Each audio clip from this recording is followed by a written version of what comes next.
What do you think is missing in marketing today, my friend? For me, I think it's passion. If I had to put a stamp on it, what's the one thing that is missing? I think it's passion. I think personally, for me, you need to know how to create it at least at a basic level to then be able to judge any editor that you would then bring in. I think currently we're in a phase, and I personally believe that will hold on for the next 4 years at least, whereby it's not yet replacing creative editors. If you stay in your local area or you work in your local area, then you'll be limited in regards to income because of the likelihood of the ability to make a fee. A good strategy when it comes to content, if you're trying to become a standout name, is just do the exact opposite of what everyone else is. Hello, my friends. Welcome back to a brand new episode of What's Missing in Marketing Today. So this week, I'll be interviewing Ryan, who's a content strategist and also, of course, a video editor. Ryan, thank you so much for the time, and I can't wait to get into this conversation. But before we start off, what do you think is missing in marketing today, my friend? Thanks, first of all, for the introduction. So I've been giving this one a lot of thought because that was definitely one of the questions that was kind of obvious that was going to come. For me, I think it's passion. If I had to put a stamp on it, what's the one thing that is missing? I think it's passion. And what I mean by that is, I think sometimes people confuse that with authenticity. And so, that is probably the loudest shout that I see on social media. It is make more authentic content. But when you break that down and try and understand what that even means, because often I think people misconstrue that with raw content or unpolished content, but then there's plenty of creators who make fantastic unpolished content and it gets 200 views. And then there's other creators who make extremely polished content, which is as far from authenticity as it could be, and it gets millions of views. So if it was just make authentic content, that wouldn't technically then translate to any views for those creators. And so for me, I think it is passion. And I think that just means people that can tell through body language, through energy, through the things that you say, that you truly care about that thing that you make content. Yeah.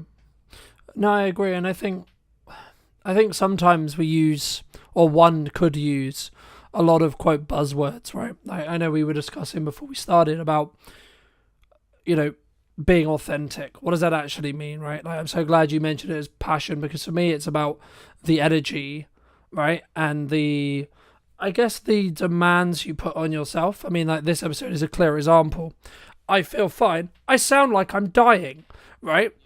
But I said I would create a weekly show, and the schedule has only allowed me to do that because I'm able to consistently create and consistently put out what I believe to be value content.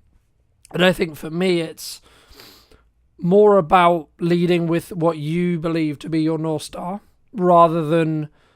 So, because something I was going to talk to you about was because some people would say, oh, but what if that video that gets 1 million views, what's it really going to do for me in regards to business, right? Because sometimes we look at it and we go, well, if it's the wrong people, then it maybe won't do anything. I guess, how do you, when you work with your clients, either from a strategic point or looking at edits, how do you balance that, making sure that it is the right views or the people who, are able to create something that can get good traction and it is going to be the right people, so it will actually move the needle for that business as a whole? Yeah, great question. I think given the, let's say, the client, my predominant client base for who I make content, their approach to content is often in the need of views, right? So I think there's a certain group, especially within the podcast space, as you know, the goal is to get lots of views, because the views often then generate enough traction for a company to, in essence, sponsor you. I think that's the main business model that a lot of podcast hosts try to stick to, right? There are people that I work with who don't focus on views at all, but also because they don't have sponsors, nor do they want sponsors, and instead pitch their own products. So Daniel Amen is, for example, one of those who has a massive following, and he only pitches either his own supplements, which is Brain MD, or the things that they do with their brain scan. The brain scans at their Amen clinics. And for them, that delivers way more revenue than if they would do it in such a way that they do it with brand sponsors, because those people are already, that business model is so dependent upon trust that if people are watching the podcast, that time they spend with you, the more they engage with your content, the more they trust grows. So ultimately, it's easier for them to eventually buy when they're then ready to say, okay, I'm ready to figure out how I can improve my brain health. Yeah. And so in terms of what I do with creators in advance, especially when we're in the strategic phase and setting up, I try and ask them, what is the goal? Like, how do you intend to monetize this? And when it is through brand sponsorships, for example, I understand, okay, we've got a different type of content that we need to make. We need to, for example, have way more controversial hooks. We need to have way more baity lines. Because usually that drives attention and views, and people get invested. They will feel the need to debate. And when that is gone and it's less there, we can focus more on value-driven videos, which is like in the case of the Amen clinics. Here are 5 things that you could do to improve your brain health today with supplements you have in your kitchen cupboard, so to speak. And then the rest of these like clickbaity hooks are not gone, because they still need to drive a certain amount of traffic, but they certainly become less important. Yeah, no, I completely agree, and I think sometimes the thing that people overlook is the objective, right? The thing that they're striving towards. Because if you're just looking for views, I would argue that's a business model that works for a percentage of people, sure. But if you're looking to build trust or build authority or etc. off the back of your content, then that should, in my opinion at least, come second. Because you need to make sure that you're not, I'm trying to think the best way to describe it, but I guess it's twisting stuff to be a little bit too controversial, right? Like, just for the sake of, it will get, because it's a better hook, so it will get better clicks, etc. But then also, like, when you, I guess, acquire that audience or get served to that audience, you're then more likely to be serving it to the wrong audience, because they're going to care about the maybe the drama or etc. In that respect, rather than the transformation that you or I could create for a business. I guess, I mean, you've had those who maybe know you through your content, etc. I mean, you've spoken quite openly on social about how good your year has been, and this is in a context for maybe longer term people who are listening, where there's a lot of people saying the creative industry is very hard right now. Being in video is very difficult, whether that's strategic, whether that's editing, whether that's production, whether that's a combination of the above. How do you look at it from a perspective of maybe what should you do, and or what do you think has allowed you to stand apart when others are maybe struggling? Yeah, great question. I think first point that I'd want to say is I wouldn't be the type of person to tell you should do anything. That's first of all. I've just done a bunch of stuff based off of what I've seen other people do. I've taken advice where I felt it was necessary, and I think where I got good is getting advice early on in my career, especially when it comes to content creation, to double down on the things that are driving results. And so early on, at some point for me, it was, I need to make money now or else I'm going to be broke, and I have a kid on the way, and I need to do something. And that was either, and I filled out the form, and I've spoken about this before, like I had a job ready to go in a supermarket. I was 25 probably at the time, maybe 26, graduated with a master's, and here I was applying to a supermarket job to like fill the shelves. And luckily, literally the same week that I decided to do that, I ended up getting my first client, Joe Bidender, who invested who basically took me on as a part-time editor, and and because of his support and his demands, I realized I kind of found what some people refer to as their niche. And so I saw the opportunity in making more podcast trailers. I saw that podcasts were growing as a general form of media. I knew that with Diary of CEO being the leader, they will have set the standard for what you need in order to make your podcast successful. So I knew that would be more people looking for trailers. Hence, I just doubled down on that. And then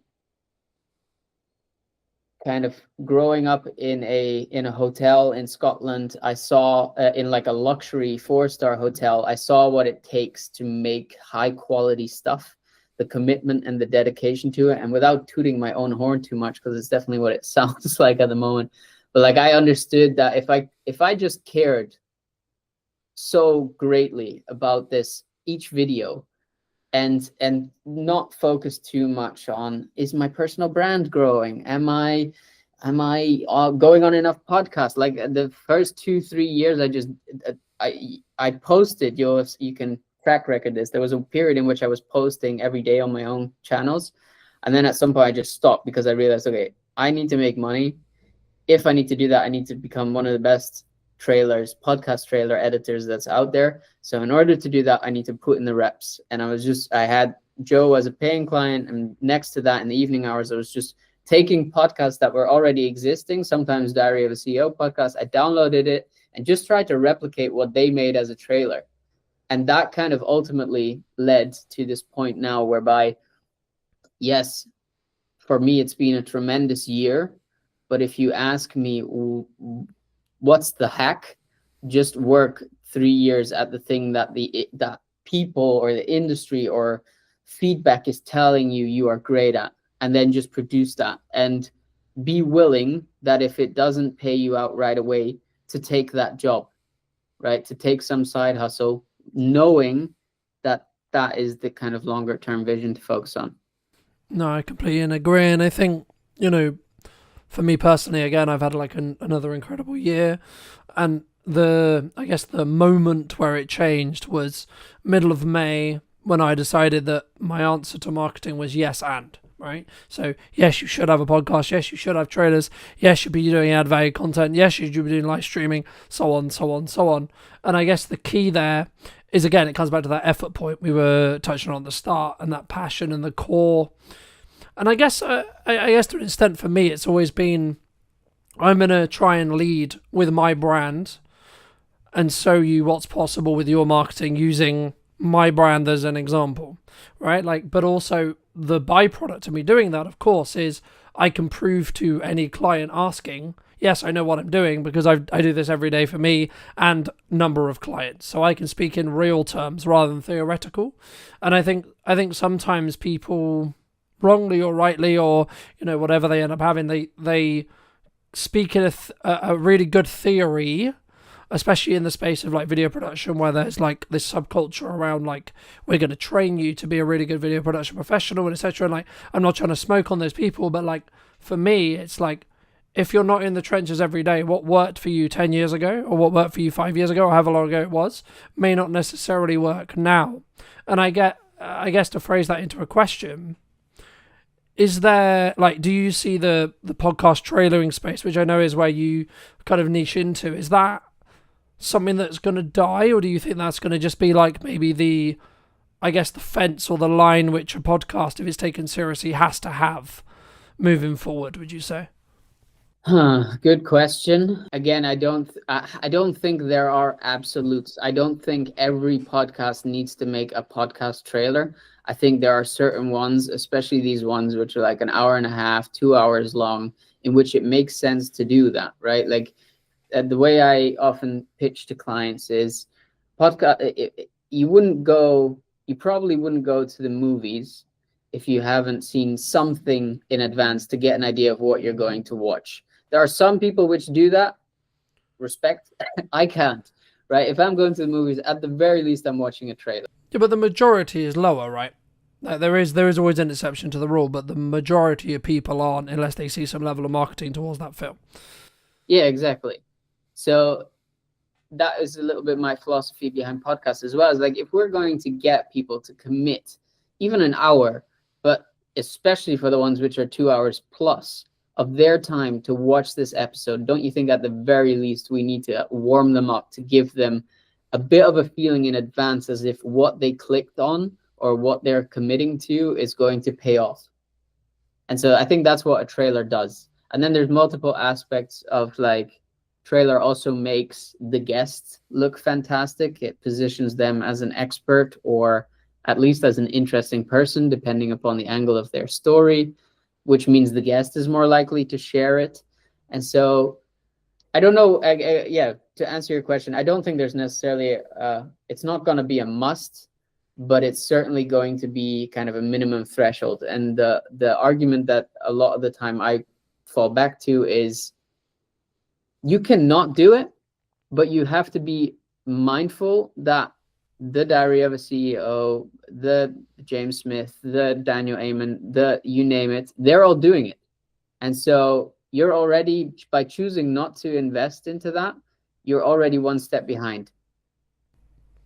No, I agree, and I think as someone who does do trailers, and I'm sure we'll get onto that conversation as well, but I think for me, as we are moving more and more into interest graph based algorithms, and in a world where whether you're service based, as in you're trying to establish an audience, establish rapport, establish trust to then potentially sell to a small number of them, or you're looking for larger numbers to then apply sponsorship and add revenue and etc. Whichever model you're looking at, the concept of having a strong hook that then tells YouTube or whatever platform you're on that this is a good piece of content will always benefit you in the long term. And I think for me, I guess it's some way, if you were going to put it into like A, B, C, D, T tier, you need to ask yourself, do you want to start at B and then work your way up? Or do you want to start at C or to start at D or whatever, or do you want to start at A? And or do you have enough resources, bandwidth, etc., etc.? Like, if you're someone who's just starting out their business, they've got zero budget, and they're doing all of it bootstrapped, and they're doing all of it themselves, should you have a trailer? You should have something. Yeah, right? I think. But exactly. So as someone who had a podcast, who bootstrapped it, who didn't have any resources, I just learned how to make the trailers myself. By the very thing that I just said, of just copying to some degree what other people were doing. And that copying, yes, it might mean that it's not original content, or it feels less original, whatever. But it did mean that it gave me the skills to start learning and understanding what works versus what doesn't. And yeah, you can argue that you maybe don't have the time for that. Then at some point you have to question, well, something's got to give. So you have to make choices. I agree. I think personally, for me, you need to know how to create it, at least in a basic level, to then be able to judge any editor that you would then bring in, right? Like, because for me, otherwise, and this is the same with any marketing, this is the same with anything you do, you should be able to do it yourself. A, because when shit hits the fan, you might have to, right? And B, you also are in a position where then you can judge the person you're outsourcing your ads to, you're outsourcing your marketing to, you're outsourcing your video editing to, etc. But then also, like, think about it this way. The capacity you could gain by getting someone, quote, more skilled in trailer making to come in, someone like Ryan, for example, right? And then that gives you, we were talking before that it takes you like a day, sometimes 2 days to do a trailer. Okay, cool. So you're saying to me that I can get a trailer that's 2 days worth of work for X price. Cool. Okay, so my objective then is to spend that 2 days making more than that price. That's it. That's the only objective in that perspective. Unless you're truly passionate and your core is, I want to become, sorry, Brian, one of your competitors. Right? I would say the better use of someone's time is actually developing their craft. And that could be an adjacent craft, like getting better at production, getting better at filming, getting better at marketing, etc. And then you can bring in someone like Ryan or a specialist to then do XYZ, right? But especially if you're trying to keep consistency, the reason why I live stream the show but then also then pre-produce it is so I can have the best of both worlds, and I can just simply have more volume, and I can squeeze each episode a lot more when it comes to the output. Now, it doesn't mean by any means that, by me doing that, I'm necessarily going to have larger views. Is potentially the likelihood is yes, because I've got more content going out around the same topic. But actually, again, it comes back to that overarching strategy and what are you looking to do and how you're looking to do it. But I guess, in the research I did around yourself, it's actually, you said you aspire to be a Netflix documentary editor, right? I mean, how does that, I guess, there's kind of a two-part question here, which is like, number one, how does that influence your mindset if you haven't already touched on it today? But then number two, I would argue that that's I won't go as far as dying job or dying field, but it's definitely not as, I would say, or harder, you could say, like to get into or like to keep, because that industry is in transition at the moment with a lot of AI and etc. In that respect. I mean, has your views kind of changed as you've had that kind of want and that core, from when you wanted that at the time? Yeah. No, I wouldn't say it has changed. But main reason for that is more so because I tend to be the type of person that really enjoys giving themselves a goal, and until I achieve it, I don't, yeah, it doesn't leave my mind, basically. So another example which still haunts me on the daily is that at some point I made it publicly aware that I wanted to write a book.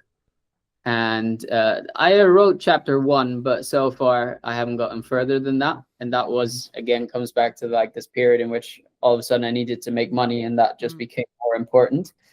There's definitely still the hunger in me to do that and to finish that, especially now I'm out the other side. Like, the goal at the point was to write about the quarter life crisis, and as I was learning about everything that goes into that, now I'm out the other side and I kind of achieved what the intention of that podcast was. I feel like now I have the insights to write that book.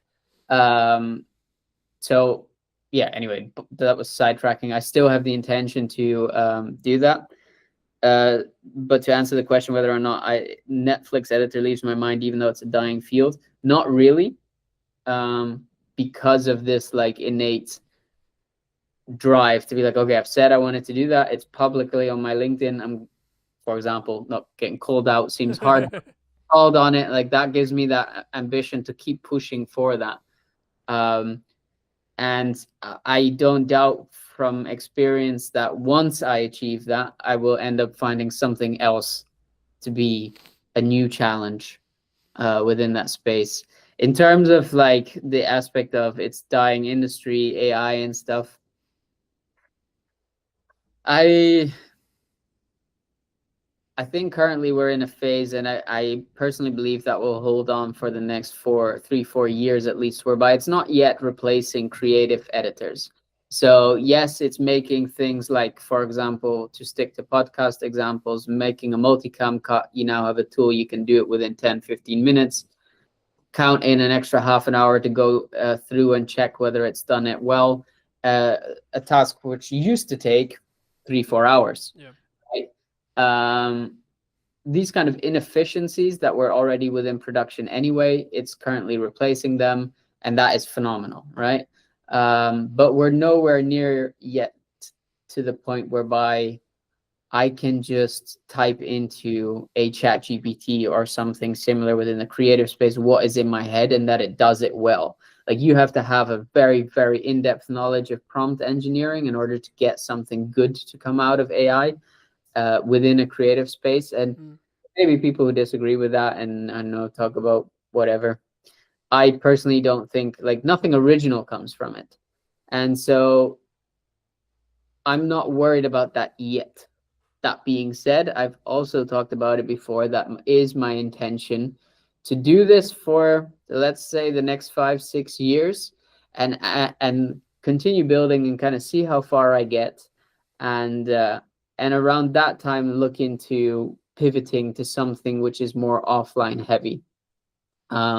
My partner and I have always talked about setting up a retreat center, and I could imagine at that point we'll end up doing something like that, because I do believe as AI develops, as social media becomes more and more cluttered with AI garbage, I do think there is an element of people wanting to be more in person, because it's the only thing that their eyes will believe, right? They can't believe anything on the internet anymore at some point. And I do think the like social validation, these things which are innate human psychological things, that we will default back to those more.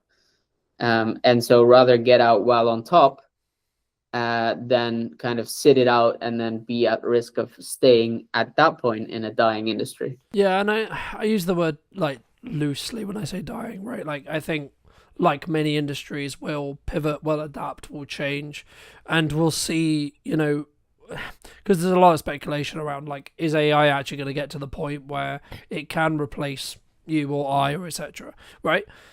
Maybe, maybe not. Right?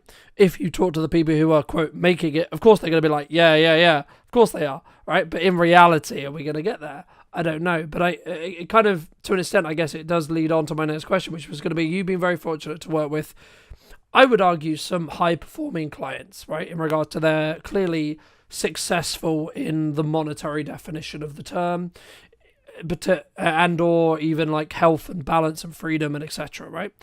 What would you say makes them either different, or even like maybe some other examples that you've studied yourself, like when it comes to either their work ethic, how they show up, what they do, that I guess has allowed them to rise above the quote average in that respect? Yeah, I think for everyone, the main thing that applies is they know one rule to be true, and that is that quantity brings quality. And so they are just unapologetic about posting insane, and it is truly insane, volumes of content, and often repeating content which is performed really well several times. And they just do that day in, day out. So like, I think currently for the Amen team, we're putting out like 300 pieces of content a week. For James Smith, he himself is putting out a ginormous amount of content, whether that's his own or over Newtonic, or now with the podcast coming back, he's putting out one a week, going to scale up to 2 a week. Those long form podcasts, they get cut down into at least 2 to 3 clips, which are like 3 to 10 minutes. In addition, the same one gets cut into about 5 to 6 reels, which gives you almost a day every day, something to post. And yeah, think about if you then, that's currently with 1 episode. If you have 2 per week, you're doubling it. Obviously, the amount of content you have going out, and that's what you're competing against, right? That is what. And then people will get annoyed when they put out 1 post and it gets 3 likes, and they're like, "Oh, let me quit because no one cares." And I had this conversation with a friend of mine a while ago. He's trying to build a surface-based business, and he was like, "Yeah, I've put out 10 posts, and from that I've only got," I think he said, 2 clients. And do you realize the ratio of that is insane. That's actually really good. You put out 10 posts and you've already got 2 clients on a beta product. That's crazy. Yep. Just imagine if you 10x the amount of content, or even just don't overdo it. Maybe just say, okay, from now on I commit to posting every single day, right? So you got 30 instead of 10. That means you're making 6 new clients a month, right? And this stuff is exponential. So the more you put out, the more it's going to grow. And just kind of putting it out that way towards these people and helping them see, yes, maybe you feel like you were deserving of more. That could be. But I think you just grossly underestimate the amount of volume it takes. Do you think, for me, that's where I think people who are learning to leverage AI, learning to leverage creative editors, creative people, and then working hard themselves are the ones who are then going to, quote, win. And I would count myself in that for me personally, but the reason why I say that is because I have always understood that the answer is just work, right? There is no shortcut. There is no magic. There is no BS. You want X, Y, and Z. You want to times your revenue by X amount. You want to make however much it is. Okay, then you better work infinitely harder than you think it's going to be to hit that mark, whatever your mark is. The same in fitness, the same in podcasting, the same in everything. And the thing that I did wrong, I guess, last year was I wasn't solely focused on, I'm only going to do these pillars only, right? And the reason why I mention it here is because it's talking about that 1% improvement every time that you alluded to when it comes to volume. And the way behind it, for those who may not know, is it comes from, well, many things, but it comes from a pottery study, which is the most used one, which is a semester was cut in half. One was only asked to basically create one pottery item, so I think it was like a potter, etc. And then the other half was given the opportunity to create as many as they possibly could. And the outcome was the ones who created the most learnt the most from the mistakes they were making as they were creating them, which in turn meant they were able to then create the better pot. When if you just had one chance, you're not going to be able to, you're going to go make the chance, make the mistake, but then not be able to learn from it and then fix it in the next term. And that's why, for me, anyone who says, oh, I'm only going to post once a week or I'm only going to post 3 times a week struggles because they don't have that compounding learning. And yes, it is hard work. I get it, right? I do. But since daily posting for the last, I would say, 3 or 4 years, it doesn't, I then don't, this is going to sound horrible, I don't care specifically about each post. I simply care about, is it going to get me from point A to point B, right? Whatever that is. I mean, I guess, is there, especially when you were early starting out, was it simply just, I'm going to create a tailor today, I'm then going to create another one tomorrow, I'm then going to create another one the following day, to allow yourself to learn what didn't work? Yeah, so not quite. So just to give people, I suppose, an accurate understanding of just how long I've been doing this. I started as a DJ publicly in 2016, right? So in a couple of weeks, that'll be 10 years ago.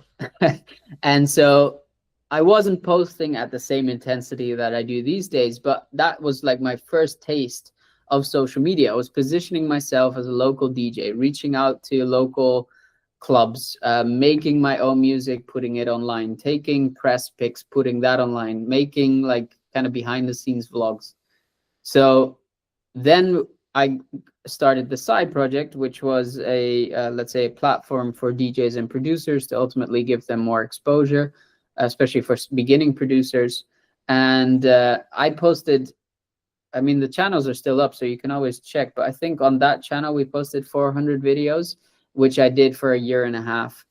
Then came the Quarter Life Crisis, a podcast, which in a year we posted over 400 videos. Right, and then that's not including, like, that's just on Instagram. If we include like YouTube and the clips and all that stuff. So like at this point, I've been in the business for 10 years. I've been doing this actively for like 4.5, and just put out so much volume, at least one post a day. And that was just for my own stuff. Let's like, in the past 2 years, if we include client work, we're talking like 2,000, 3,000 videos. You can't tell, like, you're coming around the corner making your 10 videos and you're like, oh, but I don't have the same results Ryan has. Yeah. What do you expect? And so help me, what was your question? I mean, it was more around, I guess, like, is there a struggle around people simply understanding that it's just going to take them time, right? Because like when I started, there is this culture, especially at the moment, which is like instant. I want Ryan's views. I want X success. So on, in that respect. And I think for me, I've always understood, for as long as I can remember, that as long as I'm showing up every day, focusing on how can I get each thing I'm doing to be slightly better every day, by the time I get to the quote success marker, my success will change in respect to what my definition of it is. But I guess it would just be advice around like people who are struggling, or people who are saying, yeah, but Ryan, posting 3 times is hard because I've got a business to run, I've got this, I've got that, I've got a family, I've got so on. What would you say to those people? It is hard. It is. You're right. But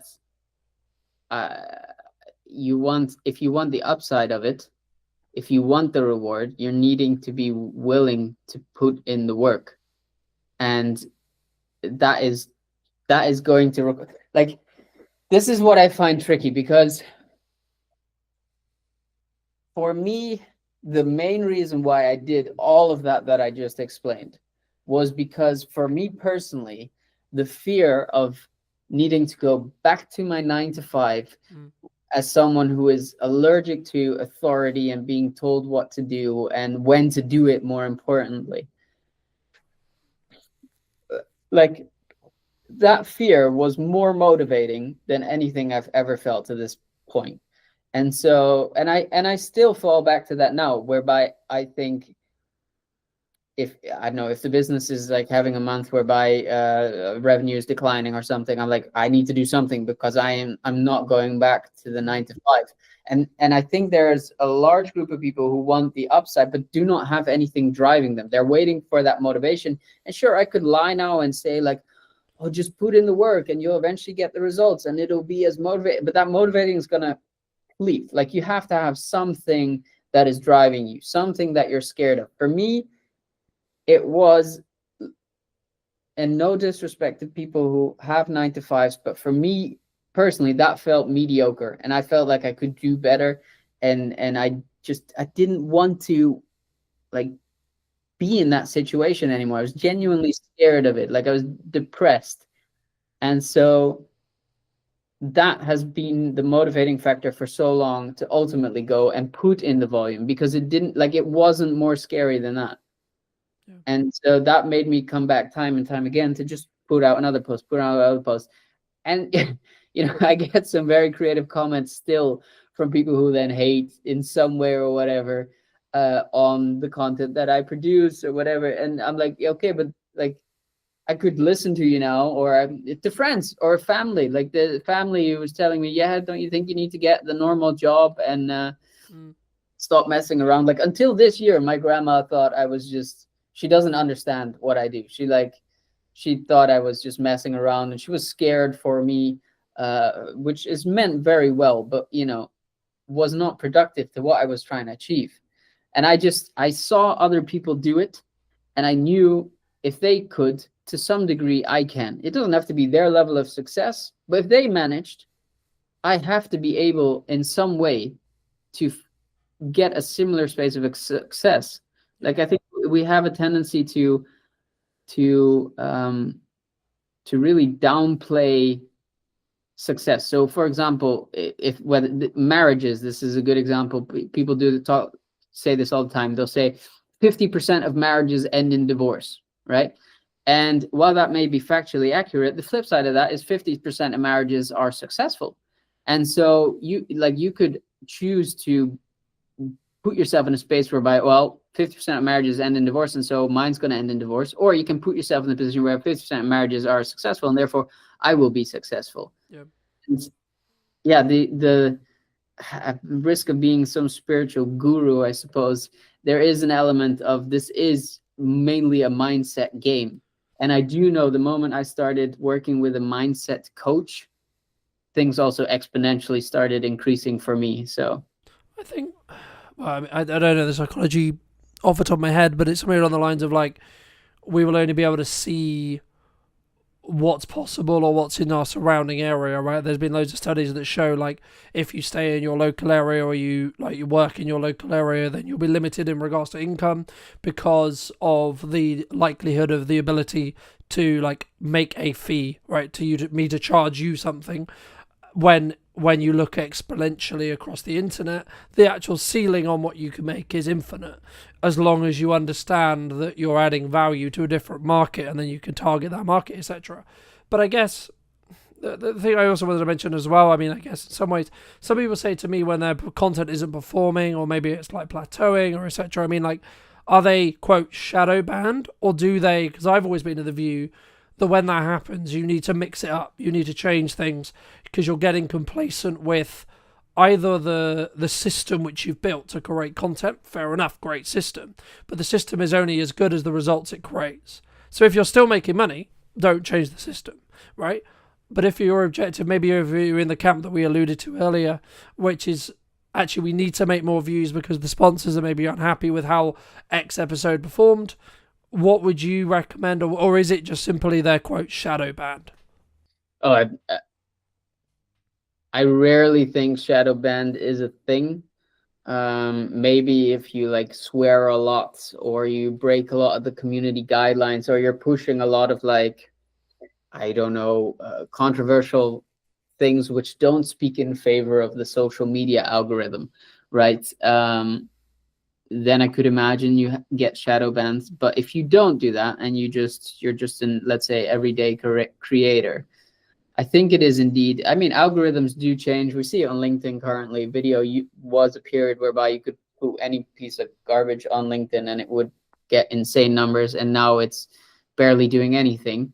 And so I do think that is in part to an algorithm change, but I wouldn't go as far as saying you're shadow banned. And if anything, if you are in your core a creator, that should be the challenge, right? That should be the challenge for you to say, okay, I got here at some point by trying a bunch of different stuff, right? At some point, I found something which worked, and so I doubled down on that and decided to focus on just that and do nothing else anymore. And people like fatigue, people's attention fatigue, and if you're not bringing anything new anymore, at some point they've seen your stuff over and over again, and so it gets boring, right? And so they're looking for new stuff. And so if you are a creator in your core and you find yourself in the position you're talking about, I say a good ratio to stick to, especially in the beginning, is just 50% test content and 50% of what you think personally will most likely do well. And as you grow, you'll see certain videos do better than others, and the ratio kind of adjusts. And so you'll at some point be producing for 75% of the content that always consistently does well. But I still think you should have that 25% of content whereby you're just testing new ideas, new formats, new iterations of stuff. And sometimes it doesn't have to be extensive. Like I produce a weekly show in which I break down how edits are made, right? And so I've been doing this now again for about 2 months. And in the most recent episode that I recorded last week, I decided to add a segment in which I basically give strategic advice when it comes to content. It's like a 1-minute thing in which I basically give a strategic tip of the week. And so that show expands, right? It's gone from just me reviewing 3 videos to my strategic advice plus the 3 videos. And then the week after, I added in a color grade segment. So I take like a scene from Stranger Things and explain these are the color elements that go into creating a scene like Stranger Things. And so the show builds, and I've given myself here with 2 new segments that I can test and see how they do. So I'll put it out on socials as an individual clip.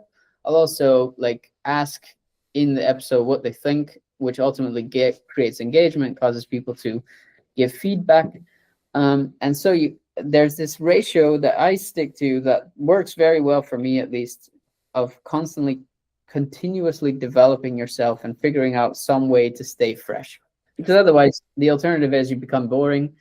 And in the end, that's only going to be a downhill spiral from there, right? Yeah, no, I agree. And I think there's kind of 2 points, I guess. A, the Alex Samodi side of it, which is like outlast everyone else who is quote unquote boring. Right, so be the longest running podcast in your niche, just because you want to be the stubbornness person, right? There's that, or I would say actually probably it's more and then also adding those other elements in, like those elements you kindly shared about what can we do to make the show unique, what angle can we think about it, or just think, actually maybe I'm going to go after the guests who haven't been on shows before. Maybe I'm going to simply go after the people who are tiny, right? So they would actually really appreciate being asked. And actually you can get more nuance, but maybe they're like seasoned professionals, right? So like they've been in the industry like 50 years, but they're so small in the respect to like they're not like a known marketer or a known name. So when you get an interview with them, it's like this completely brand new perspective. And or you then try and compete with, and I guess it comes back to your like our previous point at the very beginning, which was like, what's your like your actual reason for doing the content? Is it to make you more money, or is it to get more views, right? So if you're what I believe Stephen Bartlett's now looking to do, which he's like, I want to create the largest podcast in regards to numbers, period.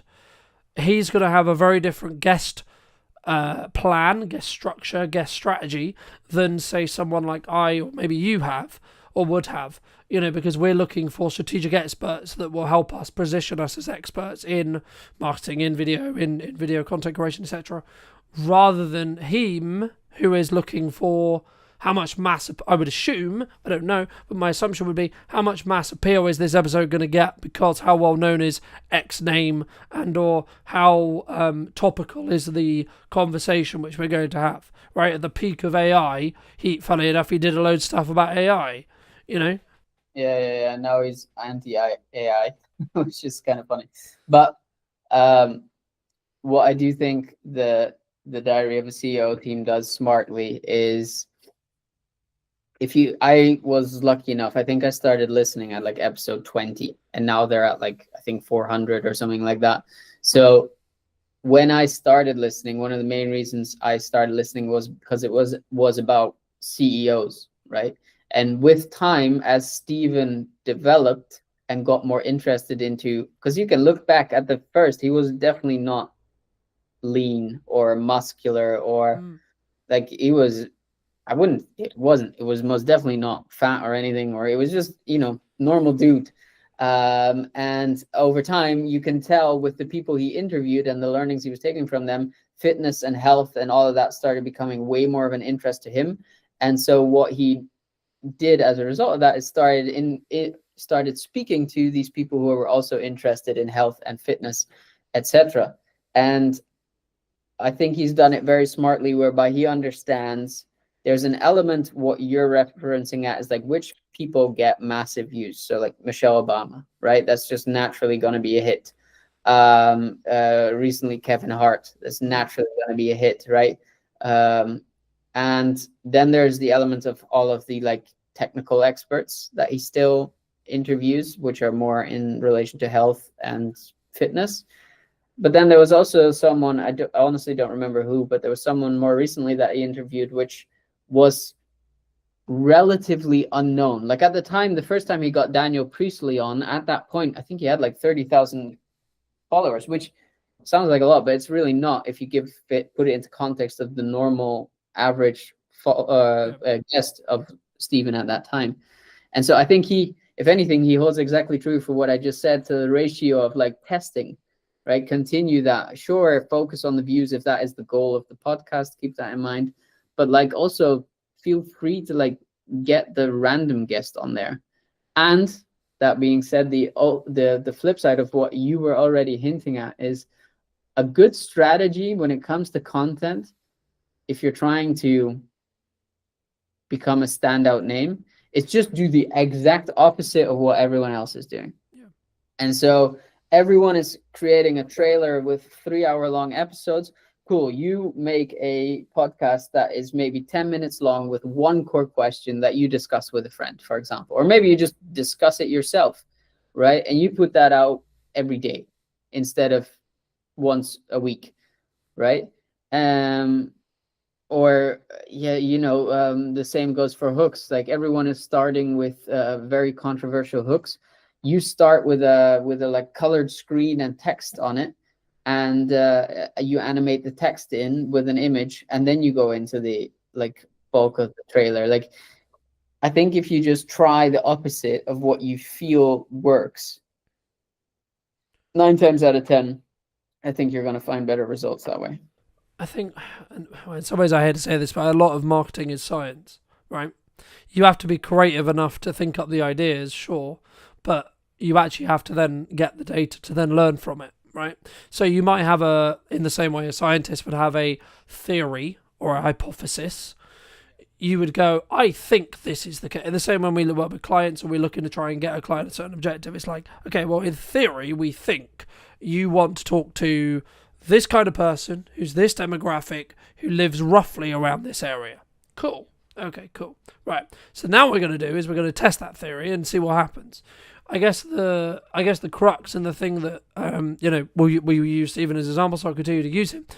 The thing that he does more than others is he will do exactly what we described, which was he will do the and methodology when it comes to, we know what works, we're going to continue that, so we're going to say we're going to do that every week, but then we'll have a bonus episode which is purely for testing. We don't care whether that episode is going to get 5 views, 10 views, 1 million views, or 100 million views, or whatever it is. We're purely going to do that episode just so we can understand, does this resonate with our current audience, and or do we gain a new audience from doing so?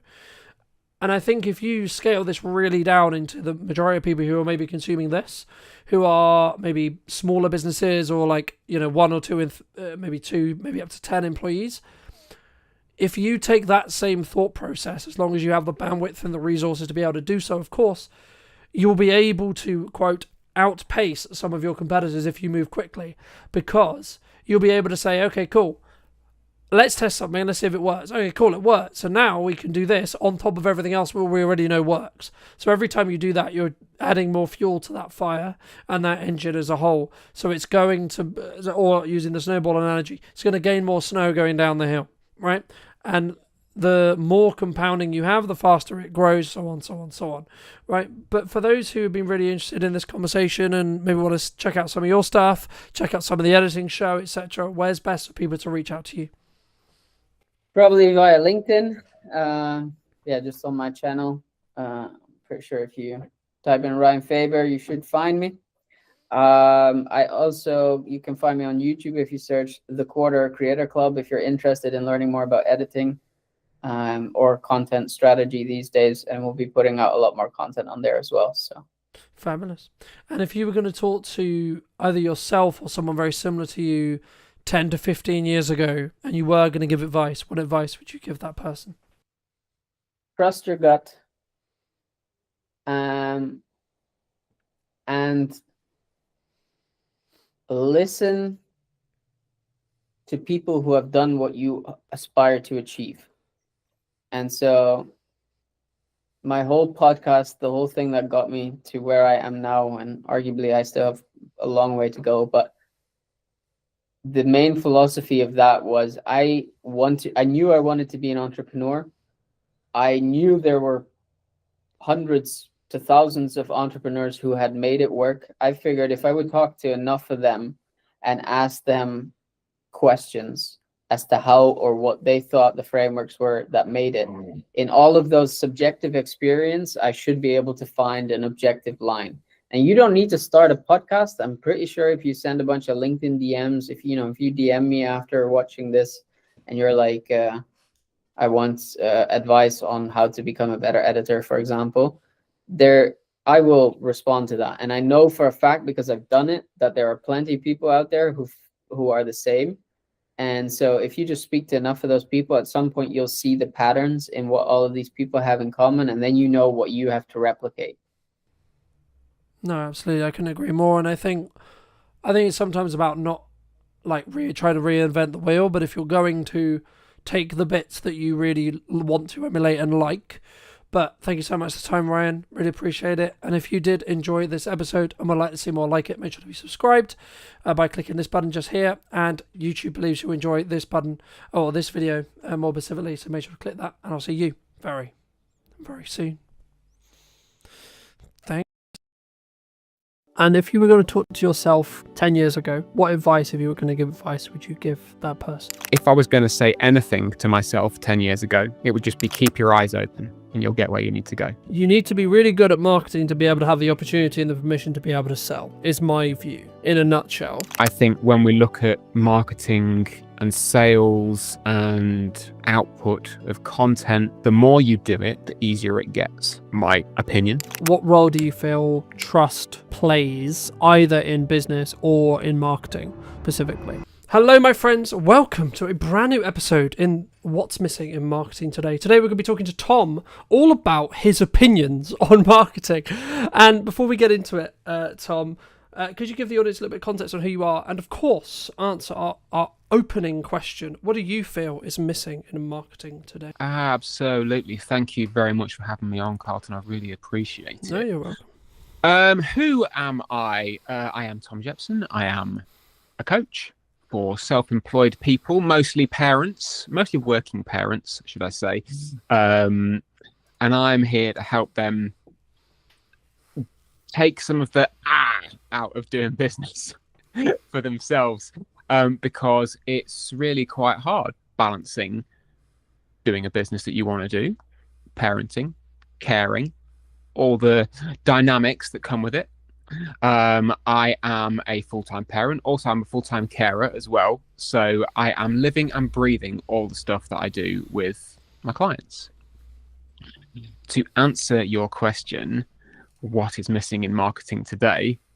I think selling is missing in marketing today, is what I think is missing.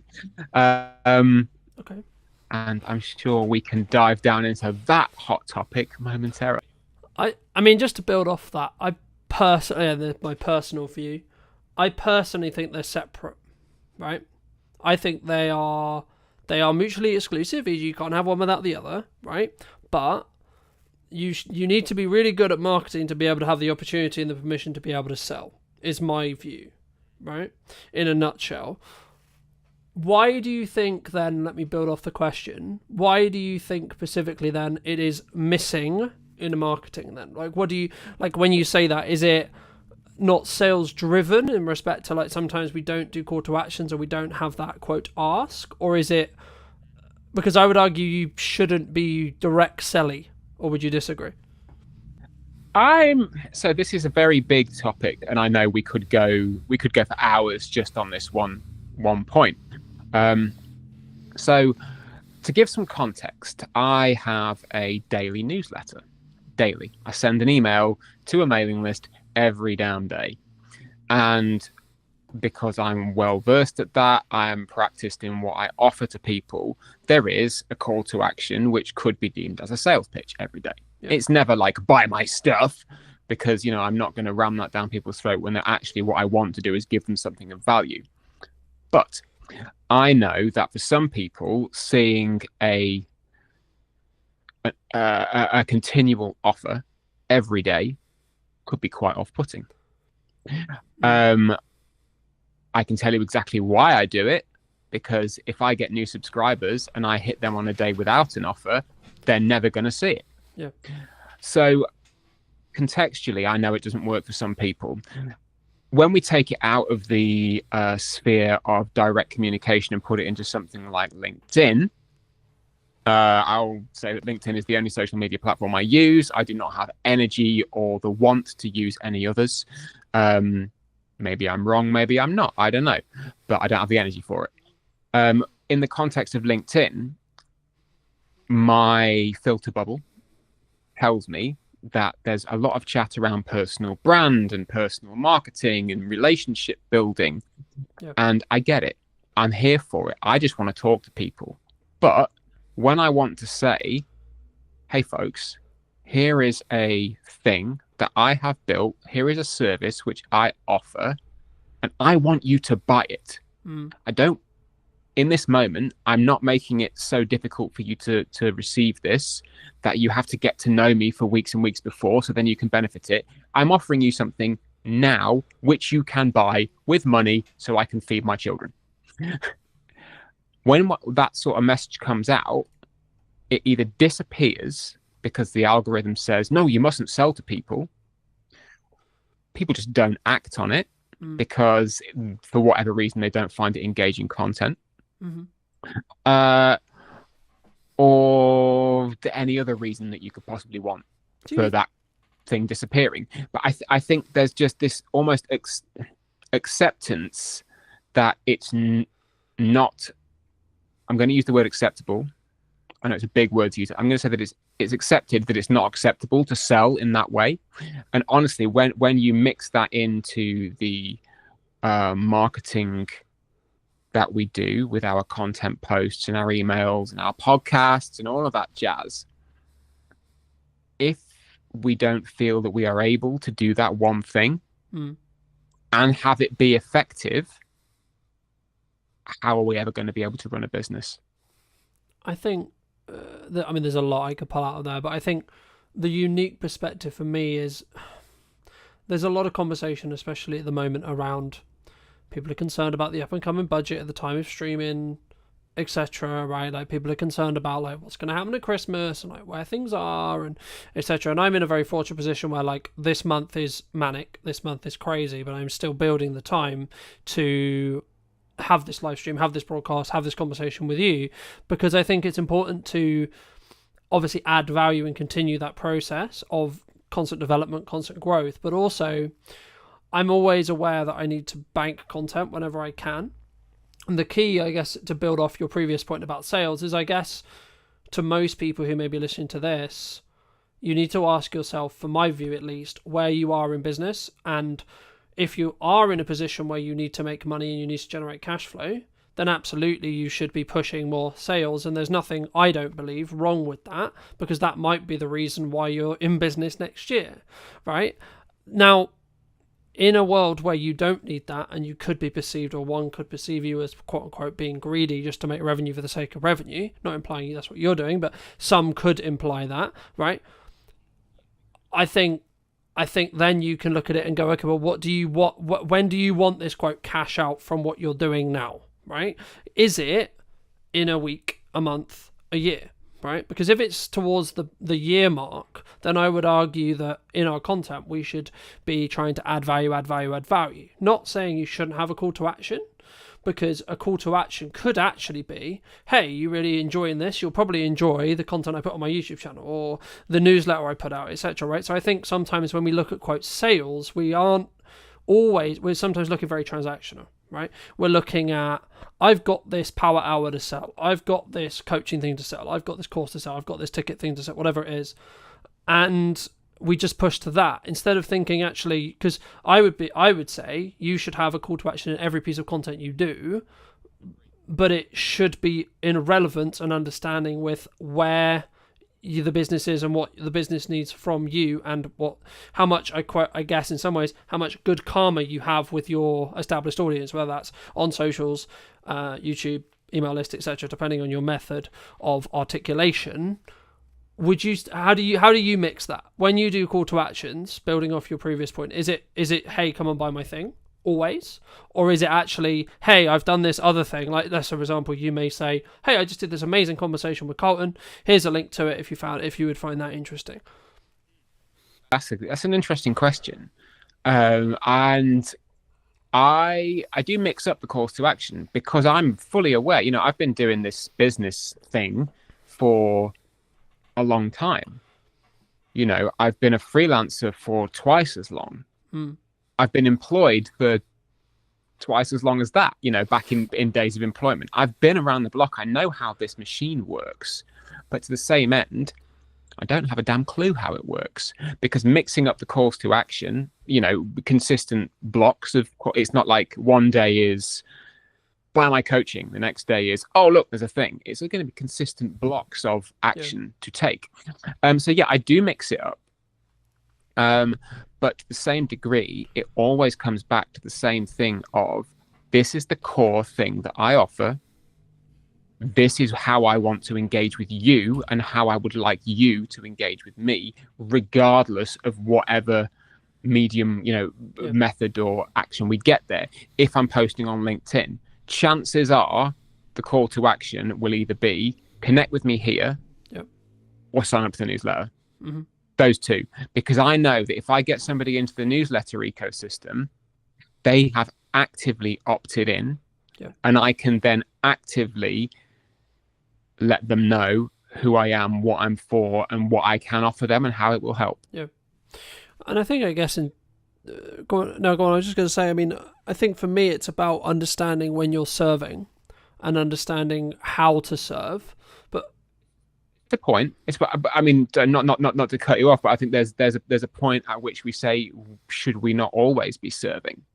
Like everything, every action, every piece of content, again, my 2 cents, big chefy pinch of salt, everything comes with value.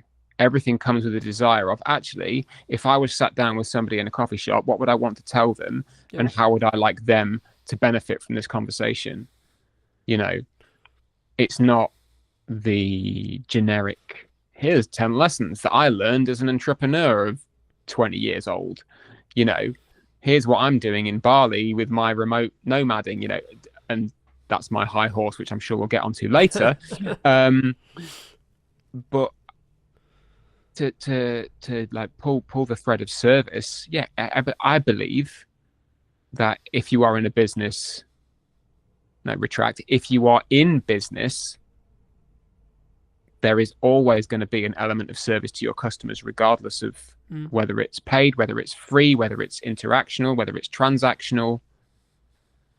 You know, put something out there, because that then is the marketing, and then you can do direct the sale. Yeah.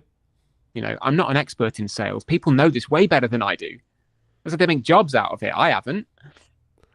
But I do believe that that aspect is almost becoming culturally unacceptable because people don't want to be sold to, and that's okay, but it doesn't mean we shouldn't do it.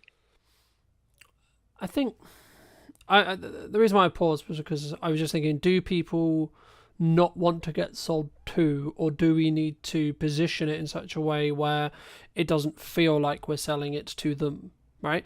What I think you're referring to there is like, I don't want to be hard sold to, right? Yeah. Like, I don't know you, but you can buy my thing, thanks, right? For some, it works for some, and that's great. You know, people. I don't think it's ever going to work for me personally, so I probably would never do it. But in terms of, I don't want to feel like I'm selling to somebody. No, absolutely. I have to feel like I'm selling to somebody. Otherwise, what am I doing? I'm not. Otherwise, it's a hobby. Yeah. Like, at some point, I need to be in selling this thing mode. Yeah. You know, I'll offer somebody 45 minutes on the phone with me for free. I will pay attention to them. I will direct that conversation in a way which is pure coaching. I won't sell to them in the service element of that call. Yeah. They're gonna know at the end of it what I can do to help them if they want to take it further. But the service comes first. Yeah. And then once that has been rounded out, I can then go, well, look, here's your call to action.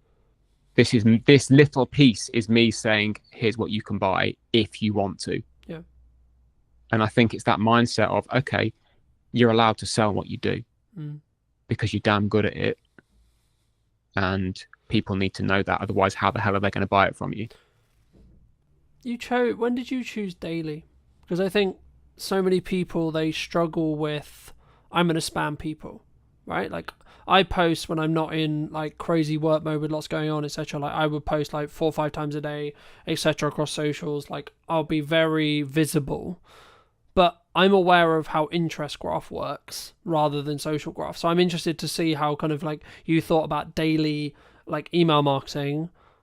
Why daily, right? Because I guess some people are going to listen to this and say, well, Tom, that's spammy, right? That's too much. That's crazy, right? You don't want to oversaturate your audience, etc., etc., etc. It's not for them then, is it? That's my answer to that. It's not for them. I started, my newsletter journey began a couple of years ago as a consistent activity. It started monthly. After 3 months, it went to twice a month. At the beginning of, where are we now? Nearly end of 2025. Beginning of this year, it went to weekly on a Monday. And then I got to a point in the middle of August, just before the summer holidays began, where I went, you know what? I've got too much to say. I've got too many things that I want to share with people. And I believe I have the energy and the momentum to do this. So I started winding it up a little bit.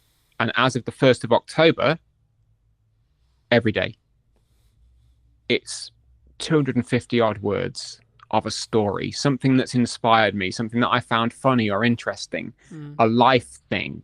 You know, it might be a straight sales email. They can be peppered in. It's a business newsletter. Yeah. But I found that from the beginning of October to today, when we're recording this. Sorry for suddenly removing the evergreen content barrier, but we can say over the course of the last 5 weeks of doing this consistent daily activity, I have found that my writing has gotten better. Not to toot my own trumpet, but it was pretty good before. But being able to write and have a funnel and a channel for consistently telling a story, it's made me better, and the performance has done what I thought it was going to do. I gained a handful of subscribers and I lost a handful of subscribers. About as many, it was about parity, for the in and the out. And I knew that was going to happen because I was sending people something daily. I was putting an action in there daily. So like having it in the last 5 weeks and actually going, you know what, this experiment's worth doing and this is worth following. And I'm going to keep pressing on. From my view, speaking about like daily posting reels or daily posting on social across all platforms, blah blah blah blah, I think me it's very similar, right? Like I remember I did a workshop in September, and an old friend, but also someone whose wife followed me, said something on the lines of, "Fucking hell, Carlton, you're everywhere," and she ended up tuning off and like unfollowing me, and I was like, okay, cool, but would she ever buy from me? And the answer was no. I was like, okay, well then, in the nicest way possible, thank you so much for the time you spent with me, and thank you so much for the support you gave on the content, but actually maybe you're not the right person.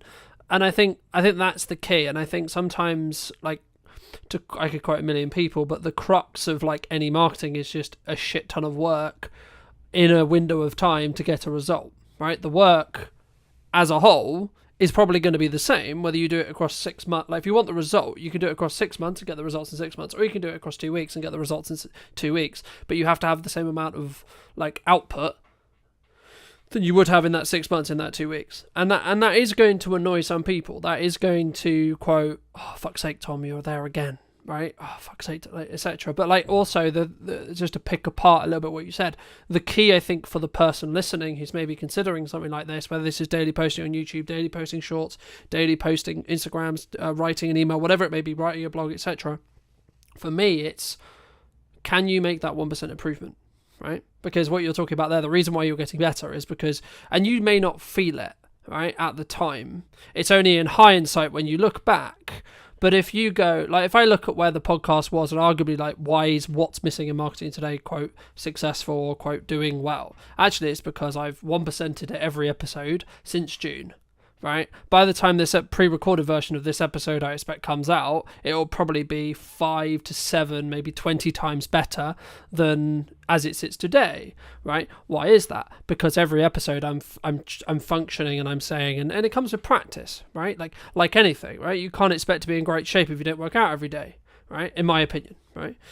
You can do 3 days a week if you want. That's up to you, right? In the same way, you can do 3 emails a month or 3 emails a week, etc. But it would be wrong of me not to ask you about like this huge volume, this huge hour you have, this huge amount of work, and not talk about, do you think the modern expectations of marketing can lead to, especially smaller entrepreneurial business owners, getting to burnout?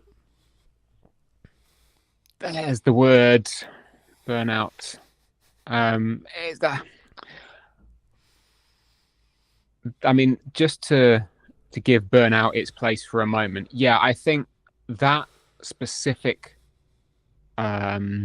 symptom comes from trying to do a lot of stuff that you don't enjoy, that you are not equipped to do.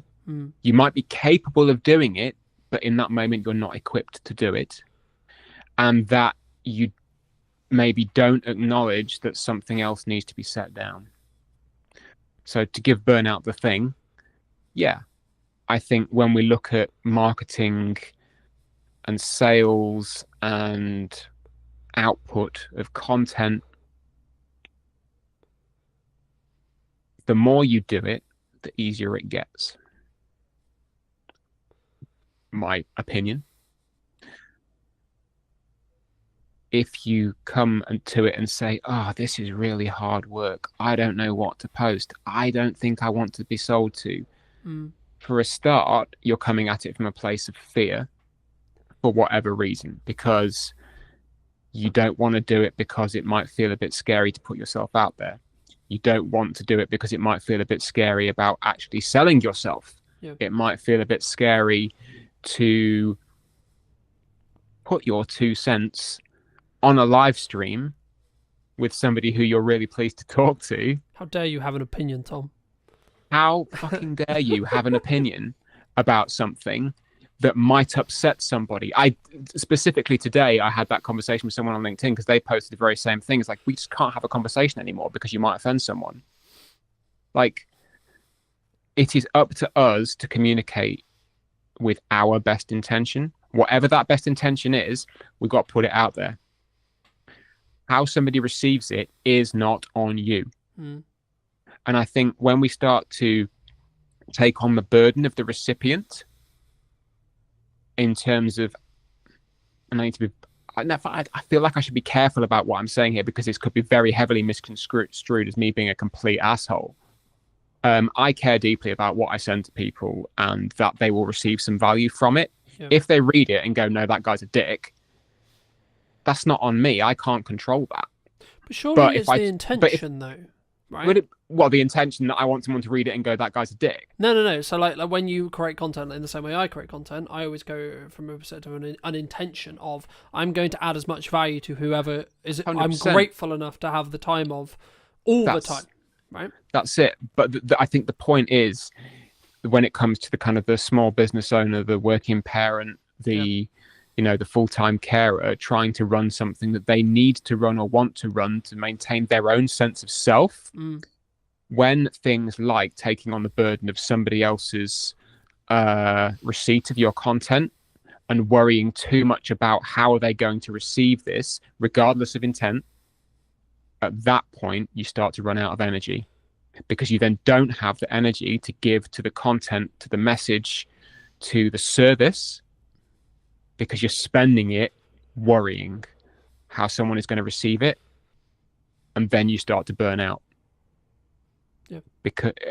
And then it just becomes cyclical, and then you don't want to do it, and then you don't do it, and then you beat yourself up because you're not doing it, and then you get all worried and sad that you're not doing it and that you should be doing more. You must be doing X, Y, and Z. And it just becomes this kind of self-fulfilling, it's cyclical, kicking your own ass, because realistically you're worrying about something that is so far outside of your control, it's worth working through it to let that go. And then you can just send a daily email with the best intention, with content that you believe is good. It might not hit the mark that day, so what? Try again tomorrow. But you can do it without worrying that somebody's going to tune out, because as you said before, if they tune out, it's probably not for them, and that's okay. The same goes with daily posting. I mean, I try to post daily on LinkedIn. Presence, makes me a bit sad sometimes. But as you take away that fear of, am I going to get cancelled? Is this message going to miss the mark? Is this any other thing? Chances are, worst that's going to happen, no one's going to see it. And if they do, they're going to have some other thing happen, right? Like I can't remember exactly said to me, but a client many years ago said, 95% of the things that you do and you worry about, no one's going to give a shit about because they've got 15 other things to worry about that aren't you or anything to do with you, right? We're very internal creatures in that respect, It's almost like being a little over empathetic, and again, not being a dick. Caring about how other people are is incredibly important. It's the crux of my business. It's the crux of me as a human being. I care about how other people are. I was going to say, you could arguably care, but I also, I'll give you an example. I care about how your business is, right? I care about how everyone's business is, even if they're a competitor of mine. However, it's still none of my bloody business how their business is, right? Whether it's going well, whether it's not, whether it's whatever, whichever end of this spectrum we're talking about, right? Whether they're doing incredibly well, incredibly successful, and they have a record-breaking months, or the opposite end of the spectrum, they're about to go bankrupt and they're actually like swimming in miles and miles and miles of debt. Okay, right. I can care and I can empathize as a human to a human and a business owner to a business owner. But the reality is it's still got nothing to do with me. Right? The only things I should focus on is me, my business, and what I'm doing. And staying in my lane and moving myself forward. Do you agree? I like the awareness. I'm very much attuned to being aware of what is going on around. Because then you know, if you see a strategic opportunity to make a move, you can make a move. Yeah. You know, you see a gap in this is how the best products come out. You see a gap in the market, you fill it. Yeah. You know, but as you say, how somebody is doing day to day, if they are not publicly putting it out there on the line, telling their story all the time, because they want it to be seen. Mm. And I mean, like, not a curated version. I mean, the whole nine, just open book stuff. Then no, you're absolutely right. It's none of your business. You can be interested and you can still care. Every person that I know on a personal level, I care about how they're doing, how their work is, how life is, you know, how the family are, how much detail they give to me is up to them. Because some stuff just ain't my damn business. Yeah. But understanding that they're at least there, being empathetic to that is good. But you know, to circle back around to the over empathizing, as you say, when you get to the point of actually that's not your damn business, then you can stop. You can go, all right, I've used my energy to this point. I can put it back into marketing myself. I can put it back into selling myself. I can put it back into serving other people who are actually on my doorstep waiting to be served. Yeah. And I think it's knowing where and how to channel that energy to build the right boundary and really to keep yourself safe. Do you think business owners struggle to give or set boundaries, either with clients, with colleagues, with friends, with marketing, with themselves, with family, with friends? Yes. I'll elaborate on that. Well, there we go. No, there's the answer. And if so, why? No, that's a really good. Is it? Sorry, that was a veiled attempt at humor. Yes, absolutely, I do. I mean, everyone does because they're creatures of service. You know. Does it come from that? If I don't say yes to this job, there's not going to be another one coming thing. Do you think, in some case, like in that specific nuance? It's part of it, yeah. I mean, I've been reworking a workshop that I ran eons ago, all about saying no to things, which is, you know, coming down the pipe at some point.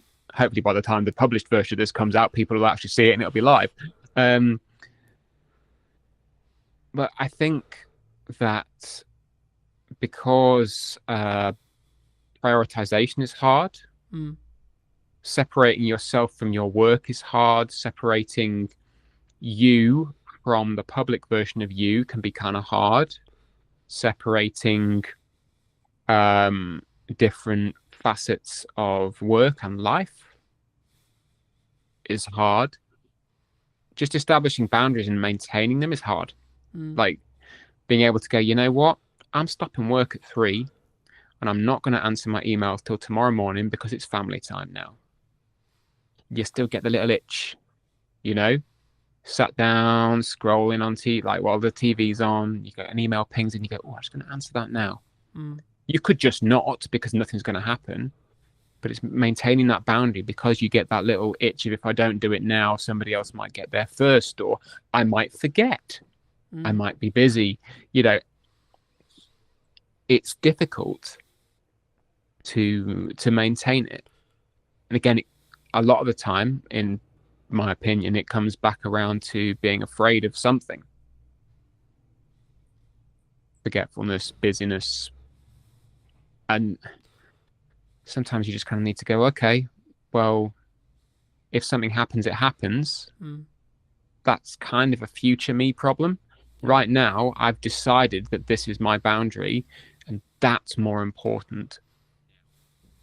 Yeah, and I think as long as you can reflect on every situation, every job, every etc., like whatever it is you're doing, whatever you're trying to achieve, whether you're trying to launch a podcast, newsletter, work with a new client, do marketing, whatever it is, or do sales or whatever it is, as long as you can actually hand on heart say you did your best and it was in line with what you were or wanted or needed at the time, and or like, I think it's interesting, right? Because I think sometimes we act as if we're busy, or we imply that we're busy, or we are busy, or etc. But actually, in reality, what we're actually saying is, at the moment, the thing you're asking me to do cannot be a priority. In crux, if someone ever asked you, in my opinion at least, oh, I'm too busy for that, what they're actually saying is, no, right now that's not a priority. So personally, something I've done the last couple of years is whenever I have a situation which is like, hey, I know I said, or I know we said, or I know you're expecting me to do X or Y, I will give you a realistic timeline regardless of how that makes you feel in the short term. And that might be, etc. But it's actually, I'm not doing you a good service if I don't give you clear, concise, and transactional or transparency within my communication style. Because the reason why someone would get upset or pissed off is because you said, Tom, you would get me that thing a week ago, 2 weeks pass, 3 weeks pass, and then it slipped through the gap, right? Look, I'm not saying mistakes don't happen, but if you said to me, let's say we were working together, and you said, hey, it's going to be like 3 weeks, I'm like, okay, cool. But then I'm not expecting it next week. I'm expecting it in 3 weeks, I mean, that's almost kind of a side point, isn't it, really? That's just being good at what you do and doing what you say you were going to do. Yeah. But do you think we struggle sometimes? Because, like, especially when we win, like, the client, right? The client of my dreams, or the project of my dreams, or the money of my dreams, or the project is amazing because it pays me X, or it's actually a great opportunity, etc. We have this, like, want to, I'll do it tomorrow. Oh, it's done tomorrow. I'm going to go out on a limb here, and I'm going to say that if a client, for example, would expect you to bend over backwards and not maintain your boundaries and your working practices as a self-employed business owner, they are not the client of your dreams. End of. Do you think that can change over time? I was just going to ask you. So, like, where we were, say, like, for example, for me personally, like, my target client, my target expectations, etc., 3 years ago were completely different to now. Yeah, for real, man. I mean, the dial shifts, and it shifts because you learn, not maybe because your clients learn. It could be because the clients learn, but it's more about what you, best in the world, it's about what you want. I would argue, though, that you get a reflection of what you, like, enforce in respect to boundary setting, right? Like, so, like, like, for me, like, you can set a boundary you like. The question is what happens when it gets tested. Well, that's exactly it. If you let's say use the example of it's 4 o'clock, you sat down with the kids, you're getting them in from school, getting snack time and everything, and a client's decided for whatever reason that that's the time they want to have a meeting. You can handle that in any number of ways. And again, we can tie this straight back to marketing. This whole point, we can tie this straight back because it is, you could just say no. You could go, no, I don't do that. That's crossing my line. You could say, okay, I might flex this once, but I'm going to reinforce it in a way which says it's not happening again. Or you could set it up from the outset by positioning yourself with your marketable material, with your boundaries, with the expectation setting from the off that says, actually, this is never going to happen because my priorities are this, this, and this. Serving you is within those priorities. but this is the line. Mm. And as I said before, if their client decides that that's not good enough, they're not your client. Well, yeah, in the nicest way possible, they can go somewhere else. You know, They can go. Somebody else will flex for them. Somebody else will flex. And I know that context is everything. Yes, there have been times when I have had to completely smash down my boundaries because the project scope of something has changed. Mm. Like, it's happened recently. It was very painful for me. Like, it wrote off days of time, weeks of time that I thought I was going to be able to spend with the family, but I had to do it. I had to because money would have been lost. And in today's economy, at some point, yes, you do need to go. I was going to say, does that come back to kind of what I opened with, which is like you need to understand what the business is required for you?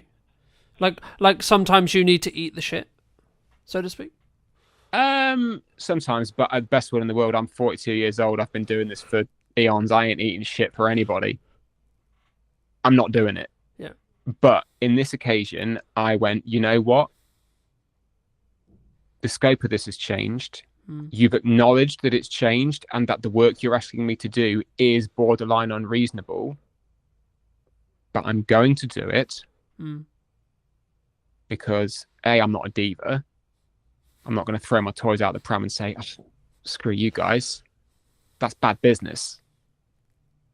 But the acknowledgement from everyone is that actually this is crossing a line. So yeah, context is everything, but being able to control that yourself is what is important in this. The client, because they know how I work and they know my boundaries, we've worked together for a long time, I marketed that to them from the beginning. Yep.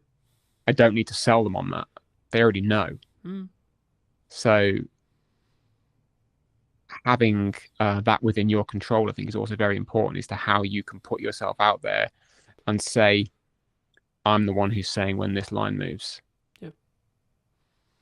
I mean, that kind of bridges onto my next question, which was going to be like, what role do you feel trust plays either in business or in marketing specifically? So if it's in a marketing context, it would be building trust with your ideal client, your ideal audience, etc. And if it is in a client context, it would be then how do you utilize and or keep that trust? Brilliant question. So I'll put my coaching hat on now. So for me as a coach, through my marketing, people need to know a small number of things. I mean, the first thing is obviously that I am a coach and that I am good at what I do. They need to know that from the off. Once they know that, we can kind of go, okay, that's the functional practical. We'll just cast that aside. I know this thing about him now. After that, it's then getting to know me. What do I bring to the table? Who am I? Who is this guy? And then through the stories, through the communication, the conversation, it builds this rapport. It builds the camaraderie. And eventually the camaraderie and the rapport turn into trust. Because that kind of communal safe space has been built through the messaging, through the back and forth on email, through the DMs, through the networking. And somebody knows they could rock up in a one-to-one with you and you'd have a great chat. Because at least the space you hold there together for that 30 minutes or whatever, you've established that and it's good. It does take time. You know, it's not just a case of me going out to people and saying, hey, I'm a coach. I'm really good at what I do. Look, I'm a nice guy. You're a neat guy. So it takes work. It takes a lot of trust in yourself as well to be able to go, you know what, this is what I stand for. This is who I am. And who I am is okay. I don't really need to flex or change or bend for anybody because this is who I am. How that is reflected into work once effectively you have somebody pass the post, so as we said before, that's just showing up and doing what you do to the best of your abilities. Yep. You know, I hold safe space for people. When we get into a coaching call, effectively this little oblong window, that is our safe space and our boundary. Nobody else is getting in there. Nobody else is hearing what's going on in that space. And I have to reinforce that explicitly. It's not a kind of an unknown, oh, is this safe space? Is this something that people are going to know? It's like, no, I will state it up top. This is what you can trust and expect from this interaction. And the kind of the same goes for the precursor with one-to-ones and emails and everything as well. This is a safe space. I'm not going to go and, publish the ins and outs of a social call I have with somebody on LinkedIn. It might inspire something. Yeah. But it's the trust is never broken in that way of like, I'm going to take exactly what you've said and name you. I think it's different, right? Like, again, it's context, right? Like, being inspired by a action or showing a behind the scenes process, like, for example, for me, like, people ask me all the time, so how do clients feel about the behind the scenes process? Well, like, me sharing production, me sharing how I do it, etc., right? Like, a lot of people, the honest answer is actually they like it. They like that extra exposure. They like seeing it from my point of view, but it's just part of my sales journey, right? It's something that I have a conversation with very early on, and I establish very quickly what kind of project is this, right? Is this going to be a collaborative project where we both win? They get great content, I get great content, and I get paid. Happy days, right? Or is it going to be a very stringent, very NDA'd or non-disclosure agreement, very contractual, very show up, get paid, go home, F off, right? Kind of agreement, right? And, I guess, what do I do more of now? Probably the more collaborative side, right? Just the nature of the business, etc. Cool. But that's also, and again, I had a reality this morning, which was the same, which was like, actually the old of me would have been like, this annoys them, but the person I am now is like, no, that's just not me anymore. And obviously I won't go into detail on that specific thing, but it leads on to my next question really nicely, which is like, how do you either help people, or maybe someone listening to this, if they're looking at their marketing or etc., and maybe they want to move into that next stage, whatever that is for them, that next season, whether it's we have a 9 to 5, we're looking to do our own thing, gain our own freedom, gain etc., and all the benefits that come with, but also all the stresses, of course, that come with working for ourselves, and or we've been working for ourselves for 3 years, 2 years, 1 year, whatever, and we're looking to scale up. We're looking to do that scary, we're going to up our prices, change our value perception. What would you say to those people who are, as I say, kind of, I think there's two camps potentially who are listening. A, in a 9 to 5 who are looking to make the jump, or B, maybe they've been doing it, they built good momentum, but they're kind of like, if I up my prices, I'm going to lose on my clients. I mean, that's a very specific scenario, the whole upping the prices, losing the clients thing. And it comes up more often than you'd think. Broad strokes, I would always ask the question, who are you now? And then, who would you like to be? And then, who now can help you become who you'd like to be? And it always comes back to the self, the understanding that the person in the middle of this storm in a teacup, in fact, the teacup in a storm, is you.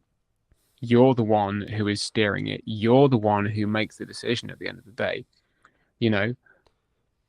You have, I have, pretty much everyone we know collectively who is self-employed has had to have that pull yourself up by the bootstraps conversation and go, you know what? I'm leaving my job. I'm going to go and do it for me. And at that moment, you say to yourself, well, okay, this is who I am today, leaving my job. But tomorrow, who do I want to be? Do I want to be the person who's just left their job and is now running around like a headless chicken panicking? Or do I want to be the person who has gone, I've started something new? Yeah. Still scary. I talked a lot about fear in the last sort of 45 minutes. But it starts with you. Yeah.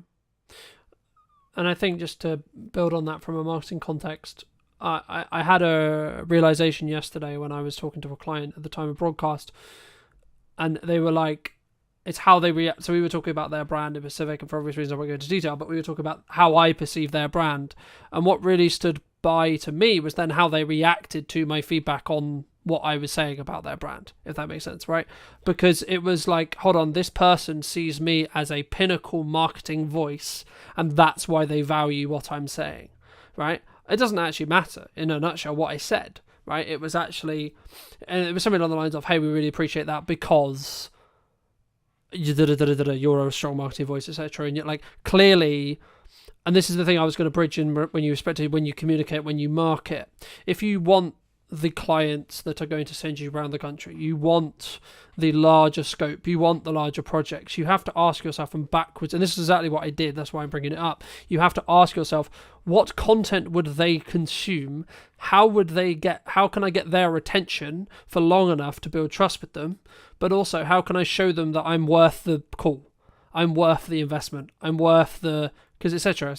Not even like, first it's the time, then it's the money, right?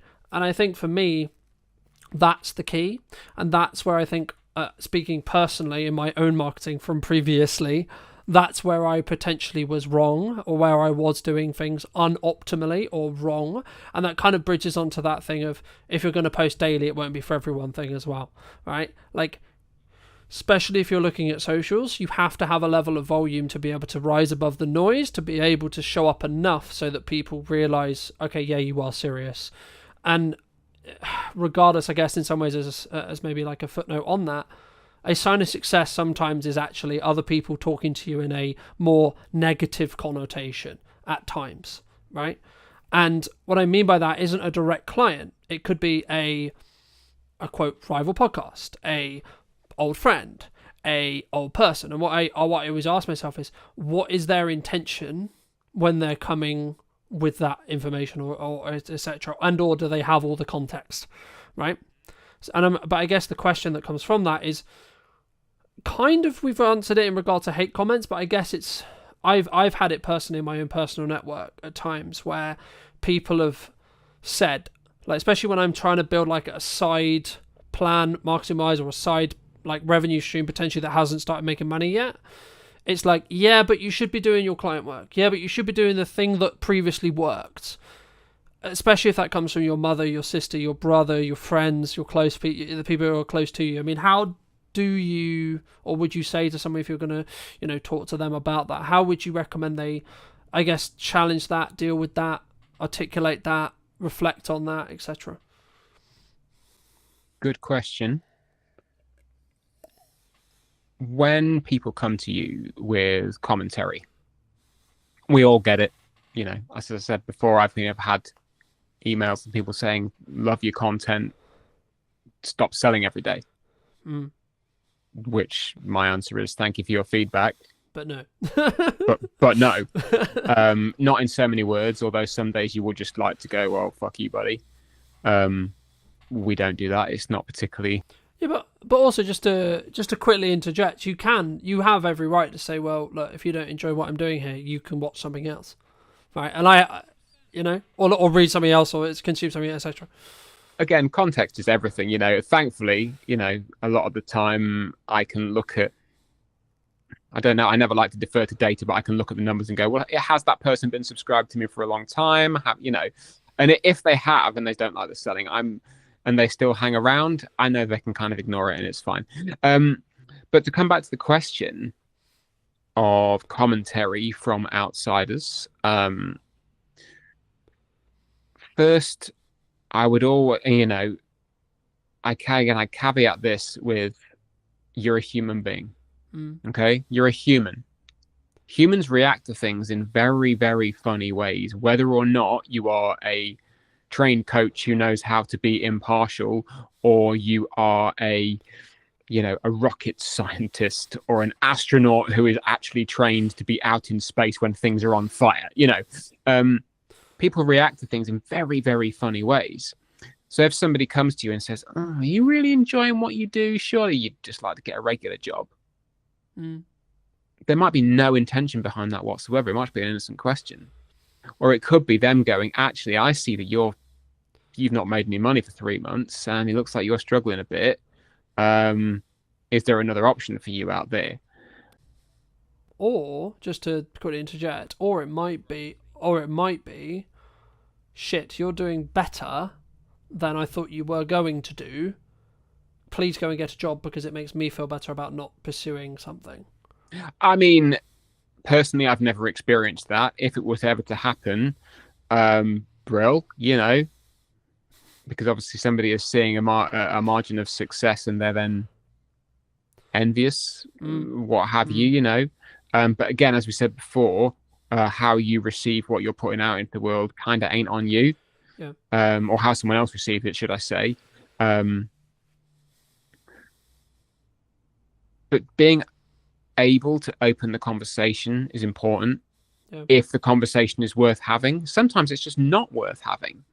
Someone coming to you and saying, looks like it's a bit of a difficult one, should you not have just stuck with X, Y, and Z? Or, depending on who they are, what they know of you, what they've learned through your conversations, communication, family member, client, ex-client, audience member, whatever. Yeah. Sometimes the conversation is not worth having because it just opens you up to expending your energy in a place where you're going to get no return. Sometimes it is worth having in that it's a learning opportunity for you, and that you can then potentially bring someone on side, or have them as a contrarian. Everyone loves a contrarian, but that, because again, they can teach you things. And that then immediately weighs into, well, if somebody is being a contrarian and at some point they could potentially become a client, now I can learn something and I can then talk to them better. And well, that's what I was going to add. I think it's really contextual, but like for me, if it was maybe someone you connected to personally, like family or someone really close to you, in the nicest way possible, you need to, like, I always strip that line personally, where I want to make sure they're heard, but also in the nicest way possible. Again, it goes back to that, it's not really your concern, right? Like, what I do with the business in the nicest way possible, unless they're like directly involved in it. But like, if it's just like my mother, or like, and this is not aiming at any of these people, like, but just examples, right? If it's my sister, or if it's my brother, or it's my mother, or girlfriend, etc., boyfriend, so on. Normally it comes from a place of care. Normally it comes from a place of, hey, shouldn't you be doing something that pays money, right? Or shouldn't it be like, in some ways they're saying, actually, hey, that thing you're currently doing, I don't personally believe it's going to do what you think, right? Because they look at the evidence, and it's ironic because at the start of a business, when I remember when I was having the idea of Brand Media in my head, I was like, everyone was saying to me, "Oh no, go get a job. Oh, it's not going to work because you don't have the track record." But now I have the track record of making it work across the period of time I've made it work. I'm like, I just personally ask myself, is this going to move what I'm trying to do faster, forward, or is there a level of learning that can happen, or both, right? And when I ask myself, I mean, I'll give you an example. At the time of broadcast, it's incredibly busy with client work. There's lots going on, blah, blah, blah, blah. And I'm like, okay, nearly every single day is uncomfortable. This morning, it would be like, actually, me doing this conversation with Tom, however valuable it may be, it's uncomfortable because I should be doing other things related to client work right now. However, in December, in January, when I'm going to look back and go, in November, when you could have done that, when you could have weaved it in, and yes, it would have been uncomfortable, but you didn't, I can then not complain that things weren't busy if I don't keep things moving forward while simultaneously working everything else out. And I need to be okay with the fact that for me personally, I'm like, okay, cool, this is uncomfortable, but it's temporary, right? Me being uncomfortable right now is what is required of me from November. Okay, cool. So when we get to December, it will naturally become, because Christmas coming up, people are spending time with, so on, right? I'll naturally have that release. So actually, me leaning into this comfortability is a learning opportunity. Yes, it's uncomfortable, but it will be a learning opportunity to go, okay, well, what is too much for me? Do you think people sometimes, I guess, stop before they hit that glass ceiling? Because I've always been of the view of you're maybe one email away when things are harder, especially looking at the current quote climate, right? Where people are like, oh, you're one email away, you're one post away from the opportunity that completely changes your business. Or your life in some ways as well. Oh, absolutely. You know, you never know what's going to come around the corner. You never know. Because you are never around the corner till you are round the corner. I have hit the wall a number of times. Overloaded with work.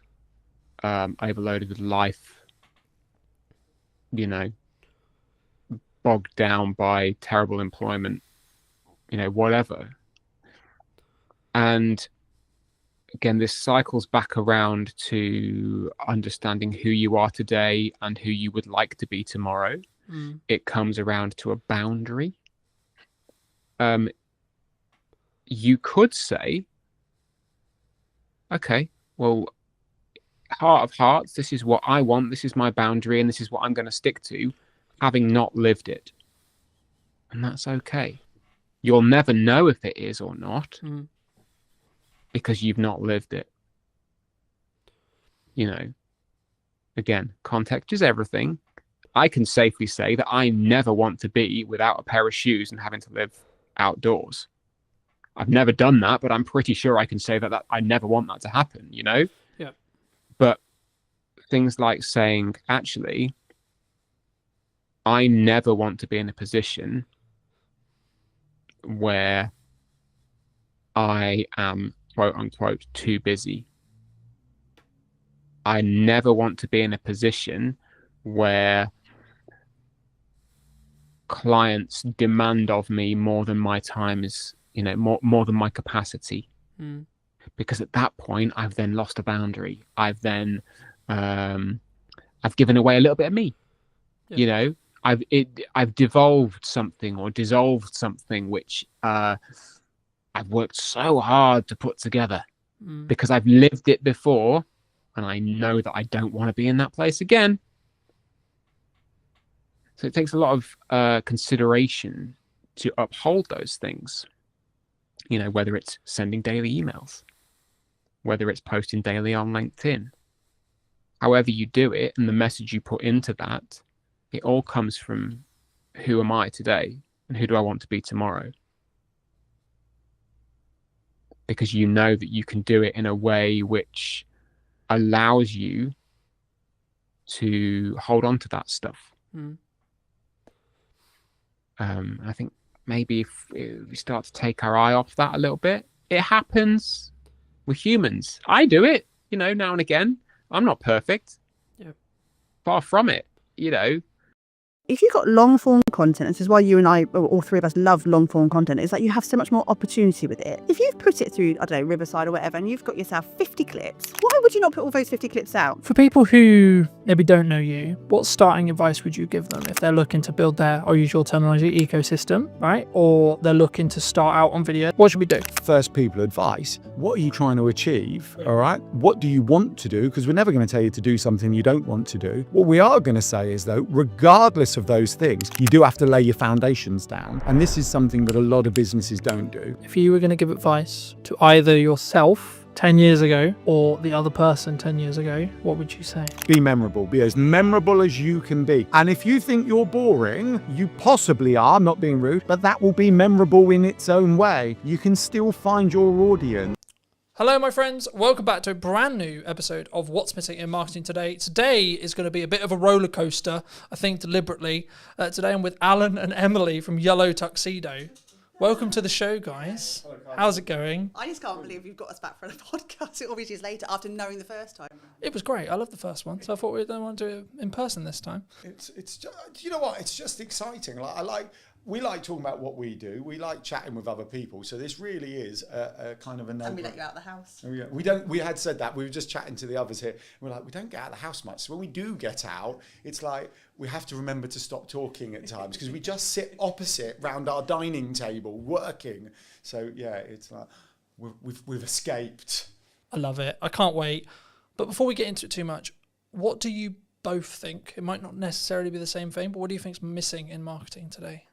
Do you want to go first? No, you can go first. No, because we have this conversation quite a lot. And I think in terms of what's missing in marketing is simply the human touch. And I think we've got to the point now with a lot of small business owners where it gets quite formulaic because this is like how you market your business. And we forget sometimes that actually to be a bit more human, to realise to talk to people on a two-way street. You're really good at that, aren't you? Yeah, well, yeah. I think you just basically handed it over to me because you ran out of what to talk about. Yes. I think there's two things, actually. I think there is that human touch. There's still there's a large desire to broadcast. Let's broadcast.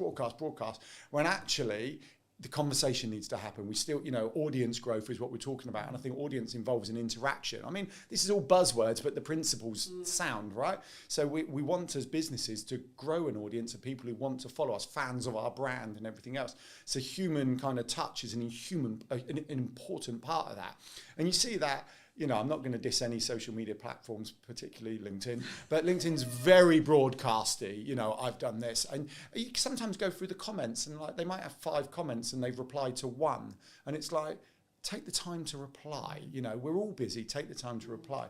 The other thing I think's missing, and human connection is like the big thing, like that's what we call it in Yellow Tuxedo. The other thing is what we call and. It sounds stupid. But I think so many people think they can do one thing. It's like, I'm just going to go networking. I'm just going to do LinkedIn. I'm just going to go on Instagram or TikTok. And you know what? For an extremely small percentage, that will be fine. For everyone else, it's what else are you going to do? I'm doing this and I'm doing that. And one of the kind of realizations, I'm gonna pick on LinkedIn a little bit. I'm okay with it, right? But it just gives some very good examples.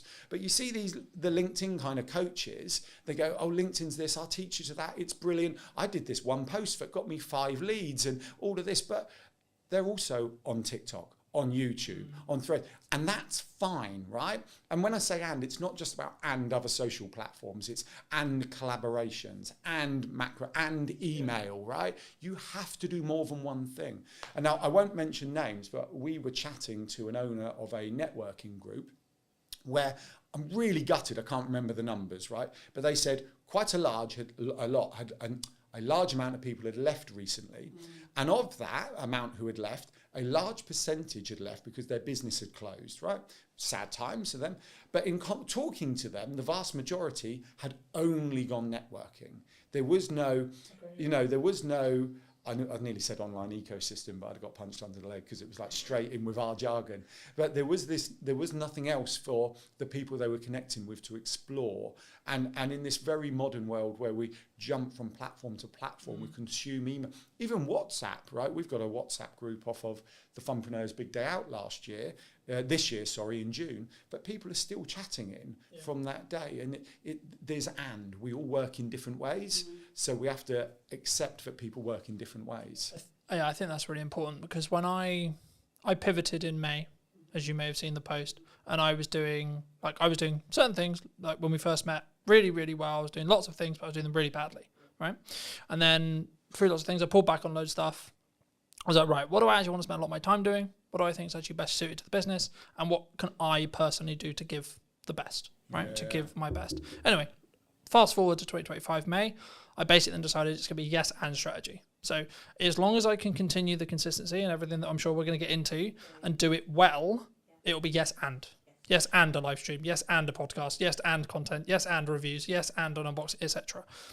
And the key that I found was that's why I'm now successful. That's why I'm now busy, right? Yeah. It's not just a binary, oh, someone told me a networking meeting and that's why, right? I personally only do content now, but that's just because of just the nature of the business, time and leveraging. It's efficient. It's efficient. It's totally efficient. That's why I love the fact when you said we're going live in this one today. I mean, absolutely. Why would you not? And if you can get past the confidence of being live on camera, you do that when you're talking to your customers directly. You don't go, sorry, can we just record this and send you this to you? You know, you would have that conversation. You'd have that in a shop. You'd have that in an office. So doing it as a live stream is so efficient. You get people who are watching live now, hopefully, lots of you. Thank you. Mum. Hi, nice. Hi, Mum. Can't even get onto an internet, let alone. That is true. But you do. But then you've got the content after that. Then you're going to slice and dice it and do what you do best. Why would you not be efficient like that? It makes total sense. People asked me the other day, they were like, why do you just not live stream it? And I was like, well, I want my source. I want to add, I want to have the trailers on the front end. I want to be able to multi-cut. I want to, etc. I want to be able to either utilize AI or do my own clips, etc. And I think you can, like building off our original point at the beginning, I think you can do all of it, right? When should someone not though? Because we're talking as season pros, right? We're people who know we can do content quickly, right? We can distribute quickly. We can articulate quickly. We can articulate well. We know what we're doing. That isn't everyone. No, it's not everyone. It's not at all. Not everyone wants the same thing either, which is just as that's a important. huge thing. Is that do you need to? Do you want to? Those two big directors there, but also. You're right. We are in the marketing sphere. You are in the market. It's just for the record. We're online visibility specialists, of visibility. course. We're not marketing. And that's a very big thing. And we don't use the dirty word. Marketing's a thing, right? We're not that because we don't want to be in someone else's business and to get to under. We want to help you be more efficient, and that's a massive thing for us: is efficiency and time and space to be able to do the things you want to do. When it comes to a muggle. I know that's a question you asked before. And as a muggle, not everyone's got all of those skill sets. I completely understand that. But also, what are you trying to achieve with it? Where are you trying to get to with it? We need to obviously show best practice of what you could do and how far you could stretch content. Because obviously, if we can do that, we can help teach that as well. And we can show, like, we are doing this and we've reaped all of these rewards from doing X, Y, Z. When it comes to, I don't know, a forest bathing instructor or an artist or a plumber, they're not always going to have that skill set.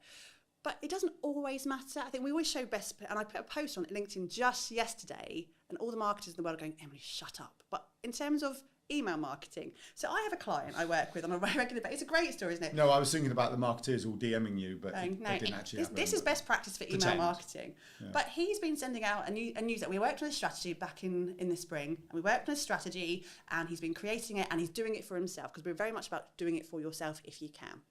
And then about a week ago, he realised that all of his subject lines for the last 6 months had main newsletter. And he hadn't changed. He didn't know how to change his subject line.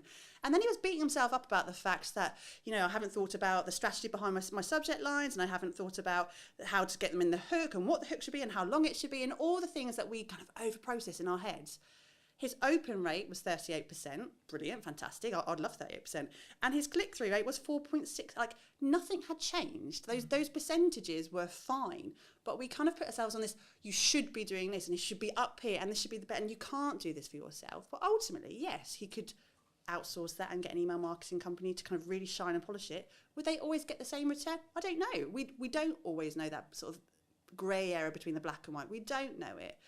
I think if you're at a point where you want to be out there a lot and you want to do video and you really can't pick up the camera, that's when, yes, absolutely, find someone who can help you to do that, because the block to the tech shouldn't be the reason that you're not doing something. So someone can always come and help you out that way. I think you want to say, Chachi in the corner. No, I mean, I agree. I think you have to choose a medium to start with, though, right? Like for me, I just did video because it was the one that suited me best, right? Now, you would say, and I would say, I need to be doing more. Yeah, absolutely. But I need to be doing it more sustainably, right? So when I do email marketing, I'm going to do email marketing in my way properly, right? When I do blog writing again, it will be properly. I've tested it. I know what I'm going to do. I know how I'm going to do it. But I don't turn on those taps until I know I'm going to be able to keep those taps running. The same thing with the live stream, the same with etc. Like I'm in a very grateful place, but still a stage where time is the main barrier, because I only have a certain amount of time. We're recording this like towards the middle of October. This won't be out until December, the pre-recorded version, and that's simply because the only way I can be consistent is by doing it. When I have a window of time to record some shows, I record some shows, and then I bank them and so on. For people who maybe don't know you, what starting advice would you give them if they're looking to build their, I'll use your terminology, ecosystem, right? Or they're looking to start out on video, they're looking to start out with blog writing, etc. How? What should we do? Well, all right. So I think the answer to this is also a carry-on point from what you were just talking about. You'll turn on the taps when you're ready. And that's really important. So it has to, you have to start with what are you trying to achieve? Yeah, that's the first thing, right? What do you want to achieve? Because if you go, I want global domination, then you get a list like this, right? And if you go, nah, I just want to, actually, we got someone we can talk about. So Callie, client of ours, member of the Digital Circus, the team community we founded. And I remember when we first started, she said something like this: I'm just trying to make enough money to take the family on holiday, right? So she joined the Digital Circus. We've been working with her. She comes to the group sessions. There's no one-on-one in it particularly, other than just answering the odd question. And recently she's got, it's all kind of kicked in and working. I'm getting so many inquiries organically now that she said, I don't need to post on social media. And we take that as a win, right? She takes it as a win because she's got, she can pick and choose what she does. And we're going, we don't see social media as a bad thing, but it can be a bad thing if you're feeling you have to do it to help you get to where you're going, right? Because then the mindset's different. But for her, she's like, well, I just do the odd posts for the people who are trying to validate me, but actually everything's coming in through the online ecosystem she's built. And that's really good. So going back to first people advice, what are you trying to achieve, all right? What do you want to do? Because we're never going to tell you to do something you don't want to do. What we are going to say is, though, regardless of those things, you do have to lay your foundations down. And this is something that a lot of businesses don't do.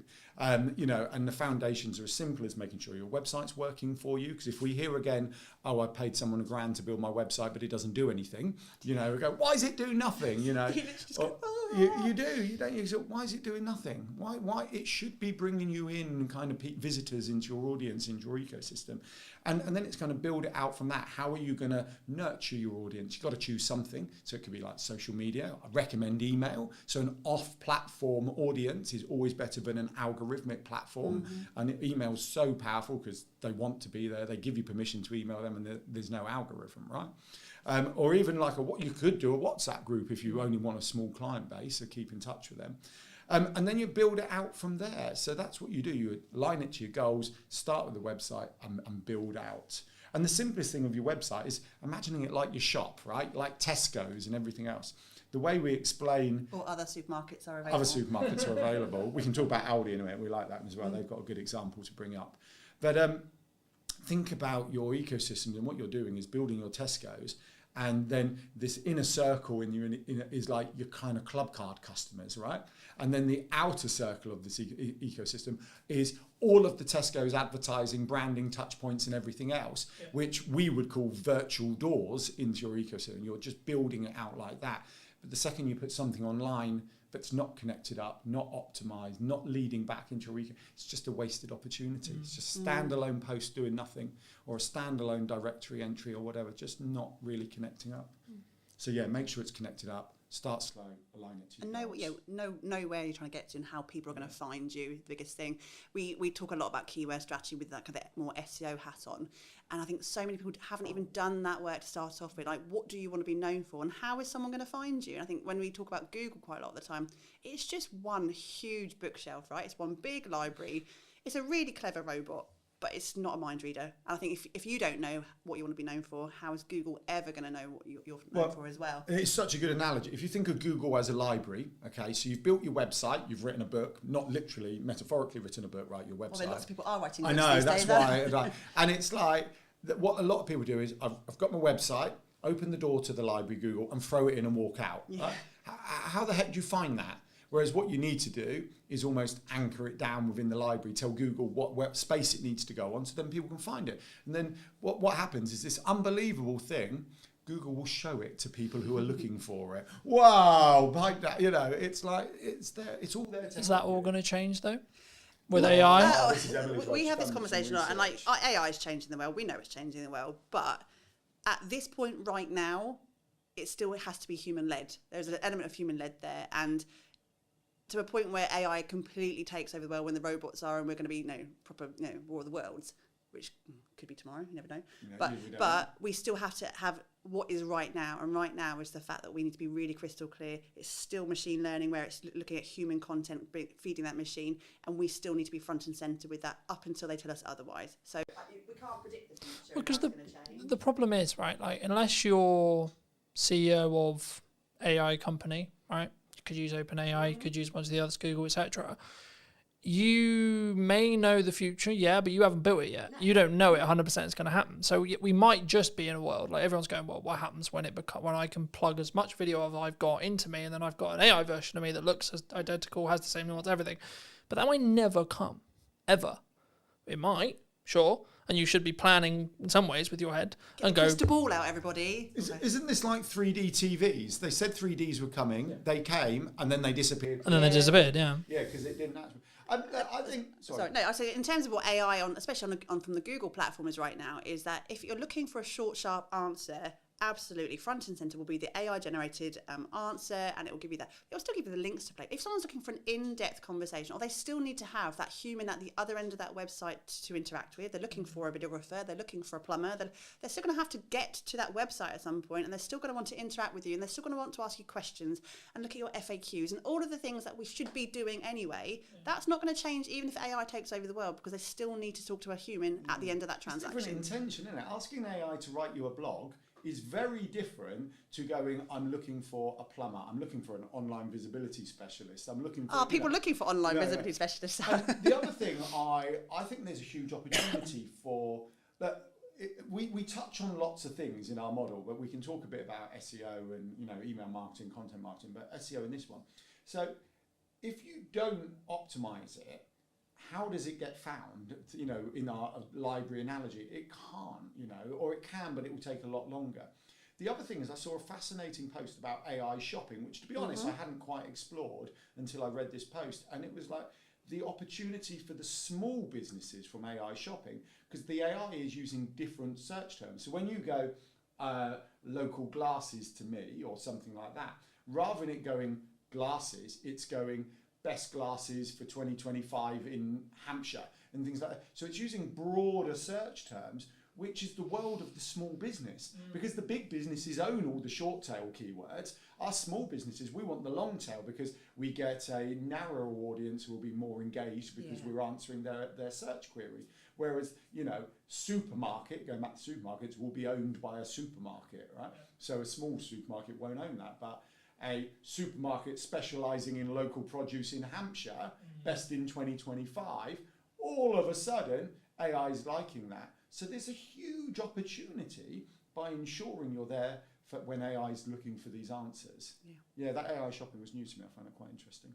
Do you think marketing's too complicated for solo people now? We make it complicated. I think business is complicated. Flipping It's so much bloody noise, isn't it? This is why we started our business, is the fact that it's a really noisy space. And my LinkedIn or Instagram or Facebook or TikTok now is filled to the brim of adverts for marketeers who are telling you what you should be doing, or buy this here. And I don't bloody well know. I don't know. It's too much. And if you are a muggle type person who's not really into marketing, it can feel really overwhelming. It can. I get overwhelmed, and I know what we should be doing. I feel it oppressive is what I've been saying. Yeah. It's like if you're a business owner, a small solopreneur, freelancery type business, I feel that the kind of narrative and noise is like an oppressive cloud of you should be doing this. Yeah.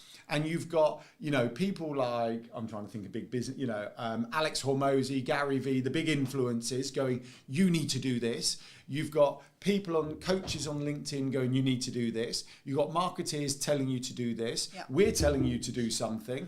And it's like, which one do you listen to? Because some are similar, some are not. It's like, it is. And I think it really is simple. You can extrapolate as much as you want. You can be really simplified. You can do everything like we were talking about earlier. You can do all of the things. No one can tell you you're wrong to do that. That's why I always get quite frustrated when you hear the influencers just do one thing and do this. Well, that's fine if it works for you, but you may want to do more. And if that's out, fill your boots, crack on, do you. And I think what's missing these days is that we're so focused on the structure of marketing that we forget the creativity of marketing. And like, I look at our social, not ours, we look at other people's social media, and it's like really transactional. Small business world is, I have a thing to sell, buy my thing, I'm going to target my ideal client, talk to my ideal client, and hopefully you buy my thing. But you look at the big brands, like we were talking about Aldi before, weren't we? Or any other big, they're so creative and fun and not taking themselves seriously, or just connecting with you on that human level. They don't overthink the fact that they haven't done 5 LinkedIn posts this week and done this over there and sent that email. They don't do that. So we need to actually look at those bigger brands and go, how can we make our life simpler, show up the way we want to show up, and stop worrying about the fact that, TikTok's done this new algorithm change this week, and that's done over there, and that person's telling me to do this, and I should do this. Like, breathe. just breathe and do you. Done's better than perfect any day of the week. Well, that example of the email Exactly sending, he got it out ultimately. The message in his email was brilliant. He still got people clicking through in that email. Yes, he could have been shiny with a really profound, opening statement. I got really excited on our email. So we send a weekly newsletter on a Thursday. It's a kind of, we share some thoughts on kind of the business world and what we do, with some hints and tips and some other, and community news and blah, blah, blah, it goes out. And I started adjusting the subject line, and I noticed the open rate went up by 10%. I'm like, Emily, I've worked out how to increase a 10% open rate. You had it. No, I hadn't. And so the next week I followed the same formula, 10% increase, next week 10%, week after 10%, and then week after, same thing, no, back down to normal.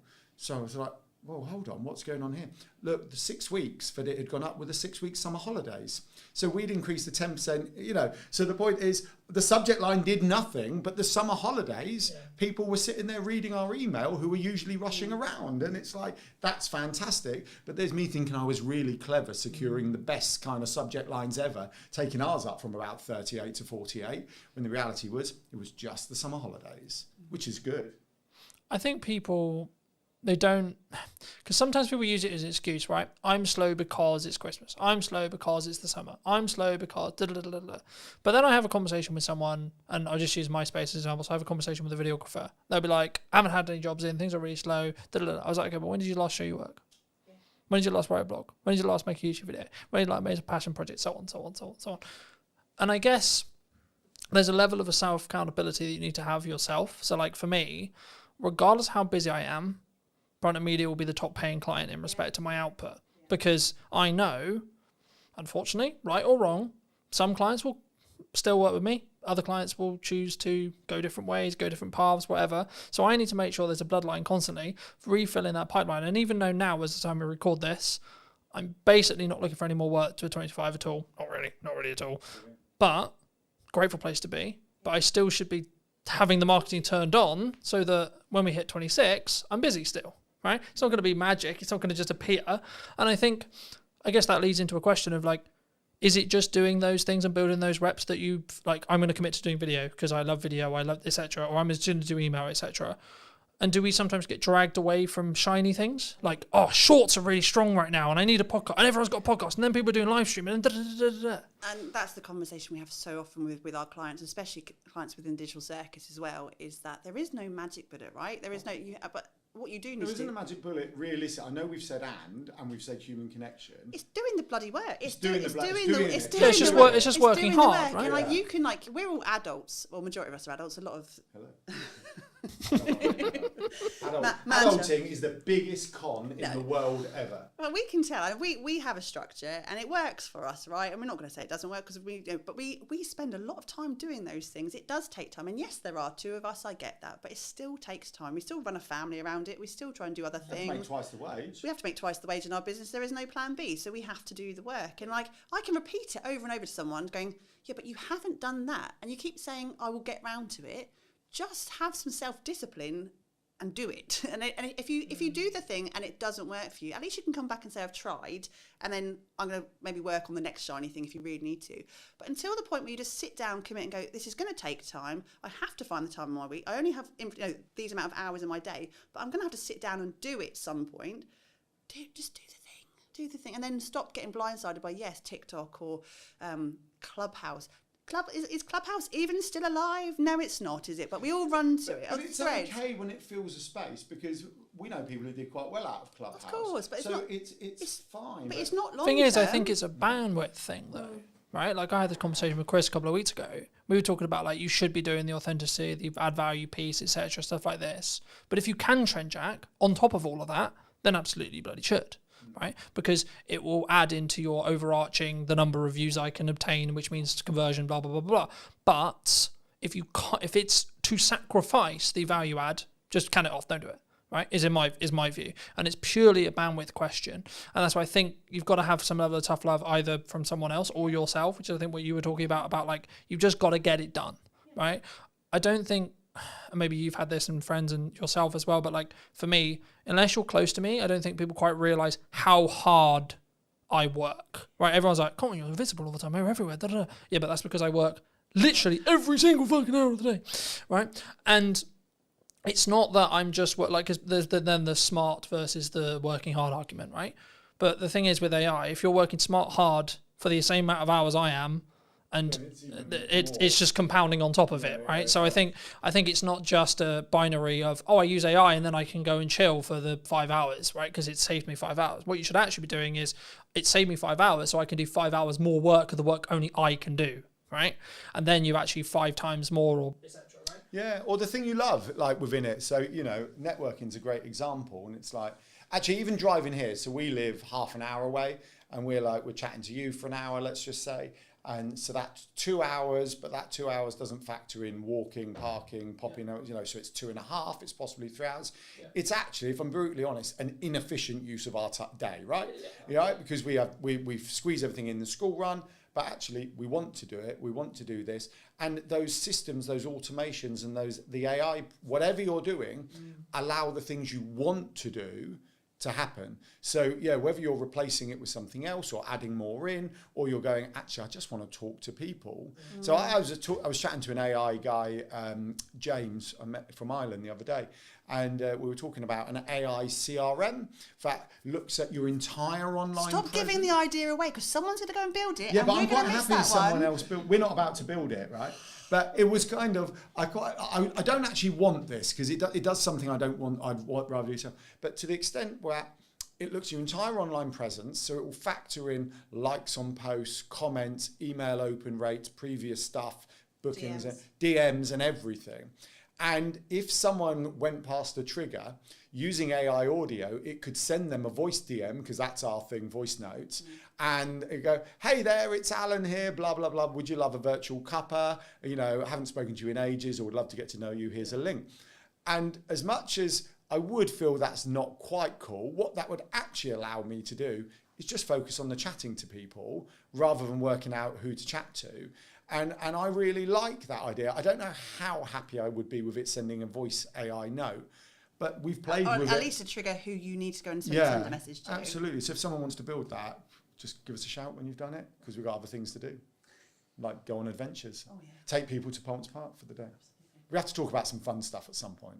Absolutely. I mean, just quickly on the voice cloning note, like that you can, like now, as of today. We use Riverside we've played with it. It's brilliant. Alan said to me, absolutely clone your voice. I could period. not tell the difference. Yeah. He played something to me and he said, "Do I sound alright? Does my Microsoft's microphone, sound a bit tinny?" And I went, "No, it sounds really good." He went, "Yeah, it's not me." I put a post out on LinkedIn with it. I put a post out. And it was, so I got the audio, and then over the top of it, I did a video of me doing like a phone jacker voice out.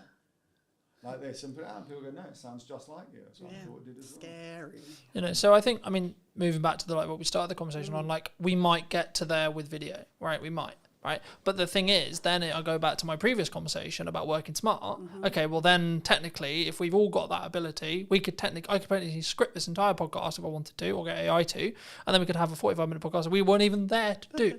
Now, should we? That then comes the question, right? Because is the energy going to be different? Yes, AI can mimic us, but the nuance, is it ever going to... we don't know, right? No, and also, Not yet. in terms of your own sort of self. It exists. Come back to it. It exists. I watched a video this morning on it. But forgetting on the output, it's surely about your own sort of, I don't know, self-gratification of enjoying to do these. As I was going to say, but surely if you enjoy podcasting, you want to surely carry on that's doing that. counterintuitive. You wouldn't AI it out if you enjoy doing it. No, I think but that's what the we're point. saying is like we can get so far from it, but ultimately, what is the end of it? What's the ROI? You know, the ROI would be, yes, getting some efficient content created, but the ROI also has to be You're so businessy. I'm sorry. You said ROI and ideal I client wrote a blog today. that had ROI on it this week, and I kind of felt dirty. Honestly, who even are you? You've changed. Yeah, it's like it's what you're trying to get out of your business, and I think something Alan and I have been exploring recently in terms of time and space in your business and what your bigger picture is. It's really, we don't get into business to go, what else can I do to be really efficient today? Like you go unless your goal is, yeah. you know. But also, you choose your chosen field because of your love of the field, or the fact that you want to be outdoors more, or you want to chat to people, or you want to, whatever that is for you. I don't know what everyone else's sort of end goal is, but for me, I like humans. I really like humans. Well, some humans, not all humans, you know, won't they? But yeah, I want to. No, we like chatting. I think in a world where I could not chat to another human being again, I'd be really, really flipping lonely, and I don't want that. So yeah, AI might be efficient, but I'm still going to want these kind of interactions. Yeah, but that's for me. That right? Hold on. AI video. So I watched a Casey Neistat on YouTube this morning. I think it only came out last night or this morning. And there's a new TikTok. I think it's called Saru or Sura or something like that, by OpenAI. When you start it up, you scan your face like this, and then you go video of me 1930s James Bond style thing, and then you get an AI video of you. And he did a whole video of it, and he was talking about it's cool, but it's slop, and he explained why. And he said I'm not anti it actually, but so go and watch that. That's worthwhile. So it does exist. Whether it exists for 1 hour long form, I don't know, but that'd be interesting to see. It's how you take that and use it, isn't it? It's like if you're taking the piss out of yourself, absolutely. That's a great example of being able to use that kind of filterage type thing. We've had filters on your phones for bloody years. It's just not using that as gold for your business, and that's not expecting that's going to be the magic bullet. I think there was also, there's lots of trends that me and James talked about for ages. James Gale, whose space we're sat in, but like for me, we talk about like there's a monkey vlogging and like stupid shit like that. There's this is actually really creative, and this is actually part of the creativity process, right? Yeah. And that doesn't take away from like me AI and myself. And I think actually, are we ever going to get to a world where we're completely AI? Probably not. I don't think society will accept it, to be honest. Are we going to be? Will we have the tech to do it? Sure, probably, yeah. I just feel like we're going to be, you know that Disney film WALL-E, when actually they're in a spaceship, there's big fat blimps just going around because they haven't. That's how I feel we're probably never going to get to, but maybe. Our kids can tell us. We won't know. What's the other thing I was going to say? You're not the interviewer, by the way. No, I know. It was just following on the points. But the AI thing, I think, it's there for the things that aren't in your zone of genius or you don't want to do. And I think that's no different to outsourcing, right? No. People outsource their social media because they can't get their head around it, don't know what to do, don't know how to do it. Or just have no interest in doing it. Or don't have any interest. But they understand they need it for the business, right? Yeah. They want the visibility. They understand that opportunities will come if they're on it. Yeah. But the idea of them doing it is like, no. Especially as, going back to, like, whatever your goal is probably the most important thing, with your why and everything else. And if you've got, Emily mentioned forest bathing, we've got a client who's a forest bathing instructor. She wants to go forest bathing, right? That's what she wants to do. She wants to take people forest bathing. Does she want to sit there doing short form, blog, SEO? Probably not. No. So why would you not utilise what is about to do it? Now, we always say to a certain extent you should still input, because actually if you truly outsource your social media, it's never going to be you. It's never going to be you, right? It's really difficult to get it right. And actually, AI would probably be more you than outsourcing it to an individual, right? A human being, which is... Especially if you become skilled at training AI, right? Which is the important element, right? Yeah. A lot of commonalities is people open ChatGPT, Perplexity, Gemini, whatever you're using, and go, write me a social media post for X business, right? And then they're like, why does it sound robotic? Why does it sound weird? Because what they're not doing is saying, here's stuff I've written, here's what I've said, here's my terminology, here's the words I use, here's the word I don't use, etc. And then once you do that, it's like, well, it actually will be pretty close. And then you should tweak it, and you should read it, and you should adapt it, right? And you mentioned Gary Vee earlier. He still writes 95% of his posts, right? Now, right? So yes, he's a big influencer, he has lots of team, but if he's capable of doing it, what's really your excuse for not doing it? Like, really? Yeah. And this is exactly it. He's like probably the most hard-working person on the planet. I don't think he ever sleeps, does he, at Gary Vee? He never does. Don't know. But it's like, Do you live with him? no, I'm close to one with the energy level, thank you very much. I don't even know what my point was. Oh, no, it's like, yeah, there is no excuse. And if you want it bad enough, you bloody well just do it. Thing is, and I think he fine. does, because he talks about sleep all the time. He says, I get 8 hours, but that doesn't matter. The 16 hours I'm awake is what matters. That's what is mattering with it, right? exactly. His output within the 16 hours is so efficient Yeah. and so well done Yeah. that he can outperform.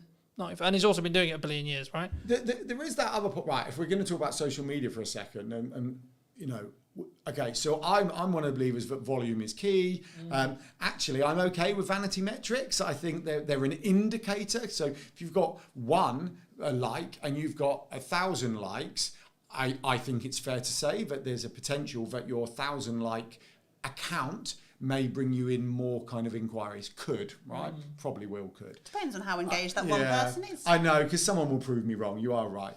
But if you were taking a broad generalization, you would say if I'm hitting 100k, like I am right now, roughly every month, and someone's hitting 10k, I'm probably going to have more inquiries, probably going to have more people talking about my brand and my business and me than someone who's 20 or 30k. I think that's fair to say. What was my point? But I think one of the challenges, especially if we're going back to small business owners, solopreneurs, is the long post, right? A lot of posts are long, whereas going back to Gary Vee, lots of his are extremely short, and they're a repurposed piece of content. They're not fresh content. They're a video he did 5 years ago that whether he's got AI editing it or he's got an editor editing it, he's bringing back out, he's repackaging and everything else.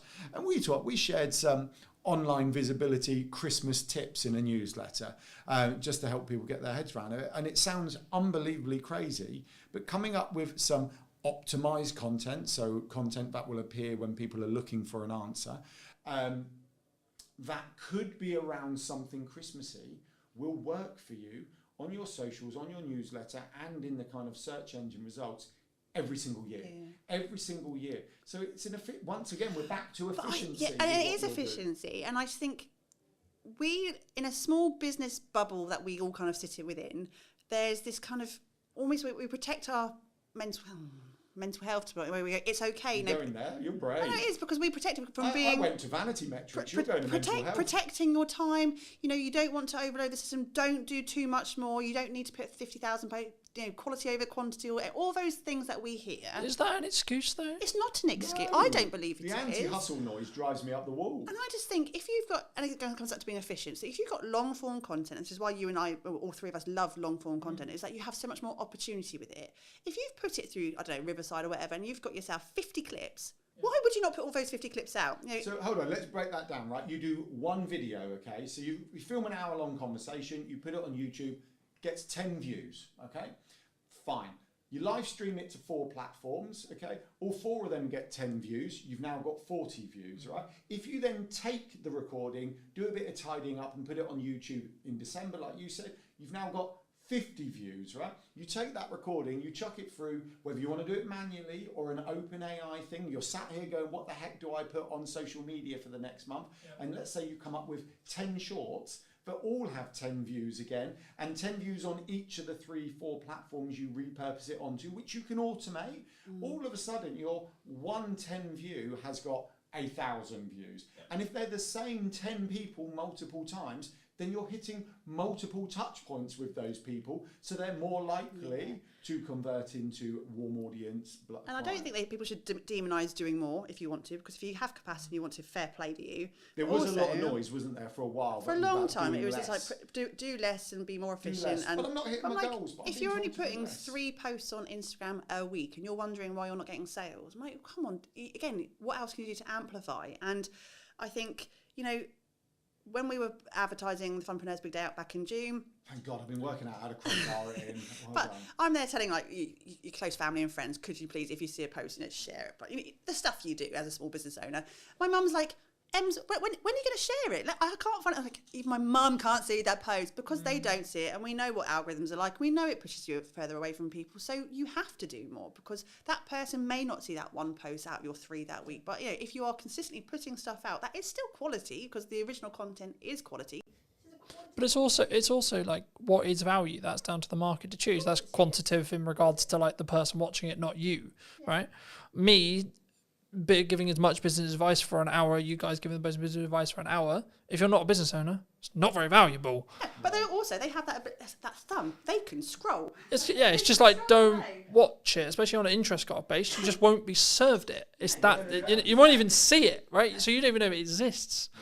But yeah, people are not going to be offended because they've seen that one short 3 or 4 times. They've already seen it or not seen it. They are just going to scroll past. I think we take it far too personally that we're interrupting people's lives. And like you said, most of the time they haven't even seen it in the first place, and you're not interrupting anybody. Yeah, do you know one of the other things, I think this all fits in, if we're sharing kind of thought process and tips, was make sure that we prefer target audience to ideal client, but make sure your target, you're only connected with your target audience. Don't do it. And I'm like, why would you do that? Why would you remove potential opportunity? So we don't remove people who aren't in our target audience. We just allow it to build because we want fans of our brand. We want people to know the name Yellow Tuxedo. We want people to talk about it. But then what you get is opportunity. And you said this earlier about people who say, oh, there's no business in December. Rather than saying there's no business in December, why don't you go, what could I sell this December? Because people are definitely spending money in December, right? They may be spending it on something else. And let's use forest bathing. Nicola, hi Nicola. She'll be watching. She'll be fine with this. Let's use forest bathing Nicola again, right? Nicola takes people forest bathing. That's what she do. I don't know if Nicola would say this, but absolutely I could imagine she could go, December's not as busy for me, right? Because people are partying or whatever. But you could bring out a gift voucher. You could bring out some in-home experience that could be bought in a box. I know she does forest bathing in a box. There are other opportunities. A range of waterproof jackets Nicola could bring out that would be brilliant for the winter because she goes forest bathing if she wanted to. There is a plethora of you got plethora. It only took you. Well, it took us ages to get to Thumpernose Big Day Out and plethora. That's one of our buzzwords. We have like a business bingo lingo type thing, and plethora comes Plethора's on our list, yeah. Plethora comes out a lot. So, and that's the thing, I want to go, what can I do differently? And once again, it might take time. So you could have a conversation with AI and go, December always feels busy. This is my business. What could I do differently? You could ask your community you're a member of, like the Digital Circus. We've had Decembers where we've thought we were going to be quiet. They have been our busiest months, haven't they? Yeah. Well, you used to say December's quiet, and I used to say, can you stop saying that? Because there's no logic for December's being quiet. And then we literally got an inquiry on the 31st of November for this fantastic project that led us up to Christmas, which we then stopped for 2 weeks to spend it with the kids. Right? I think the key, and I think originally it was Alex Emosi who said it, but if no one, like not every single person on the planet knows you, then you need to market more.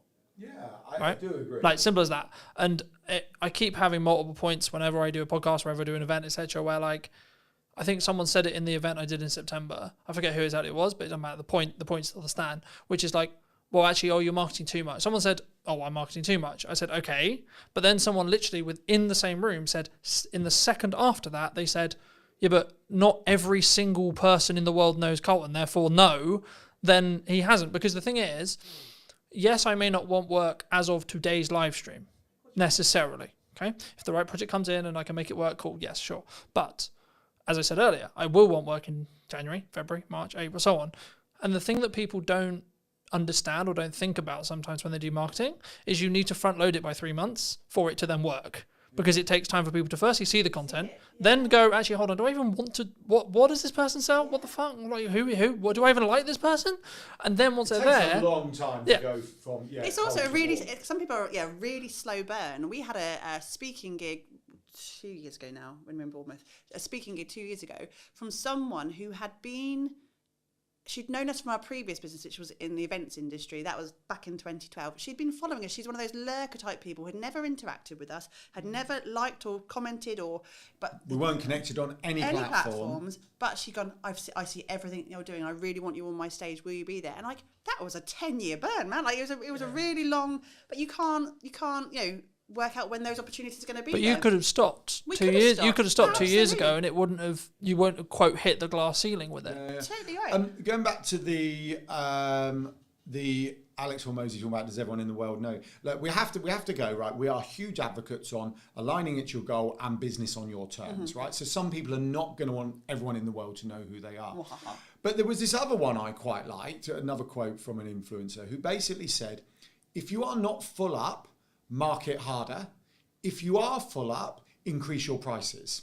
And I just feel we all get caught up in the noise, get caught up in the narrative, get caught up in all of this.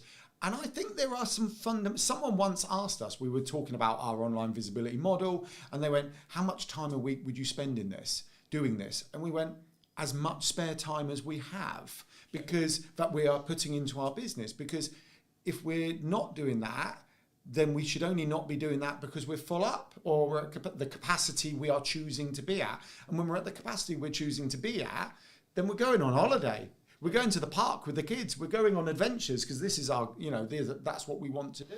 So But that's your decision to make, right? Absolutely. That's your life choice. And that's why it irritates me when people go, I don't have the work-life balance I want, right? It's like, well, especially if you're an entrepreneur, it really irritates me because I'm just like, then take on less work and be okay with making less money. Adjust what you do, change your business plan if you need to, come up with a slightly higher ticket item, potentially, right? That might help with that. I mean, there's a reason we're not in Barbados just yet. No, of course not. Yeah, but do you want to be on Barbados? Do you Well, want to I'm be? not going to say no if someone buys me a flight ticket. Okay, no, I don't want. You know we don't. We don't want to, but we've designed it, and we talk about it's again so buzzwordy. We talk about like what life work blend, and it's going to be very much incorporated our lifestyle. And we can't, we don't have capacity to be 1,000% all the time. We can't. We'd burn out. But we do get the time with our kids. We do get to spend time together. Alan and I work together as best friends and partners, lovers, all that. That's really.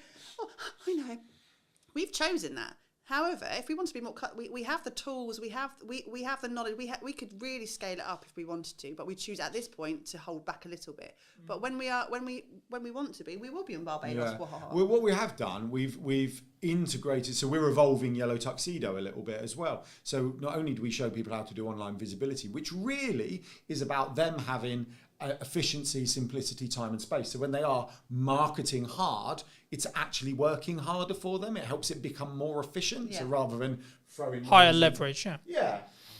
But the other thing we're bringing online is back to this kind of whole time and space and efficiency. We're bringing on some events, right? So we do the Funpreneurs Big Day Out, which is about solopreneurs, freelancers getting together.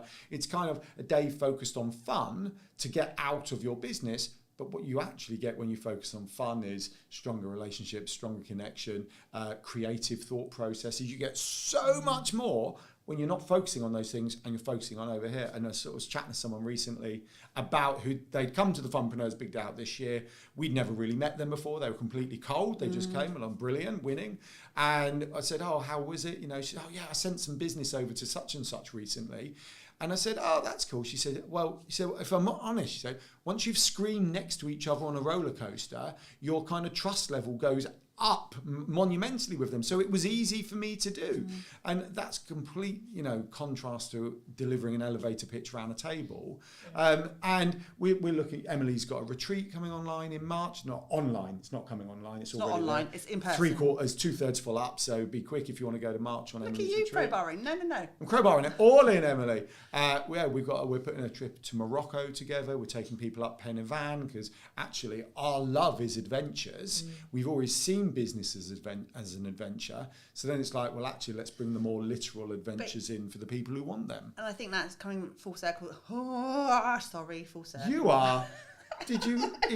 I'm sorry. You're such a coach. But it's about going back to the online ecosystem and getting your online affairs in order and having those foundations in place. It makes your life simpler. Once you've got that in place, you can go to Morocco, right? But you need to stop whinging when it's not working because you're not taking that time to build what's going to lift you up. And you have to put that effort in. And it comes right back to... Sorry. We can't... we could do it for you if you want to. But, you have to... Kids do need shoes. do need shoes. And it's Christmas coming up. We need to buy presents.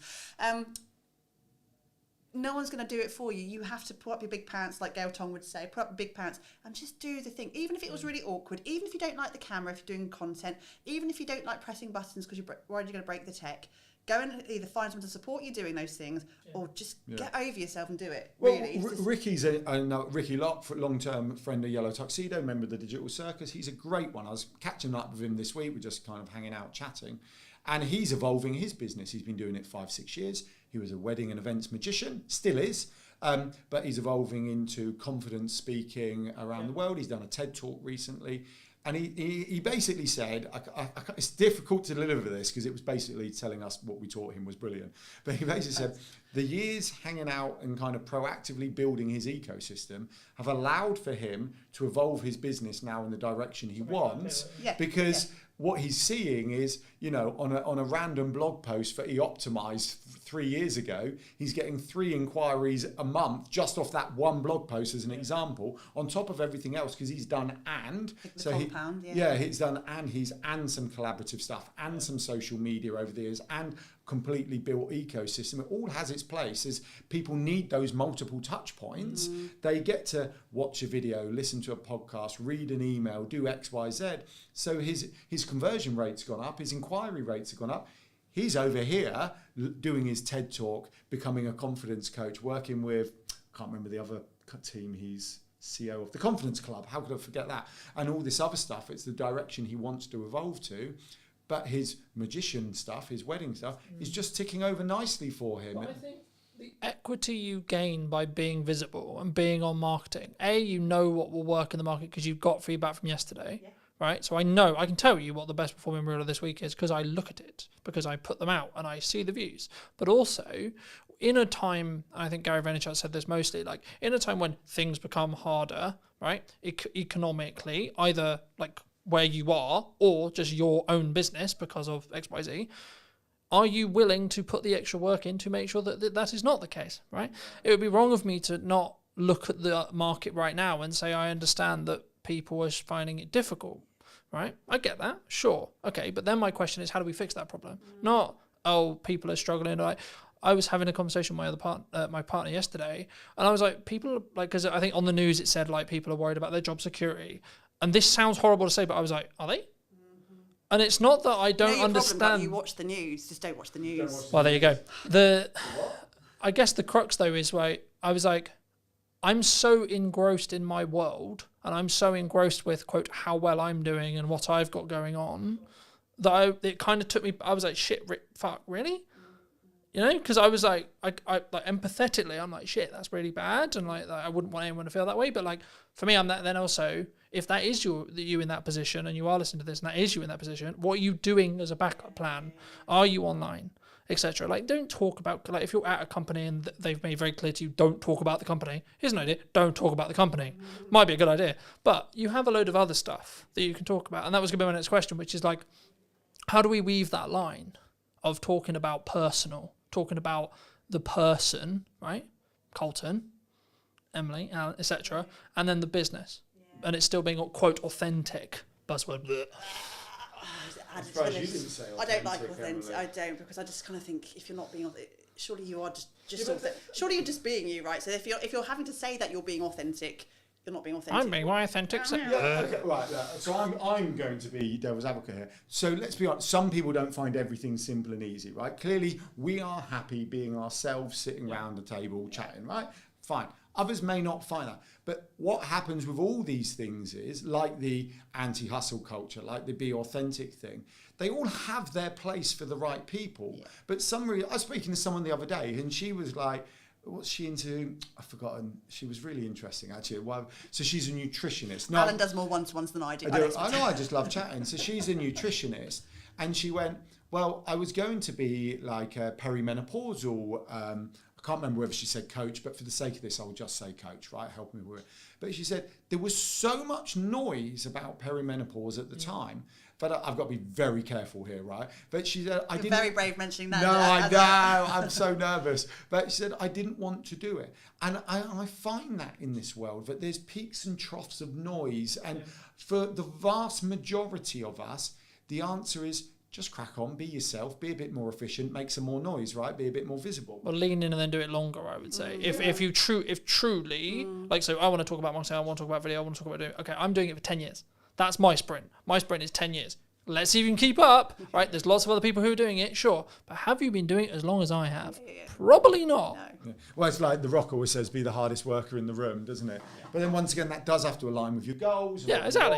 And we have quite a few clients who are, what's the polite phrase? They're older than us. And more mature clients. I think the term is on the way down, or on the wind down. On the wind. Some aren't. Some are hungry for we have a whole host of clients that we work with who are in their latter stages of their career life, who are not slowing down. They've got, No, and actually far they're from the it. best workers we have in terms of taking ownership and doing it. They've been through the career ladder, they've done things, they've maybe changed complete direction, they've maybe got to their They understand working hard. They as understand well. work ethic. It's an amazing thing to have because they've done that their entire lives. And then it's all like that final sprint to retirement or not retirement, because loads of people don't even want to retire, is that this is my last career, the last thing I'm going to do, I'm going to make it count. And they are the best workers. I really, Well, really Michelle Armitage is Oh, a you good are dropping one. names today, No, Alan. well, not, because they're compliments, right? So Michelle Armitage had a corporate life. I think she said she was 10 years from retirement if she wanted it. She didn't. She quit. She wrote the book for the topic that no one else had written the book on, but she was interested in something, went to find a book on it. No one had written it, so wrote it, right? It was on design psychology and how you mix psychology with design, literal design. And so she wrote the book, and now she talks about that. She's bringing that into business.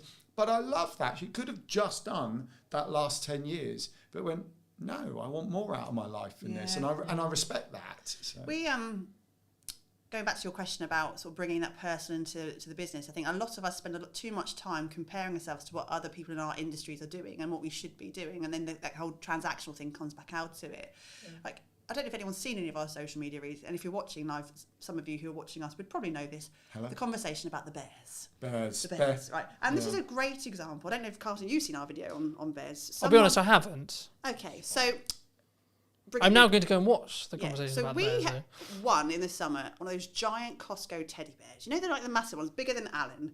And I was like, oh crap! Thank you very much. Well, Joseph won one at a fair. Our youngest child won one at a fair. And then we went He to named another the bear. fair about a month ago, and our middle child was a bit upset, and he accidentally won. I think they felt sorry for him and gave him another giant bear. So we have two of these damn massive things, and we haven't got the biggest house. We're not in a mansion. We're not in Barbados yet. We've already said that. And then a couple of weeks ago, another giant bear anonymously arrived on our doorstep. Just someone brought, and we were like, fuck, what are we going to do with these massive things? And that became, again, it was a light-hearted bit of banter. It became a bit of content on there because it wasn't about online visibility, it wasn't about digital marketing or social media. We just put some posts out about the bear. And then what we couldn't have accounted for after that was the conversation from people outwardly who were watching our stuff, sending us bears in the post. We have had mini bears put, we've had Care Bears through the post, we've had people, and the conversation and content that came on, it's been hilarious. That's nothing to do with what we do, but they're getting to know us. They're looking at our tone and our fact that we don't take ourselves too seriously, and the fact that we are just human beings. And also, it was content gold. We did a reel in the end of us beating up the bears. Adam actually had put his shoulder. I still have a bad shoulder. He's got a bad shoulder. He kind of threw it on the floor and kind of rammed it and hurt his shoulder. Approaching 50 and doing a big elbow on a cuddly bear on the floor is not a good idea. But we didn't go, do we have permission to do that kind of content? Does it fit with our content strategy? How are we going to tie it into some sort of really convoluted business message? I should have stood up and gone, join the digital circus. But I think... Because some business people would have said that. They would have seen that and they would have gone, what's the ROI on that? That's it. And that's what pisses me off. And for those who don't know, it's return on investment, right? But like... It really pisses me off when people do that, Every single post in their head, in that person's head. What's the business learning? What's the business ROI? What's the business ROI? And they'll put and I'll see a post that's different on LinkedIn in particular with this, and I get really excited because I can start to see someone just being a little bit more confident to go, I'm just going to share this today. And then I read the entire post and go, oh, there it is. There it is at the bottom. I'm like, you didn't have to do that. Do you know the challenges? We've always talked about this. The challenge with a black and white marketing strategy, and I understand, it's a bit like the law, right? When you're kind of doing, the law has to be black and white. But, it's that classic, but I was doing 34 in the 30, but you're doing 4 miles per hour over. Like, no, I know it was, but it was clear, it was open, surely, no, you're over, right? There has to be a line, right? And marketing's very much like that. There has to be a line. You have to look at the statistics. But sometimes what's ignored is we're all humans. When you're telling your story, it's not about you. If you are sharing something that you've been through or you're going through, it's self-indulgent unless you're doing it for the people you're speaking to. You work with, I would say, a lot of thought experts, a lot of people who have a story to tell. Why do you think so many people struggle to A, tell their story, or B, actually help that story connect to an audience? Because people don't value their own stories. The number of people that say to me, but I don't have a story, who'd be interested in my story? What do you think is specifically missing in marketing today? What's missing in marketing today? I don't know. I was thinking about this, and maybe there's an element of trust, I think. I think, of course, we don't know, AI changes every day, etc. But I think as it stands right now, the time of broadcast, the time of recording, I don't think it will ever replace a human in the concept of strategy, strategic thinking, etc. Hello, my friends. Welcome to a brand new episode of What is Missing in Marketing Today. Hope you're well. And today we're going to be talking to Jackie. And Jackie helps people with, I guess, is it more speaking confidence, and is it like actually understanding like how to get a story? Just to start there. Yeah, it's all about that. But before we get into, I mean, obviously speaking and I think content as well, I mean, what do you think is specifically missing in marketing today? Well, firstly, I have to say I'm not a marketing expert, but I help people apparently market themselves effectively with their voices. What's missing in marketing today? I don't know. I was thinking about this, and maybe there's an element of trust, I think, and that is off the back of AI. You know, nothing against AI. I love it. I absolutely do love AI, but I think people are just a little bit wary of what it is they're watching, because I think there's quite a lot of disinformation and lots of people trying to be somebody that they're not in order to impress. And I think we as consumers are getting a little bit wise to that. So I think there's an element of trust that's missing. Do you think, because a lot of people talk about AI, they say that maybe we're all going to be out of jobs, or maybe it's going to replace, I mean, specifically AI has seemed to be targeting the creative sector as a whole, right? Maybe by proxy or maybe by accident. But would you say that is true? Are we all about to lose our jobs, and we're all, you know, the universal income argument is necessarily going to happen, or is it more actually in the middle ground? I think we'll adapt, as we have with every other piece of technology that's come along. I think what is different with AI at the moment, as you say, it suddenly us creatives are thinking, oh, we didn't understand that somebody could possibly take away. I mean, we're all creative as human beings. Every single human being is creative. But if that's your job, if you're a writer or an artist or a singer, songwriter, whatever, there suddenly is something that could take away that element of creativity, your IP, your intellectual property, and I don't think that's actually happened before. So I think in terms of being creative, I think maybe there is something to worry about. But otherwise, robots have been doing jobs for ages. When computers were invented, we all thought that was going to be the end, that we'd never have a job again. But I think we adapt, and I think AI will be similar. I think there's kind of two camps right now for me personally, right? From the people I speak to and the people I connect with on a regular basis, there's kind of the ones who are using it to become more efficient, and they're utilizing it, and maybe they are using it for research, and they're using it to help them write, and etc. And we can, I'm sure, go into a bit more use cases. But then there's also the other camp, which is like, no, I'm not going to touch it. And my worry with those people is I have a feeling they might, because they're not in using it and they don't understand it, and they're not even at least playing with it, their concern, well, my concern for them would be they might get left behind, right? And they might be in a position where actually maybe they're missing opportunities because they could be more efficient with AI, but also actually their idea of what is a job, so their idea of a camera operator, their idea of an editor, etc., might cease to be as valuable to a client or a market, an end consumer, because they haven't understood that AI can actually replace certain elements of that. I think, of course, we don't know, AI changes every day, etc. But I think as it stands right now, the time of broadcast, the time of recording, I don't think it will ever replace a human in the concept of strategy, strategic thinking, etc. From what we've seen, right? As an editor, yeah. As a support, as a junior, sure. Would it I mean, there's a lot of conversation in the video space about, am I ever going to be able to put the hours of material I have of me talking on camera into an AI, and then it will be able to basically give me this infinite feed of me, then it will look and sound and have the same mannerisms, etc. And actually, should we have that? Well, I guess is the question that comes from that. You know? That is the point, isn't it? That there is that element of trust. Is what you're watching actually in real time? Is that actually the human being that's thinking on the spot in that moment? I mean, those are the things that we won't know as consumers. That then you kind of end up feeling duped somehow. And I think the people that don't touch AI, exactly as you say, will get left behind. But it's an element of fear. It's an element of touching it and it all falling apart. You know, certainly my parents' generation took ages to get into the computer world because they suddenly thought, well, if they press a button, they'll lose everything. And I think it's similar with AI, because people aren't going in and just experimenting and exploring and seeing what it can do, that actually they're frightened of breaking it, so they don't try. Do you think there's also kind of this is the way I've worked for years, this is the way I am, this is the way I've done it?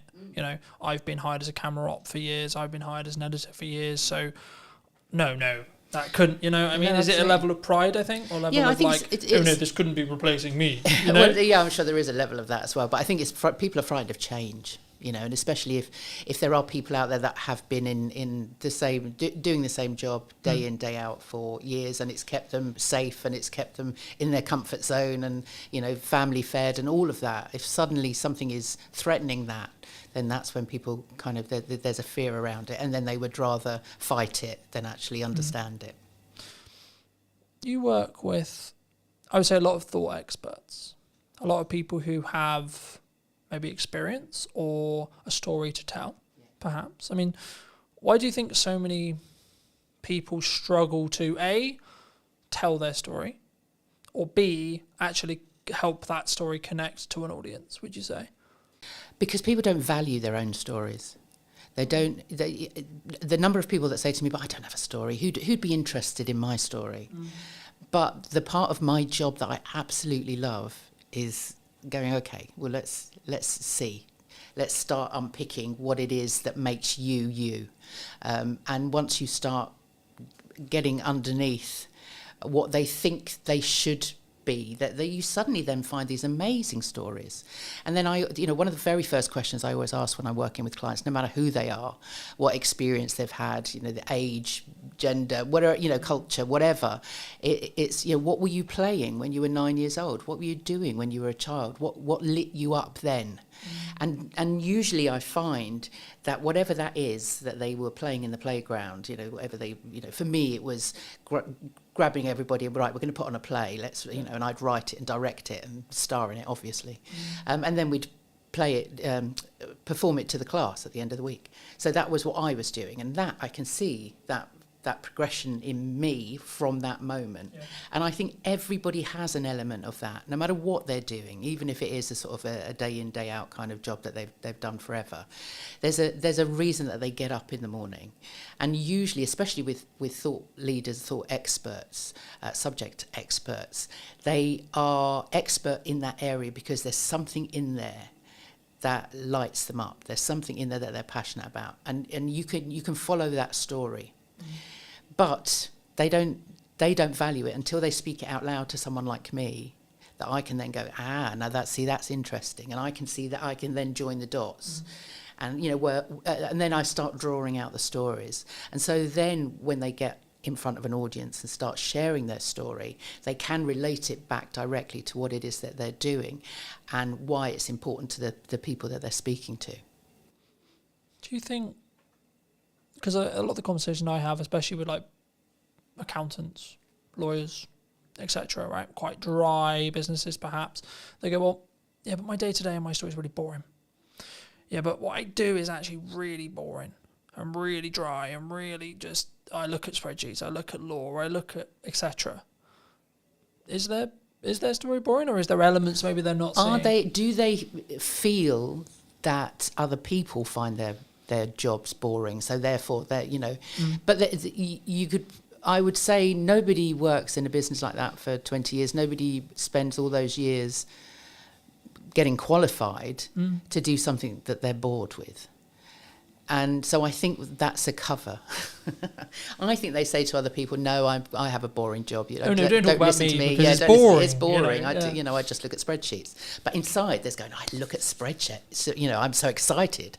I look at spreadsheets. That's what lights me up." And so there's a reason for that. And I always love to get to, you know, what is that? What is it that makes you get up and do that every day? And there's always a story. Always a story.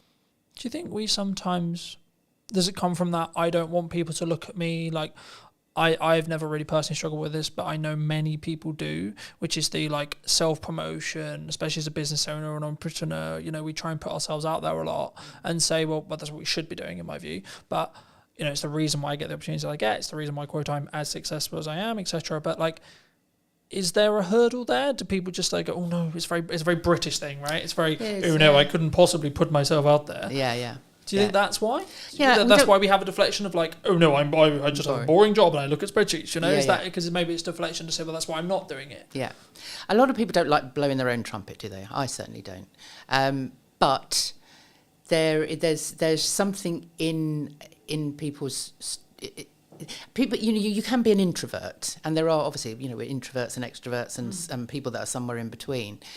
But generally, the introverts are the people that don't necessarily socially want to sort of get out there and connect and be in loud spaces and all of that. But actually, they still have a story to tell, and they still have a reason for promoting their business and promoting what it is that they do.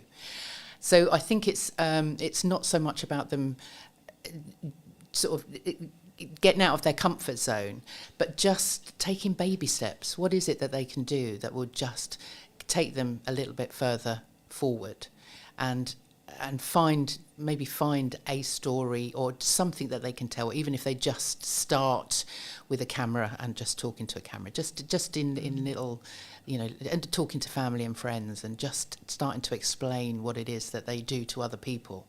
I mean, I have so many people say to me, my sister, constantly, I don't really know what you do.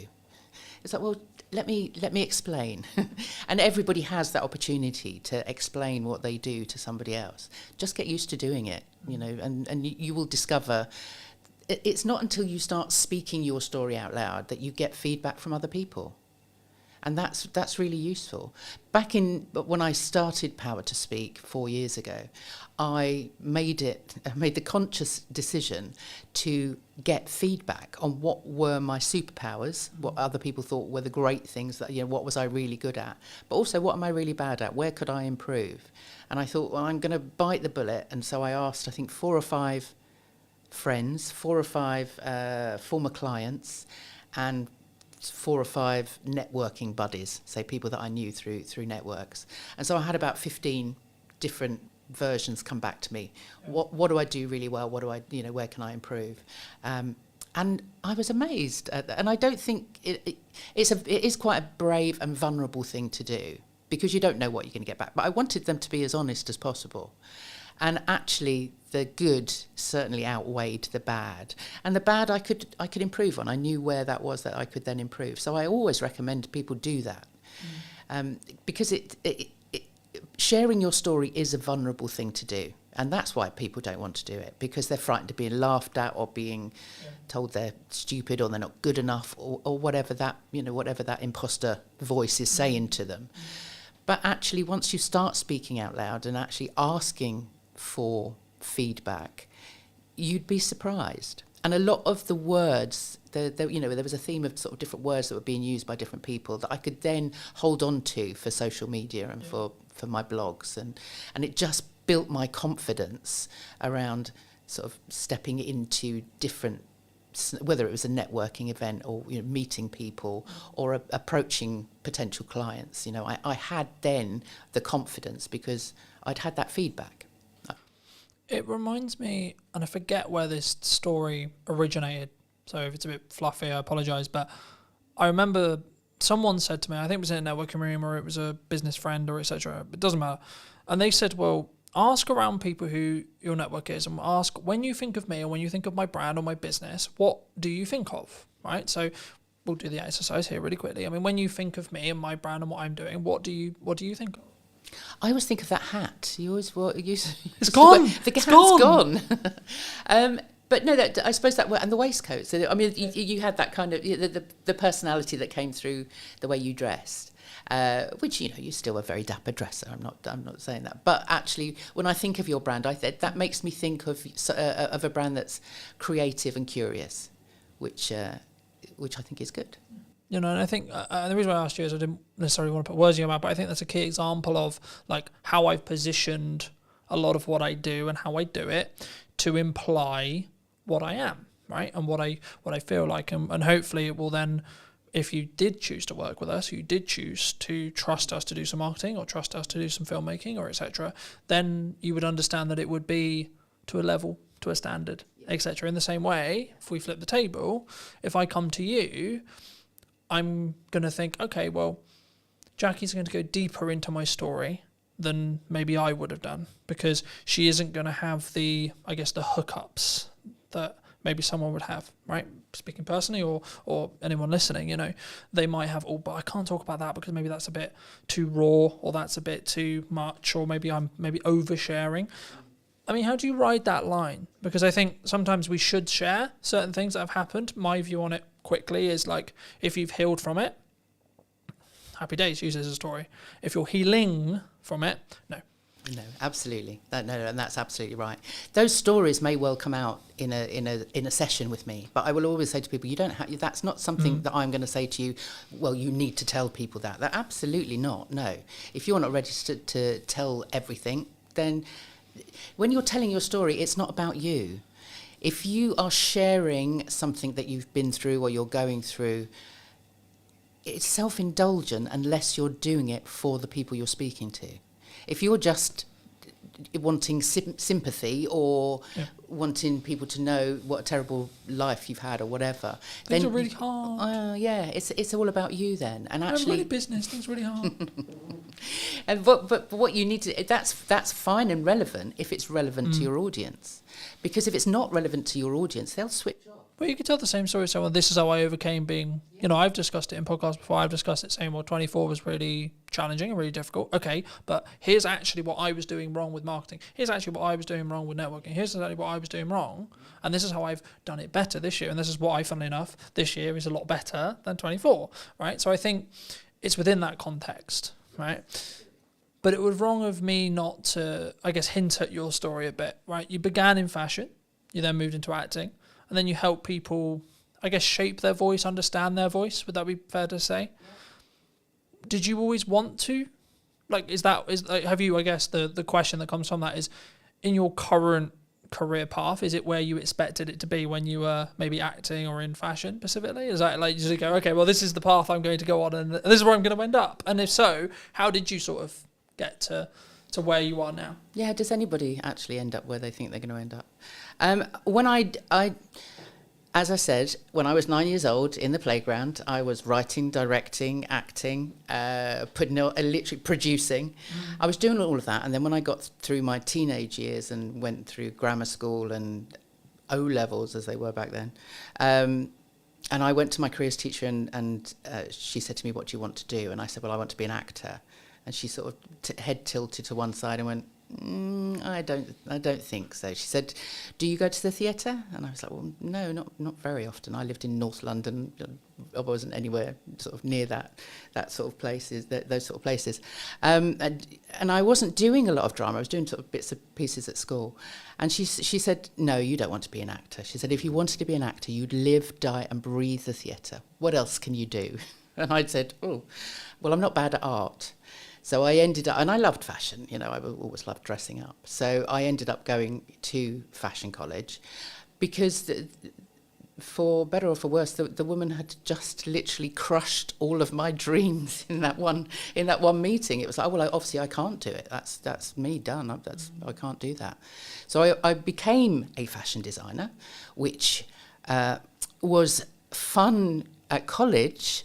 Once I actually got into the business and I was I was in the sort of rag trade end, so I was literally churning out stuff for Topshop and Miss Selfridge and H&M and all of those sort of places, and just they would fly me out to Paris and to copy the stuff on the catwalk to then come back and reproduce for our high street. And I thought, this is no fun, this is not creative at all. And a friend of mine was working at the Royal Shakespeare Company in costume. So I kind of moved sideways into costume and I worked there.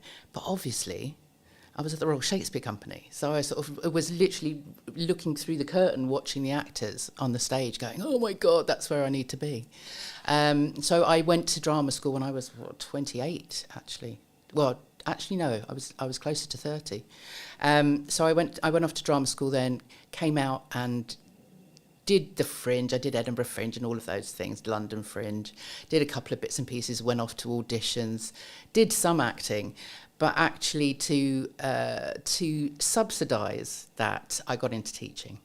And so I was then teaching kids drama and doing lambda exams and all of this stuff. So I never taught drama in a school, but I was acting coaching, basically. I was running little clubs and things like that. And I think I found I am a natural teacher. There's something in me that wants to actually put my hands under people and kind of guide them. Guide and teach. Yeah. And not so much in that kind of curriculum, this is what you need to learn and this is how you need to learn. But everything that I learnt at drama school, over the years, I've seen how fundamental the training is to everybody. Whether it's the breathing, the voice, you know, when you're taking on a character, you need to find out their motivation. What's the intention of everything that they're doing? What's the story you're telling? Who's the audience? And everything now comes back to what I do now. So in lockdown, right up until lockdown, I was still running. I was working more with adults then. I was acting coaching with adults. Also going into schools with adult theatre companies and doing sort of work within schools. Lockdown happened, all that work finished. And I then thought, no, I don't want to go back to that. I want to do something different. And so I took a coaching course, because I knew, as I say, there was something of the coach in me. And it was during that course I was in a breakout room and we had to explain. By then I was working with people, thinking, you know, how do I work with people with their voices? Because I'd been in lots of Zoom calls with business owners. You know, I think we met on one of those, you know, in one of those sort of networking spaces, and everybody was like, "Oh no, we have to make video now. We have to put ourselves in front of a camera. We're on Zoom all the time. People want to know what my 60-second elevator pitch is." And I could see that there was a fear there. Yeah. And so when I did the coaching course, I knew by then that that's kind of where I was going. And the exercise within this room, there was only 3 of us in this breakout room, and we had to explain to each other what it was we did for work, or what we were planning on coaching. Mm-hmm. And so I explained what I did with people, and I said, okay, that's my minute. I've told you what I do. Now explain back to me, what did you get from that? What did you understand from that? And one woman said, you help people market themselves effectively. And I thought, I hadn't even considered that I was helping people actually market themselves. And the other woman said, you help people show up powerfully in the world. And I thought, I like that. and so power to speak. It was then all around, you know, the fact that it is empowering when you give somebody that voice. And certainly in the 4 years that I've been doing it, it's just the transformation that I see in people when that kind of penny drops and they go, actually, I can just be me. Yeah. They take ownership of all of those stories and all of those experiences.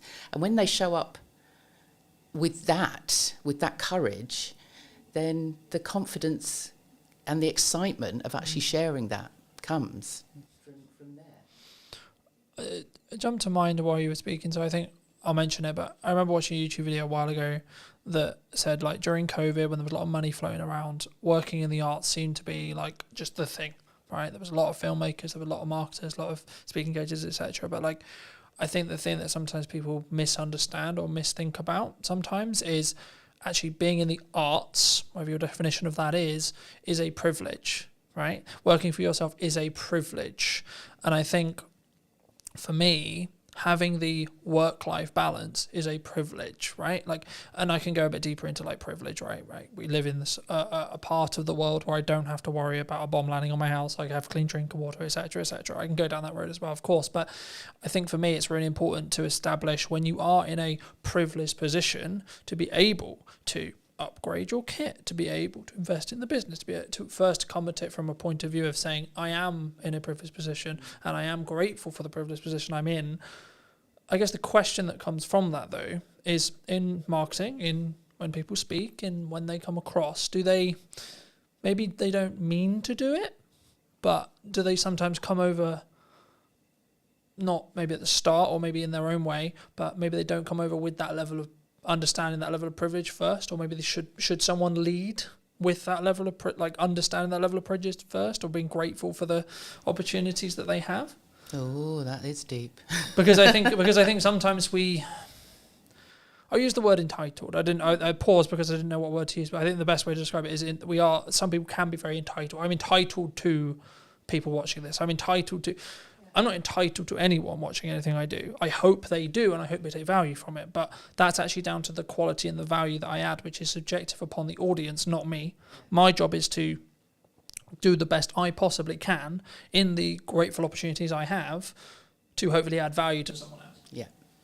Yeah. I mean, I don't know how many people creating content in a privileged environment really understand that that's the case. I don't know how many people are actually. I think maybe with what's going on in the world at the moment, people are now kind of thinking, well, actually, my life isn't actually that exactly. bad, Yeah, I'd much rather be here than there, kind of thing. So yeah, maybe we are becoming more aware of that. I often get people say, if we're going through a talk or there's speaking to an audience, I mean, generally their audiences are potential clients, potential customers. That's the reason they get up and they speak to people. But they don't want to be seen as arrogant. But what I say is it's more, as long as you're confident, you're doing it, what you're speaking about is, like you were saying earlier, people don't like to blow their own trumpets. They don't like to sort of say, look at this. But actually, in some cases, you need to have that. I don't want to say arrogance. Arrogance isn't the right word. I think it's belief. But it is a belief, yeah. But it's arrogance with humility. Has this kind of it's the confidence to know that what you're sharing is of benefit, is of value. To know that the experiences that you've had and the accolades, awards, whatever it is that you're sharing, it's not. You're not showing off. You're actually saying, look, this makes me credible. This means, and hey, I worked for it. Yes, yeah. You can trust me. I have the discipline to get myself to the. I am running a 5-day. I have done for the last 2 or 3 years now. A 5-day acting course for stunt performers. Okay. So stunt trainees, people that want to get onto the British Stunt Register, and actually. On day one, they come in and they're very, very nervous, as they would be, because they don't want to be actors. They want to throw themselves off buildings and get into fights with superheroes. That's kind of why they want to do it. But they have to act. They're on set. They have to be able to act. So on day one, on the Monday, they come in and they're very, very nervous. They're like, oh, but these guys are athletes. Guys and girls, they've been through the Olympics. They've done, these are like proper gold medalists. Some of them in all sorts, gymnastics, horse riding, all of that stuff. But ask them to speak and tell you what they've done, they don't want to do it. So on the Monday morning, it's like, it's like, hold on a minute. On Friday, I'm going to get in a stunt coordinator to talk to you on a Friday afternoon. By Friday, you need to have your 60-second elevator pitch. If you got in a lift with Steven Spielberg, what are you going to tell him that's going to make him want to work with you? So through the week, so by the Wednesday, they have to do it again. By the Wednesday, they're now speaking their stories out loud. So we're now finding out that they are, gold medal. One guy had been training with Tom Daly for the last 7 years. Got to got to the Olympics, gold medal, parkour, European champions, all of this. And as soon as they speak that out loud, they get the reaction from the rest of the group going, wow, that's amazing. Didn't know that on Monday. Yeah. And so by Friday, they've now taken on all of this feedback, and they've seen people kind of go, oh, lean in and listen. They want, the people want to know more. And so it's not arrogance. We always say to them, name drop. Don't name, if you've just worked on Tom Cruise's film, don't go into a pub and start mouthing off about how great you are and you've worked with Tom Cruise. That's not the right place to do it. But if you're in a lift with Steven Spielberg and you've just worked with Tom Cruise, that's going to impress him. Not like, oh, aren't you great? But actually, I can trust you, because if you've worked I think they'll with that, see them as a colleague. Then it's that quick. Yeah. Can I see you as a colleague, or are you just a person? Yes. Right. Yes. Yeah. But it also is that credibility. If you've worked on a certain amount of films, and it goes any business, if you can prove or if you can mention a name that somebody else knows, then they can ask that person how you are to work with. They know that you've turned up for that job on time, whatever, all of that reliability. So don't be frightened to blow your own trumpet, because it really does aid your credibility and your trust and all of those things that you need to build with your potential customers and clients. You obviously work with people, I guess, in a more public setting, right? When they tell their stories, they're more, I imagine, correct me if I'm wrong, but I imagine they're mostly in front of rooms.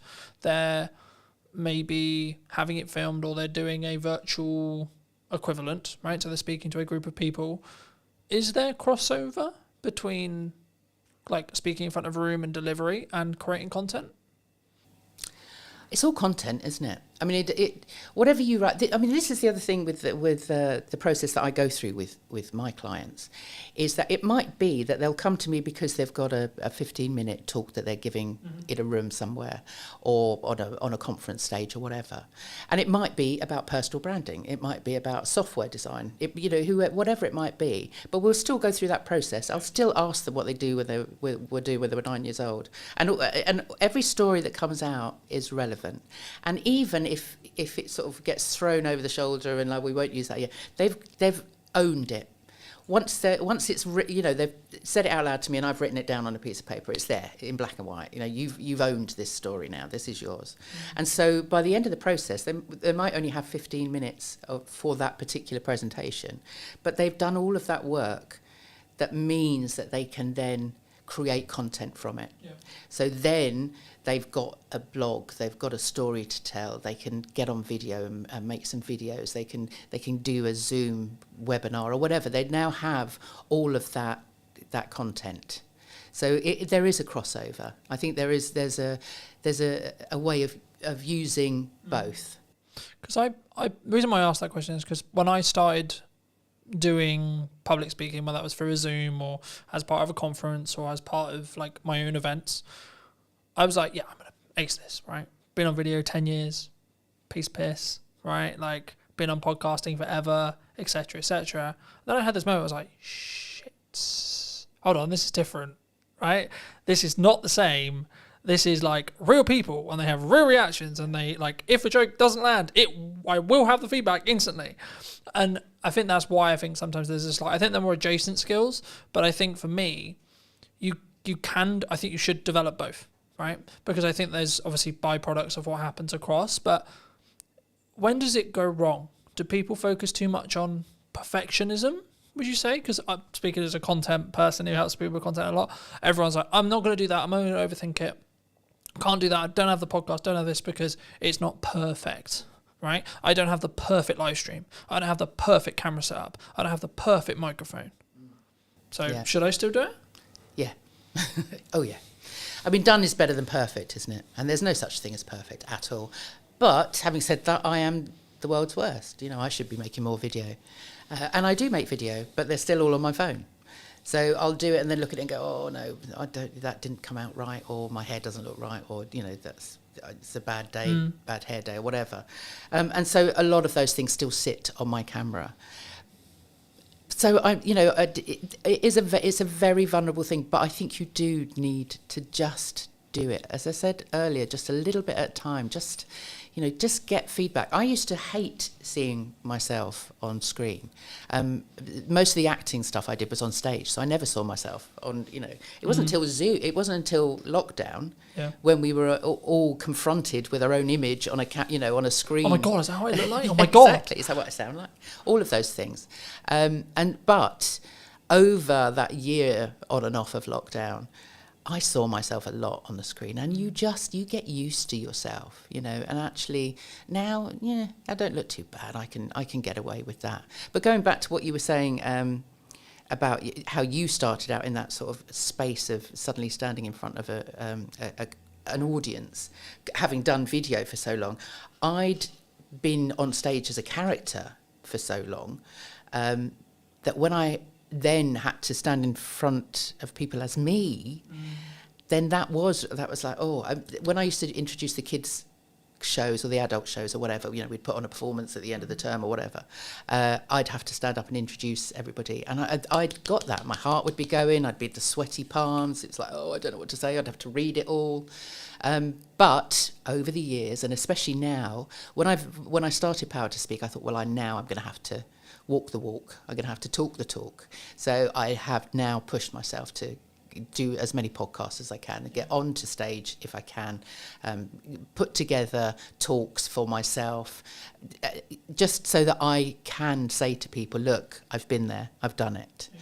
And so it just takes practice. It just means that you see so many people, I think, end up procrastinating over what it is that they're going to say because they don't think they're going to be good enough. They think they're going to be judged. That they're going to bore people with their story, and so they don't practice. They're worried about actually saying it out loud, or they put off for so long what they're going to write is that they'll do it all the day before with their visuals and all of that stuff, and then suddenly wonder why on the day it goes down a bomb because they just haven't given themselves enough time to really work out what it is that they're saying. I think, for me personally, anyway, I think the only reason, so there's a couple of things. One is focus on that 1%, right? For me, I would rather have imperfect action that then leads to a 1% rather than I'm actually comfortable, I'm actually good, because then I'm not moving forward, then I'm not doing something unique, I'm not positioning, or even if you just look like marketing positioning, I'm not then marketing myself or positioning myself as the go-to expert of what's missing. That's why the podcast is called What's Missing in Marketing Today, because I want to talk about what's missing, not what everyone knows, right? And I think for me, it probably will be the same 5 chunks throughout the next series, but it will be the nuance of each guest's input or my input on the day, etc., that will be the reason why someone will potentially then go, okay, we should what we got. But I think the reason why I think some people stop is, I guess the way to think about it, and this will be in your position as well, they want to do it perfectly and they want to be consistent because maybe they hear, for me, you had to be consistent for it to work. But I would rather someone started, got some feedback, stopped, then carried on, then rinse and repeat, rather than they just don't do it. And the way I would maybe rewire having stuff on someone's phone, because I'm sure you're not the only person, right? And I'm sure there's lots and lots of people. For me, this is going to sound really weird, but I don't even think about the concept of posting it, because by the time I thought about the concept of posting it, I could have already posted it and I could be moving on to the next thing. And I use market data to tell me what's good and what's bad. So something I'm doing right now, because I've got a hub strategy with the podcast, is I'll put all the podcast clips out before the episode is actually live to test which of the clips is actually the best in regards to an audience reaction, and then the best 1 or 2 will go on the main account. Because of the nature of having 2 accounts, you can sort of test bed it. So I'll give you a quick example. At the time of filming, Sarah's episode came out at the start of this week, and a couple of the clips did really well. So there was 2 outlier clips. When I put it on the main account, it got 4 times what it did on the other account. Now, the other account's new, and it's deliberately designed in such a way where it's just for podcast clips. It's also a test bed, etc. But the thing I found really interesting is when I did that, I think it was 500 on the test account, and then it got 2,000 on the main account. right? But it was because I didn't need to question whether the creative or the clip was any good, because I already knew, because I knew it had already overperformed. So it was like, okay, cool. So now I'm going to serve it to my audience as kind of a test bed already, but also I experiment a huge amount. So I think the reasons why I'm quite a good marketer is because I experiment, because when I get something that works, I run with it, but then simultaneously I'll experiment with another 4 things. I guess the question in your space is, if someone's listening to this and maybe they have a talk coming out and they have maybe an instinct during their talk performance. So they have their prep, because they have that preparation, they know that they should be preparing, but they have an idea, right? They have, maybe the audience, this would be really valuable, this idea would be really valuable, but I haven't prepped it. Should they use it? No. I'm thinking you've done that, haven't you? I have. and it so I'm partly asking selfishly, because I have done that. Yeah. And lots of people have. It really depends on your audience and what you need your outcome to be. Because what happens in that moment is that if, for example, you've been given 15 minutes and you're on a whole raft of other speakers, you've got 15 minutes, you've honed your talk, you've prepped it, you've practiced it, you're there, you're doing it, and then suddenly something pops into your head, you speak it out loud, and then you've got to find your way back to where you were to finish in that 15 minutes. Because time is really important. Yeah. And people don't seem to understand that actually, either they'll think, right, I've got 15 minutes, I need to cram in as much as I possibly can in that 15. I need to tell everybody everything. Now, give yourself space. Is make sure that if you've got 15 minutes, you've only got maybe 12 minutes worth of content, so that you can really speak in a measured way. If you then come out of that because something else has popped into your head, then you've kind of messed up all of the work that you've done, really. Because what it also does is it takes you out of the moment. And the whole point of putting together a talk that is structured is the whole thing is a story, from beginning to end. It's not necessarily a series of stories, but if you've prepped correctly, you should have the hook at the beginning. It's that whole journey that you take them on. If you suddenly come out of that, it would be it would be like if you were watching a film and then suddenly the lead actor stopped and turned to the camera and sort of said, actually, I was just thinking about this. Sorry, where were we? Let's go. But it kind of takes the audience out of that journey that you're taking them on. It can work, and if you are a seasoned professional, there may be, but actually if it's not something you're used to, then don't do it. Because what you want at the end of that 15 minutes is people asking you questions. You don't want to fit everything into that 15 minutes. You need to put in enough teasers, and you need to be interesting and entertaining enough that actually they want to come up to you afterwards and find out more. So you don't need to put everything in there anyway. I agree. I think it's the context, right? Like anything, it's context, right? I think for me, every time I've done it, it's been, okay, I had a plan to do, let's say, camera confidence, for example, right? And then I find that the audience I actually have in front of me isn't actually that fussed about camera confidence, or maybe they're already quite confident. Okay, cool. So let me go back into the stuff I already really know and go, right, okay, would they actually more care about the stuff that's now working on social media, right? So I think in my stage where I'm at, I can do that because I have a set of stuff that I know really, really well. And I don't really need to prep that much because I have it passively in my head. So I know what's going on with Instagram. I know what's going on LinkedIn. Algorithmically, I know what's going on. So if I'm ever asked a question randomly out of the blue, what's currently hot on social media right now? Okay, well, short form is normally the answer that most people would give. I would say actually live streaming is probably actually the thing that's hot right now.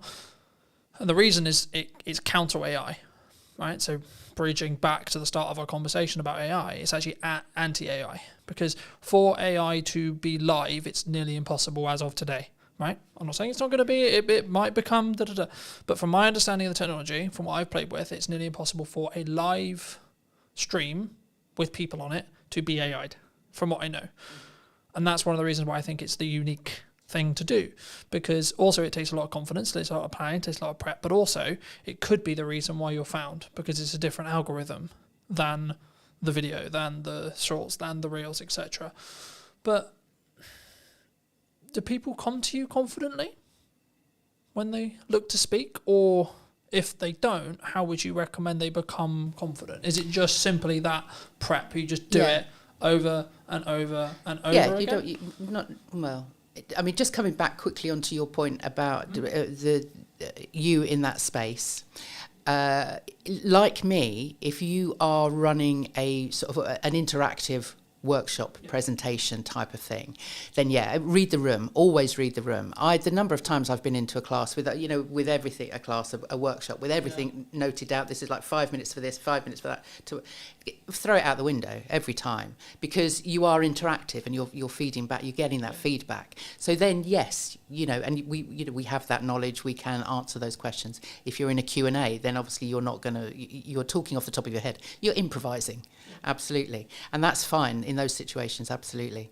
But if you have a structure, if you are a keynote or part of a speaking presentation, you've got a certain amount of minutes, you want to make an impression, stick to what you've planned. Is that style, though? Do you think people, because I really love improv. Improv is a big I personally prefer to do improv. If I ever can, I'll do improv. I will always say, memorize to improvise. Yeah. And improv is I'm an actor. It's one of it's one of my favourite things. And the number of business people that I get improving in one of my sessions, because I run a monthly speaker club, and it's a big part of that. And people are uncomfortable with it, and I understand that. But actually, it is a big part of just getting people to understand that it's not about reading a script. It's not about learning a script. It's about telling stories. It's about, if you've got data even to put in there, nobody's going to remember your data, but they will remember how you made them feel with that story. That Maya Angelou quote, which is fabulous.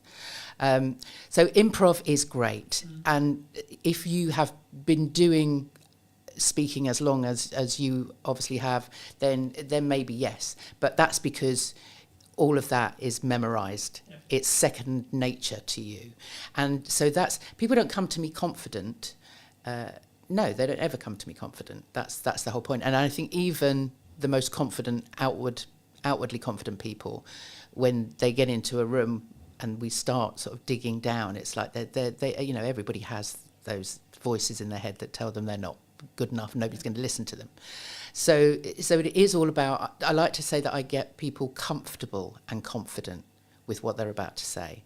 And that comes from really it's a self-awareness. Confidence comes from within. And in fact, the word confidence comes from the Latin confidere, con being with, fidere being trust. So confidence actually means with trust. And that trust has to come from you. I was going to say, it's that. So that we trusting. I trust in my ability to be able to do the thing, whatever the thing may be. In this case, it's speaking, but it could be driving, it could be backflipping, it could be etc. So it's a self-awareness. It's an inner confidence because you are self-aware of your own being, your own stories. Once you've taken ownership of everything, all of those experiences, then it's easy to share them with other people. Because you've dealt with them yourself. Fab.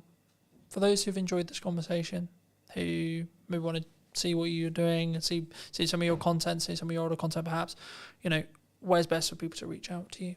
Well, saying that, because we had a conversation earlier, I podcast myself for a good few years. So I have a YouTube channel, which is Power to Speak, on YouTube. And there's all my older conversations that I've had with lots of wonderful people, such as yourself. And I did a speaking about speaking live for a while. So they're all on there. They were the half-hour live streams. So, I'd love people to go back and have a look. They can find those also on Podbean and Apple and wherever they want to find them. Otherwise, the website, powertospeak.co.uk, all my stuff is on there. You can sign up to my newsletter, which goes out every couple of weeks, with lots of tips, techniques and stories of my life. And otherwise I'm on LinkedIn. Come and find me on LinkedIn. It's kind of where I live. Fab. If you were going to speak to yourself 10 years ago, and if you were going to give advice to that person, what advice would you give them? Oh, God, what was I doing 10 years ago? Somewhere in the middle of acting and Somewhere in fashion, I'm sure. well, no, that was a bit longer ago than that. But thank you for that, Carlton. No, I don't think. I think 10 years ago I was working as an arts. I was working in arts development, so I was running workshops. I was teaching drama. So what would I have said to myself? You can do this. You can actually become your own boss. You can build a business around helping other people. And I do. That sounds really cheesy, but actually, what I do, I love what I do, and it's because I actually can see people taking that next step. And I think I don't think I ever envisaged myself 10 years ago with that ability. And maybe that goes back to that breakout room and just having somebody say to me, you get people to show up powerfully in the world. And I would never have known that 10 years ago, but that's not advice I would give to myself, but I'm very glad it's happened. Fab. Thank you so much for coming on. You're welcome. Thank you for having me. And if you did enjoy this episode and would like to see more like it, make sure to be subscribed to the channel. YouTube thinks you enjoyed this episode, so why not check that out? And I'll see you very, very soon. The only reason why it's consistent is because I'm being consistent with the output. I'm constantly looking at, okay, how can I up the quality? How can I do something different? I often just encourage people to use what they've got and start showing up and start posting video content with that strategy in mind and continue to, test and change and see what works. What do you think is missing in marketing today? I think there's a lot of distractions from different things that come up. So I think sticking to a strategy and being consistent in that regard, rather than jumping on this latest craze and hype and all that kind of thing, is definitely a trend I see happening. I'm focused on a very few set of pillars to get work now, right? From a marketing point of view. Paid ads, content creation, and testing my creative to then use in paid ads. That's basically roughly what I'm doing. Hello, my friends. Welcome to a brand new episode of This Week in Marketing Today. And what is missing in marketing today, more specifically, today I'm going to be talking to Andy. He is someone who does a lot of video strategy. He's a filmmaker and also, of course, an agency owner. Andy, thank you so much for coming onto the show. Thank you so much for joining me today. And before we start off, before we get into your story a little bit, I mean, what do you think is missing in marketing today? I think there's a lot of distractions from different things that come up. So I think sticking to a strategy and being consistent in that regard, rather than jumping on this latest craze and hype and all that kind of thing, is definitely a trend I see happening. There's obviously lots of good people doing things there as well online, but I think there's still that hype that's been going on for a long time online, in the online marketing space, where it's like the latest craze, AI or whatever else. And lots of businesses obviously popping up recently with AI and stuff.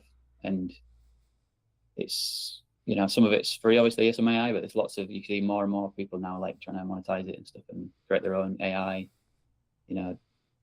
products and services and things. And so I think that can often distract marketers and actually do them a disservice rather than actually enabling them, because they actually might be, instead of being empowered to use that and have a strategy attached to it, they might not actually have the strategy side planned out enough. And I often just encourage people to use what they've got and start showing up and start posting video content with that strategy in mind, and continue to, test and change and see what works, find out more about your audience, do that market research, and just test what you think people will want and see. And then obviously also ask questions and start conversations. It's like, what do you want? And those kind of things, that's the fundamentals of marketing. So I think if we just come back to the fundamentals of marketing, then that's just obviously a great place to start. It's the foundation, and then those other things can come into it and be useful. But I think a lot of time it's just people jumping straight into the. Yeah. Do you think? I mean, I guess my next question would kind of come along. I guess, like, should we trend jack? Because I think some people, within context and within like bandwidth, like my view on it very quickly is like, if you can do it whilst doing the stuff I'm sure that we'll touch on in respect to like the traditional marketing pillars, I think you should look for opportunities to get yourself out there a little bit more, and you should always try and be more visible, etc. But I mean, like, just building off your initial kind of answer, I mean, do you think people, they jump to trends maybe because it's easier? I think it's exciting, and it's obviously shiny, and it's like it does get you more of your attention, and a lot of people talk about attention and like, oh, you have to do short form now. Yes, you have to grab people's attention, and it's like people don't watch for more than like 30 seconds or things like this, and it's people not understanding that if you understand the person that you're talking to, you can get them to consume long form content. And I think there's just different things like that that are going around, and it's been going on for years, obviously, like people talking about their perspectives of what they see working, and it's like, yeah, that does work, but it don't mean that you have to always do short form. And it's like other audiences will want to watch that long form content, especially when they're like really interested in that one topic. So I think sometimes those different things that come into it, they're like different advice from different people. It just distracts you and gets you off the path of actually doing the most fundamental stuff, really. And it's not necessarily, to me it's not about traditional versus modern advertising or anything like that, because everything's kind of combined now anyway. So yeah, outdoor advertising is digital, radio is digital, and all this stuff. And like these are the things that I've learned from Mark Ritson. So it's like I'm kind of just really talking about what he talks about here, but I just really resonated with the stuff that I learned from him. And I did his mini MBA back in 2021. And that's what helped me to understand marketing and understand the importance of strategy. And also it's like it goes from diagnosis to strategy to tactics. But then, you know, some of these content he talks about how it's just oftentimes jumping straight into tactics and things. So yeah. I think the tactics side, right, is like this new shiny. It's like that. Oh, we're gonna do video. We're gonna do live stream. We're gonna do etc. I'm sure, like, because we're both video creators and etc. I'm sure we'll get on to like the reasons behind why video, but and then maybe even why you should do live, etc. But like, I think for me, the reason why some people don't do like the strategic stuff is, I hate to say it, but it's like it's the boring stuff, right? It's the stuff at the top, which sometimes will actually mean you don't do the live stream, don't do the video. It's the reasons actually sometimes about why you won't do something rather than why you would do something, right? Because I think it's very easy for me to say, or you to say, who are quote seasoned professionals, to say, oh, well, you should do video, oh, you should do live streaming, oh, you should do this, you should do that, etc., right? Because we can naturally go towards that. We can naturally do it quite quickly because we have a skill set in it. But if you're looking at it from a very basic level, I guess the question that comes from that is like, well, firstly, how would someone get started, like from a strategic point of view? Like, why market? Like, in a really nutshell, really basic way. Like, why does someone, and what does that actually mean? Like, for maybe someone who's maybe on the fence and like, okay, well, what does marketing actually mean? Like, at a basic level, from your perspective. Yeah, well, the thing about marketing, it's such a broad category. So it's there's many different things inside that. But the thing that most people think about is the communication side. And when it comes to video marketing, for example, it is the communication side that is kind of the main thing. But there's obviously things around still behind that, because even if it is video marketing you're doing, it's like before that there still needs to be the market strategy underneath it that's like just marketing in general. So there's different parts of marketing. One part of it is pricing. You got to figure out what's the correct price for my target audience, what's the most relevant, and based on like testing and saying your prices to people, and then also like market research of asking questions about, is it just price or is there something else going on? And that's kind of sales as well, but it's like sales and marketing kind of, you know, go back and forth from each other really. But then the price and the objection handling and different things like that, that's stuff that's fundamental marketing again, but going back to that, which then once you understand that and you're doing your pitches or you're doing your call to action and your video content, then you've done that work. You might say it might be more boring work, but it's actually the most impactful and powerful work. So if you can recontextualize it in your mind rather than it being boring, think about how it's impactful, because we all want our businesses to thrive. So then if you're passionate about building a business, remember that is a thing that you do actually enjoy, because you'll get something out of it, and you want to be in the process of building a company and growing it. So like if you just remember yourself that you're growing and building that company, I think that's the passion and the excitement that'll remind you that it's not actually a boring task I'm doing, because there's context to it and motivation to do it. So the task itself doesn't matter if it's boring so much if you know that what you're doing it for.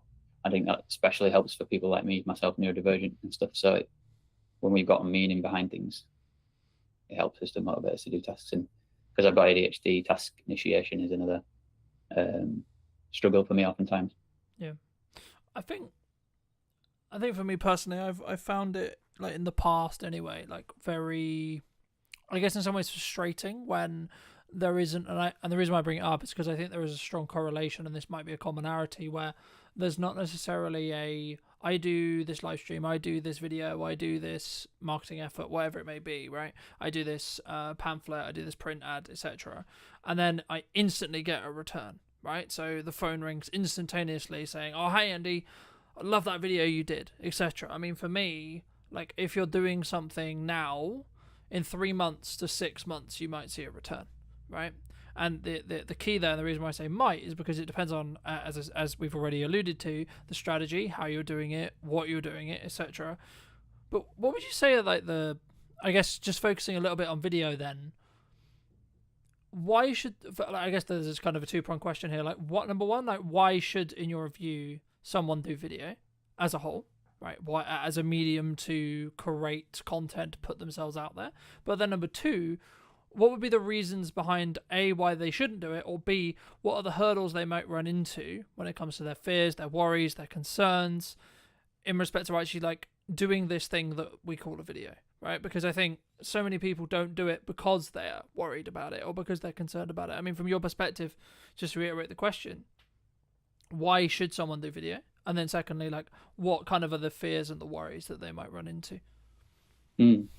I think because something stood out to before what you said, I think I could tie it into what you said before, because obviously what you talk about before is ROI.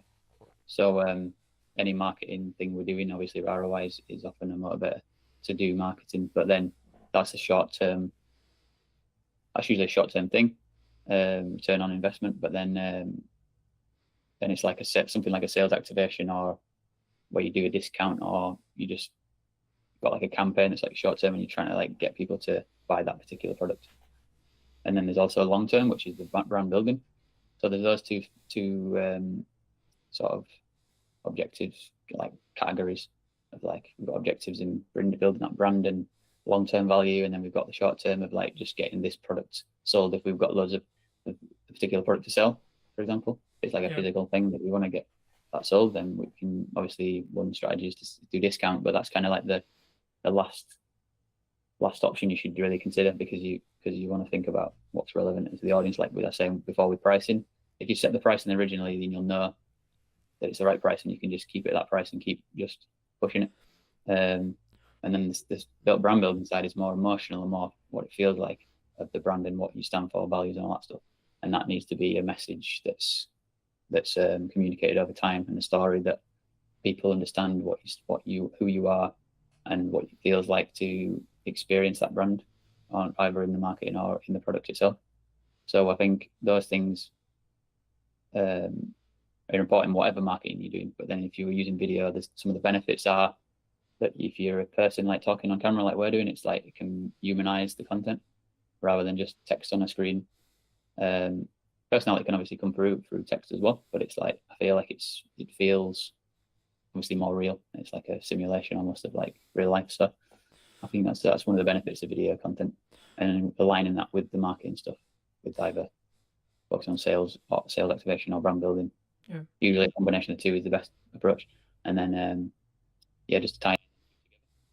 I mean, I agree. I mean, I think for me, whenever you look at maybe doing like a short-term campaign, as you like alluded to as well, like the video strategy or the ads or like the specific creative, so the thing you're going to be showing that audience, is going to be completely different in how it's designed, in my view at least, of like how we would create it if the objective is actually short-term sales. Like, we're recording this and it's going out live at the start of October, and you know, a lot of people are thinking about Christmas, right? Like, now, to be honest, I'm pretty much booked for Christmas, right, in respect to the campaigns I'm doing and the stuff I'm doing, etc. And the reason why that's kind of happened is because I did a lot of the Christmas marketing beforehand, right? So to give the audience some more context, I mean, for me, like, I start talking about Christmas, and there's kind of this joke in marketing, I'm sure you've heard of it as well, and others would have heard of it, where like you're starting to talk about Christmas towards the middle of the summer, because by the time you've done the prep and etc., and like maybe the actual production isn't until October, November, but all of the planning and everything else that goes into it will be towards that summer transition. But I think for me, like the point that I really wanted to, I guess, echo, but also add to, is what is your objective? Are you in a position where, for whatever reason, you're trying to develop cash flow quickly, you don't have a strong pipeline, etc., then actually maybe marketing isn't the solution. And that for that specific case, I think for me, in that case, it should be more cold outreach. It should be reaching out to your, creating an ideal offer, creating a glance time offer, that kind of thing, and more looking at that, because that will have a shorter return window in respect to the amount of cash that can be generated and collected by a business for work done. So let's say, for example, I'm in a cash flow crunch, and I'll go, okay, so I'm going to do a video, promotional video deal, for example, for X price. Cool. And then I'm going to go to like 150 people within my network and say, hey, would you like this thing?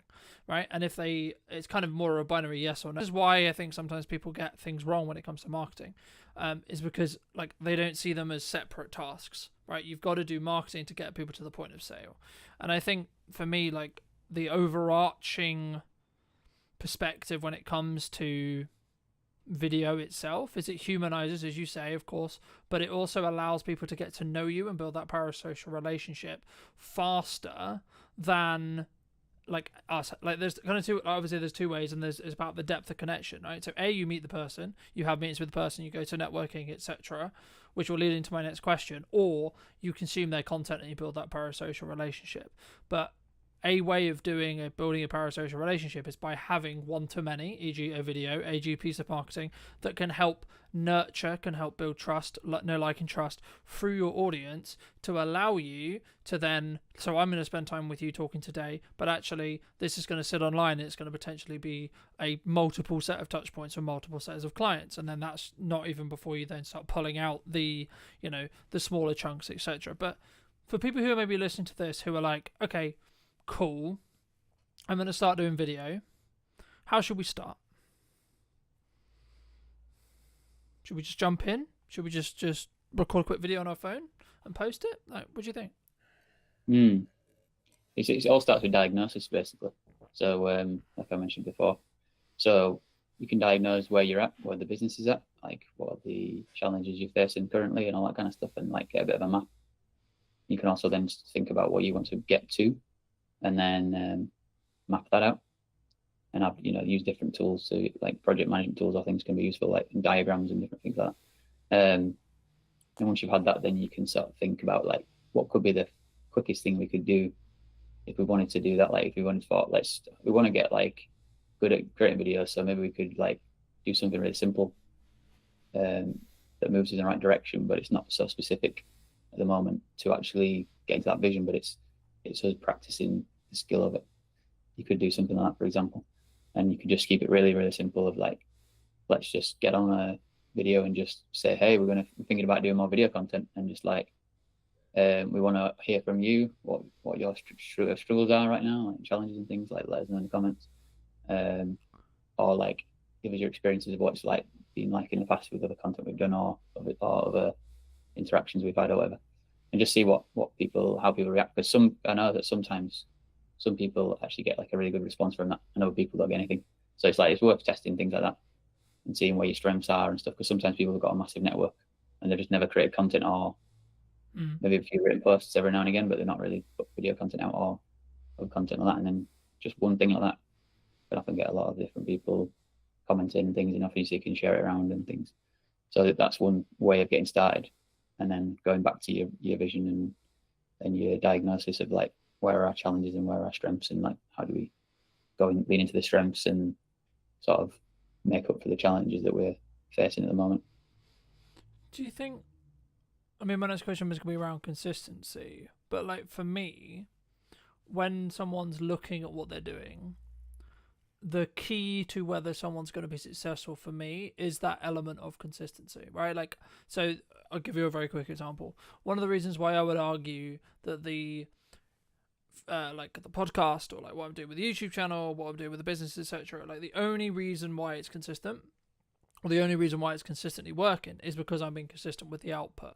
I'm constantly looking at, okay, how can I up the quality? How can I do something different? How can I, how do I attract someone in that first 4 seconds or 5 seconds or 10 seconds, depending on where you look at your hooks, etc., depending on what platform we're on, etc. But from your perspective, I mean, is it just about having those consistent reminders going out and having that consistent content to show up for your ideal audience? Or is there actually more to being consistent? And then if so, how would you recommend from your experience people actually are consistent when it comes to video or when it comes to marketing as a whole?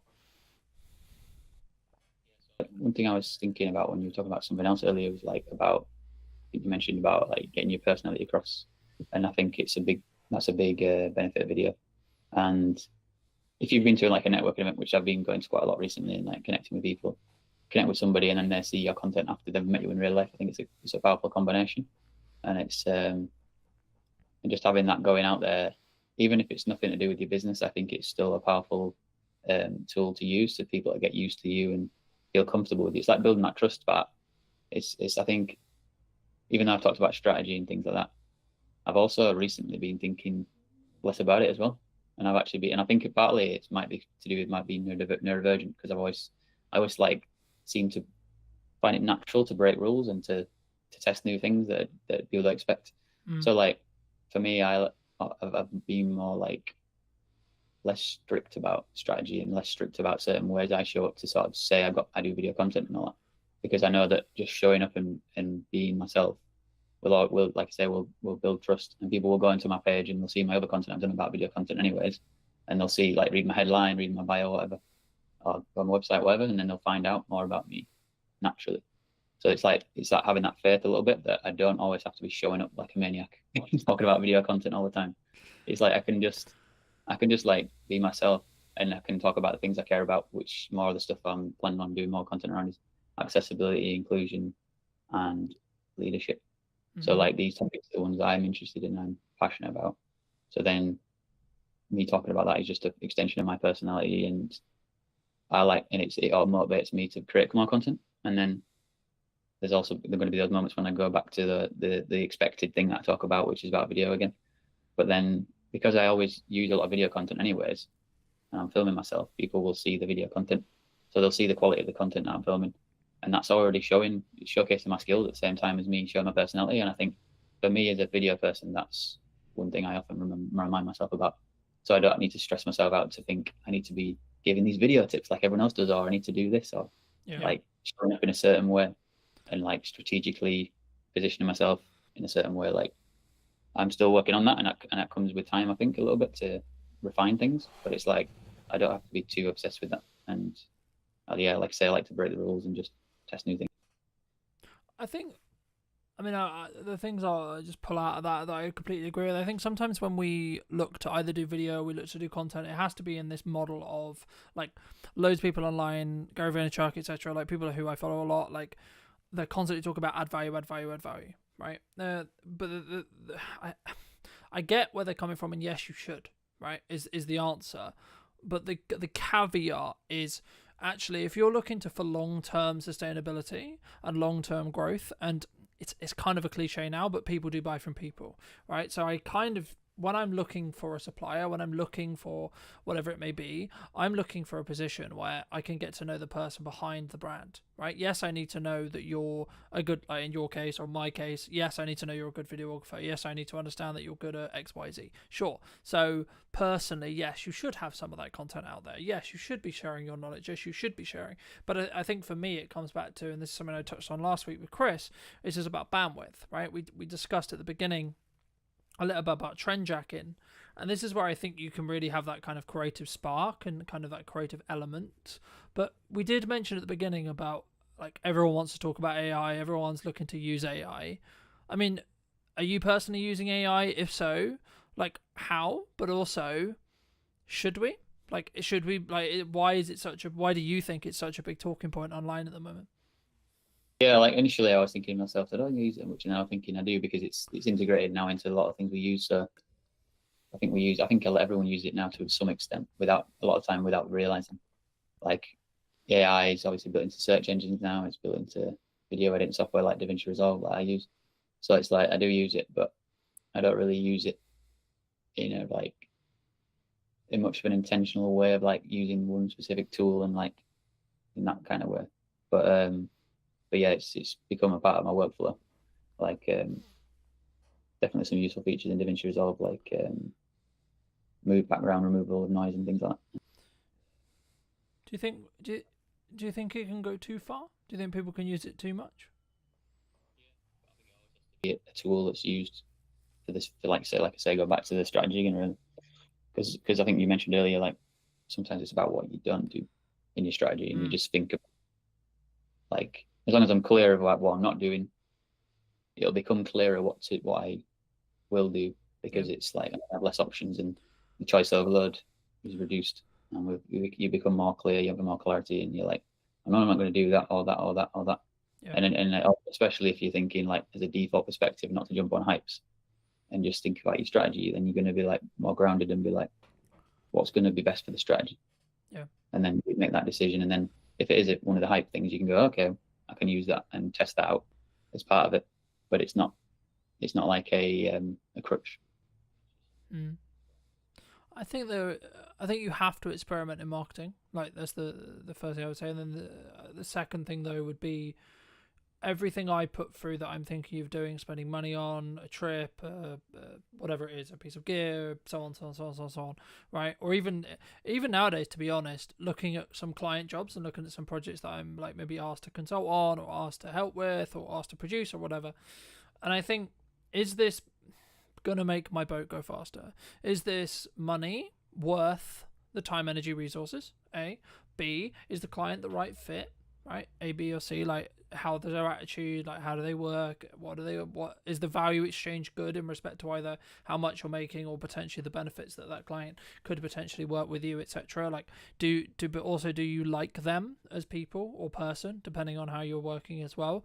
Because I think sometimes something that I definitely struggled with in the early days was doing a load of things, like all the things that we say we should be doing as business owners, right? I need to be super, super visible. Okay, so that means I'm going to go to 100 networking meetings. I'm going to go and do 15 one-to-ones a week. I'm also going to do content. I'm also going to do this. I'm also going to, put some banner ads out. I'm also going to do some paid ads. I'm also going to do this. I'm also going to like put letters through or leaflets through people's doors, etc. But the issue is, actually what ends up happening in my experience is you end up doing nearly all of those things badly. Instead, what you should do is you should say, okay, well, firstly, how do I want to spend my time? What's a good use of me as a founder, me as a leader, etc., spending my time? Okay, so for me personally, me being in content, I will never be able to outsource. Everything else about the content I can outsource. How it's edited, how it's SEO'd, when it's posted, all those things I can outsource. Me personally being in the content, talking to you today, I cannot outsource. I never will be able to outsource that unless we get to a position where, of course, AI can generate my content for me. But again, I would argue those who already have an established brand will be the ones who win from that, because actually it's me AIing myself, if that makes any sense, but it would only be used in a context to allow me to accelerate what I'm doing. So it would still have my nuance, it would still have me, but that only matters because of the years of work I put into building brand, right? But I guess the question that comes from that is there an opportunity with AI to potentially, like, I guess, infinitely scale? Or is it something which you're looking at as, okay, I can look for efficiencies, but actually, because I'm seeing kind of two camps. One is, yeah, let's use it, let's optimize it, and then let's use it to go out in volume and use it, etc. But also people are going, actually, no, we're not going to use it, and we're going to stand and say, I mean, I was on a very marketing websites, an old marketing person who I used to know a long time ago, their website today, and they have an AI policy. I didn't go into it, but I assume what that says is either this is how we use AI, or we don't use AI at all, right? I mean, looking forward into 26, 27, 28, do you think that more companies are going to do that? It's about adaptability, really. Like we're saying with marketing, you do have to see what's going on and adapt. And whenever something makes sense, like I say, if it fits with your strategy and you think that could work to help us, that's a good thing, as long as you're not scrambling around and don't know what you're doing in the first place. Like with the overall strategy, you're all right to test and adapt. And I'm trying to think, what was the other topics that you are, AI and... It's specifically, I think, for me, like about, do you need to be doing everything, right? Like I gave that story of, I was doing loads and loads of things, and then I was doing them really badly. So for me, I'm focused on a very few set of pillars to get work now, right? From a marketing point of view, paid ads, content creation, and testing my creative to then use in paid ads. That's basically roughly what I'm doing. I'm dabbling in a bit of blog writing, etc., etc. Like that's one of my unique kind of like testing things, and then I'm building out the YouTube channel potentially as another revenue stream, but also as another marketing source. So that's personally what I'm doing. Do you see people going down that route and just doing a small set of things very, very well, or do we think does one think that we need to be a bit more diversified as a whole when it comes to our marketing? I think it's more the first version, but also thinking about with your company, Brunton Media, it's your name, but at the same time, I think your content could be still not featuring you because it's a business. Yeah, and that's the way I look at my content. Is in the future, I want to get other people involved and it be a team effort. And I do enjoy doing it, but I don't feel like it has to be always me on camera. And as I go forward, I want to, do more collaborations with different people. I'm going to be like putting more events together and things like that. That's definitely a part of my journey going forwards in the vision of what I've been putting together. And different communities I want to target and create those movements together in a way that gives back, and then also where to get my name out there and promote myself. I think it's a good thing when you can find ways to do both those things together. You're having a positive impact and you feel satisfied by the interactions with people, networking and being creative together and things, collaborating. But then you're also obviously putting your name out in the brand building side of things. And that's what I'm thinking about, is like things like podcast episodes, but also like creative sketches, like comedy sketches is something I want to do more of. And I'm going to be working more actors and things like that, and it kind of goes into the filmmaking path, which something I've always found tricky to actually execute on, because you kind of need like a bit of a team generally to make that work. Especially obviously you're working with actors or whatever to really bring a story together, and it's something I want to experiment more with, and at the same time like be building my brand and stuff like that. So yeah, excited to do that. I think for me, this is something that I've heard a lot commonalities through episodes and etc. before, which is, I guess, the founder weakness, which is clients get to know, like, and trust you, right? So they get to know Colton rather than they get to know Bronte Media, right? Now, I was having a conversation with a client yesterday, and he was talking about the image perception of a Gmail account, right? Now, this is the first conversation I've ever had with a client where it's been actually like had a conversation or etc. with me about kind of, is there a level of perception? But for me, I can see it as when it's like Colton is the company, the Bronte Media, right? Like that's the main face. When you're starting out or when you're building it as a family business, then you should lean into your personal I guess, nuances or who you are as a person, right? Because the likelihood is that when someone rings you, they're going to still ring you. When they connect with you on shoot, etc., or like when they hire you, they're going to work with you, right? The interesting step will be what potentially I do or you do or one does when they step beyond that, right? So first employee, second employee, third employee, etc., and getting to a position where, yes, Colton is the, quote, managing director or the person who is the top of the company, but actually it's how you, I guess, manage that risk from like, if they're speaking about on behalf of Bronte Media in videos, for example, like how would one, because I know there would be a side of my head from like a comms manager point of view, which would be like, can I trust this person to represent the company, right? And I guess, would it be as powerful as me saying it in a video, like just building off your point, or is there a risk for that? So I guess the question that kind of, is that something you're thinking about? Is that like a risk that you can see other companies potentially run into? And if so, how do we maybe eliminate that risk or maybe bring that risk lower? Would you say? So the risk, what's the risk again? The risk. So I guess the risk, I guess, like in crux is me as a founder. I have to be in the content. I have to be on the shoot. I have to be on the sales call, right?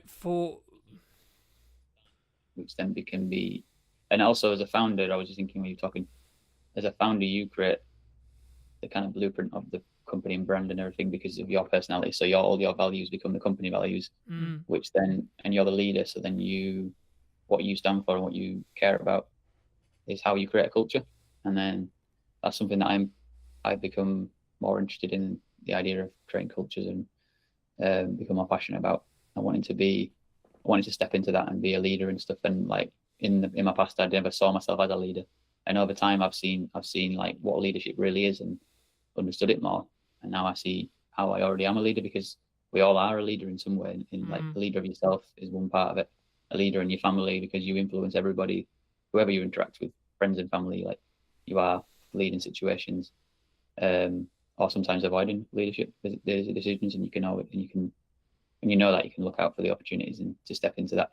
So I think if you have that blueprint of your business and brand and stuff, and the values, it just ends up coming across in your content if you speak. But then if you clearly communicate with the people that you work with in the business, and they're already in the business and understand the culture and everything, then when you point a camera at them, hopefully it's going to come through. And if not, you can. I think it's a new skill set. That's something that I've found as I've got to work with new people, and whether it's freelancers or whether it's internal staff, etc. And this is also true when you work with clients as well, right? Like you'll become, to an extension, especially if you're handling their marketing, handling their socials, etc. You'll become an extension, and you need to at minimum understand their tone of voice, how they come across, what their maybe prestige is, what their understanding, like how they want to be perceived in the world or in the market. And I think, for me, that's maybe where that deep work, like building off what we discussed earlier, like that strategic side, where sometimes people get stuff wrong, right? We don't go into depth enough into understanding who's my ideal profile, who's my ideal customer, but also what market, quote, sectors are we looking to target, are we looking to talk to? But for maybe, those who are maybe watching this and listening and saying, well, okay, I'm a small business, right? And I don't have like 100K or £1,000 or £10,000 or whatever it may be, right? They don't have that nominal, what they would perceive as a large figure or a large budget to get ahead. I mean, how would you recommend they either start or, quote, get ahead without necessarily just throwing money at it? Yeah, there's always something you can do, like I mentioned before, with that idea of starting with, you've got a strategy and you've got a bit of a plan and a map and everything, but then you just find like a simple thing out of that and think, is there something in there that we could move towards the vision, or something that's, I don't know, just anything really that you think in a way we could just start, and it can just be simplified and not overthink it, just to be like, let's just make a video about, even just a video about making a video, because it's the actual process that matters, not the actual results so much, because that'll happen eventually over time. And I think a lot of people too obsessed with the idea of being professional and stuff, and it's like sometimes people's content feels like AI, even if it's not AI, because it's trying to be overly professional all the time, because AI thinks in a structured way of like, very specific structured way of like, this is the way it has to be.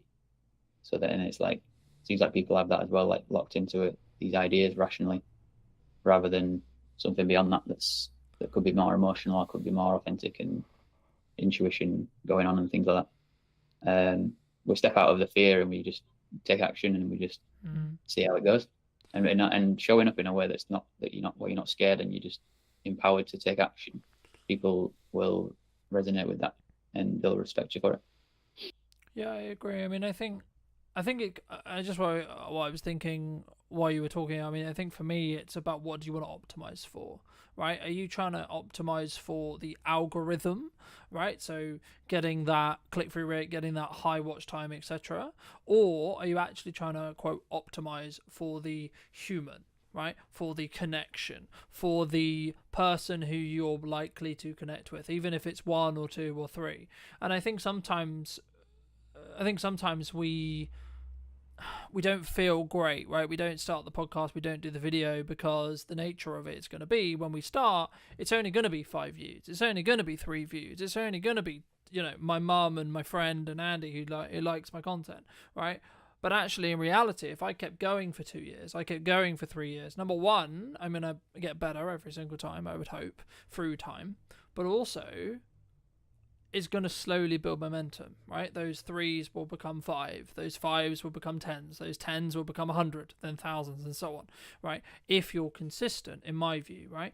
And I think it's consistent in how much you're posting and what you're posting, but also like how you come across. And this is why being authentic to yourself is really important.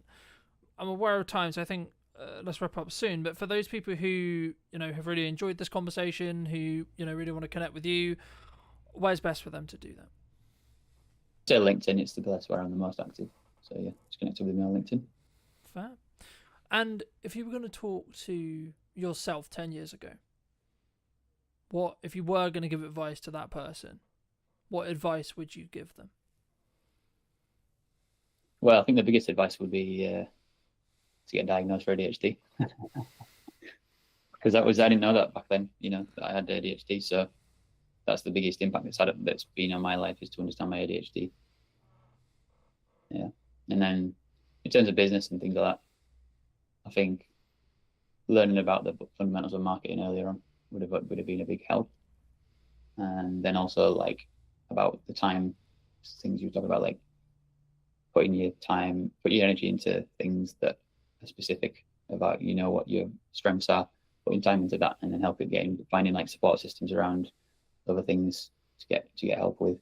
Like I'm working with the VA now, so like if I'd have started working with the VA earlier on, I know I would have, been able to accelerate growth quicker and become more effective with my time and energy. And I also don't think of time, and I don't think of it as time anymore. I think of it as just energy. So I just think like, what energy do I have in this moment, this present moment, and use that based on what I want to get, what I want to achieve and stuff like that, and what are the priorities and different things like that. So I'm like sometimes I'm just thinking of like, even like when I'm out and I'm at a networking event, I'm thinking, should I take longer and get a bus? Or should I just get a taxi and get back? And recently I've just been getting taxis because I'm thinking energetically, I'm thinking, let me just get the taxi and get back into stuff. And I've still got the momentum to finish work I'm doing or whatever, rather than saving money and do it and getting the bus or whatever. It's like different things like that, like time is on one hand and then the other is energy. And I've been sort of like noticing the difference when I'm making decisions based on what feels good in the energy. Well, and that's also like my personality too. Yeah, it's just as a final thought. I mean, for those who've got this far, I mean, thank you obviously for listening. But like something that really stood out to me from what you were saying, that also agrees with like someone else who I really respect business wise. He said, well, you need to specifically understand it's about fit efficiency, right? But also about how you set your mindset up when it comes to like what you're going to do. So there's kind of like two modes, the way I see it in business. A, we're trying to cut costs, we're trying to limit our risk, right? We're trying to bring down that overall cost. Or B, we're trying to push forward. How can we make more sales? How can we bring in more revenue? And I think once you're in that growth stage, now this isn't to say don't have cash discipline. This isn't to say don't have a cash cushion, don't do good money management, etc. But I think it's a different shift in your mind, and that kind of builds off like what you were talking about, the bus versus taxi thing. For me, the taxi thing is obviously a more efficient thing when it comes to time, but also it's about flow state, right? If you've got, say, this really great networking meeting, or you come off this live and you're like, actually, hey, this was a really cool takeaway, etc. Like, then you should potentially put yourself in a position where you can like get back to the studio, get back home, so you can then film that video while that energy is there, rather than, oh, I'm gonna have a downtime, chill, go on the bike. So, but also you might want that decompression, and I think they're the two differences. But come and relax straight away, and it's relaxing to have a taxi. It's more convenient. I get in it, go straight there. It's less complications going on, or risks of things going wrong or whatever. And then I can actually decide to rest or work when I get back. So I like having that because it's flexible, and it's like for me to figure out how to work flexibly. That's been a big part this year for me, knowing that I'm neurodivergent and realizing I need more time to process things and I need more space and flexibility and that kind of stuff. So that's like a massive learning this year, which I would have told myself 10 years ago. Definitely those kind of things. Fab. Anything else you want to mention before we part ways, Andy? I guess going back to just reiterating the part about energy versus time, and like thinking about what the energy and how it feels like, and following that can be a powerful place to sort of leap into, rather than us thinking about time all the time. Because sometimes I'll be pressuring myself through the day thinking like wanting to do things all the way through the day, like because I'm thinking of it based on time, like I should be working from this time to that time and this time to that time, you know. And it's like but then I don't need to think of it that way. That's just a structural way I think. I can actually change that and flip it on its head and be like, what energy do I have in this moment? And then flip into that. And then do I need to rest? Let me rest. And then when I come back into things, I've got more energy again now. So then each task I'm doing I can be more effective at doing it. And yeah, and then having other support systems around me, I can ask people to do things for me that I don't really want to spend my time doing, or I have resistance. Like some things that are like reading documents or things where I've got to think like that stuff, and it's very serious stuff. Whatever. Some people are a lot better than me at doing that, and for me, I'll just get overwhelmed and I'm like, I want to avoid it, and it's hard for me to actually face it. And they can do it really quickly, and it always surprises me because I'm used to doing it myself, and how much of a pain it is for me to do. When I see them doing it, I'm like, whoa. And they finished it and sent it back to me, and I'm like, that was crazy. So yeah. Magic. Well, thank you so much, ladies and gents. I hope you took value from this episode. If you did, well, be subscribed. YouTube thinks you enjoy this video right here, so why not click on that? And I'll see you very, very soon. Take care. If you're not getting much back, you're learning something. So the more you put out, the more you're learning. It may be a slow process. Don't take the negativity too seriously. What do you think's missing in marketing today? I've really doubled down on social media. I've been posting every day. So if I look around at similar sized places, you find that they are not dedicated to social media, which I can totally understand. How do you personally either deal with or look at hate comments or trolls, or is it, because we post stuff on the internet. The internet can be anonymized, can be keyboard warrior, can be trolly, etc. How should someone deal with a hate comment or a hate, etc.? Some of the stuff is disgusting, what they say, but I embrace it with love. Unless they have said something like racist or used extreme foul language, I'm not going to delete it. Hello, my friends. Welcome back to a brand new episode in What's Missing in Marketing Today. Today, we're on location, obviously, and we're here at the New Inn in Amesbury, and we're going to be interviewing Nathan or Nat? Which would you? Nate is good. Okay. Nathan is good. And we're going to be talking about his marketing. It was, I think, I wasn't necessarily going to start here, but I think the main reason why I reached out to you about doing this is because you've clearly been doing something. Because I think 5 conversations with me, but like, well, these guys are really shit on marketing. Mm-hmm. But before we get into that, what do you think's missing in marketing today? If we take the New Inn, for example, I've really doubled down on social media. I've been posting every day. So if I look around at similar sized places in the area or even further afield, you find that they are not dedicated to social media, which I can totally understand because it's time consuming. If you're going to do videos, you need a bit of self-confidence. It's scary putting stuff out because there's so much negativity in social media. So I totally get it. But I just think so many more places could benefit from concentrating on social media, being consistent, and not worrying if it's not perfect, because it's never going to be perfect. You just have to get something out and it will develop, it will snowball. So I think that is the main thing that is missing from similar businesses in our field, in the area. Do you think, I guess it's a commonality, like people say to me, like, it's a lot of work, and maybe it's the ROI question or return on investment question around, like, I'm going to put all this work into social, I'm going to put all this work into posting, and then what's it going to, like, return me back? Do you think that's why people maybe don't? Probably, because in the short term, you might be posting, not getting anything back, not getting any traction. So I can understand that's why people may not do it as much, but people just got to realise if you keep on, then it will happen. And just by the very fact that you're putting stuff out, if you're not getting much back, you're learning something. So the more you put out, the more you're learning. It may be a slow process, and don't take the negativity too seriously. The negativity I see now as it's gold, because if someone's a negative troll person posting on your content, well, they found it. It means it's getting out there, and also the good people, which is I'd say 99% of people are good, they would come back and reply underneath why they think that they are wrong, and they'd stick up for you. They might come back, but every time someone's commenting, more people are seeing it for what it is. So we're just honest, and people can interpret it how they want.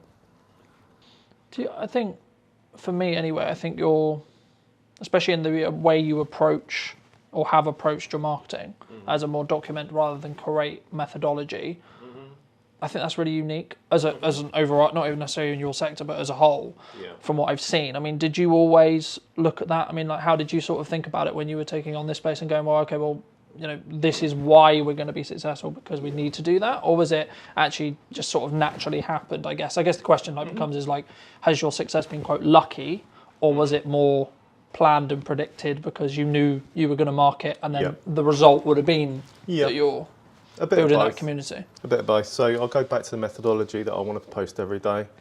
And from the moment we get the keys, I mean, you could have thought we got the keys, but there's nothing, you know, to film about yet. The pub's not open.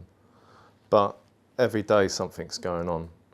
We're painting, we're doing the floor. I mean, it might be boring to some people, but for me and other people, they want to enjoy the journey. So many people have come into me since the pub's opened and said we've enjoyed the journey and how it's developed. And some people have even said, well, we missed that part of the process. So that it comes from that.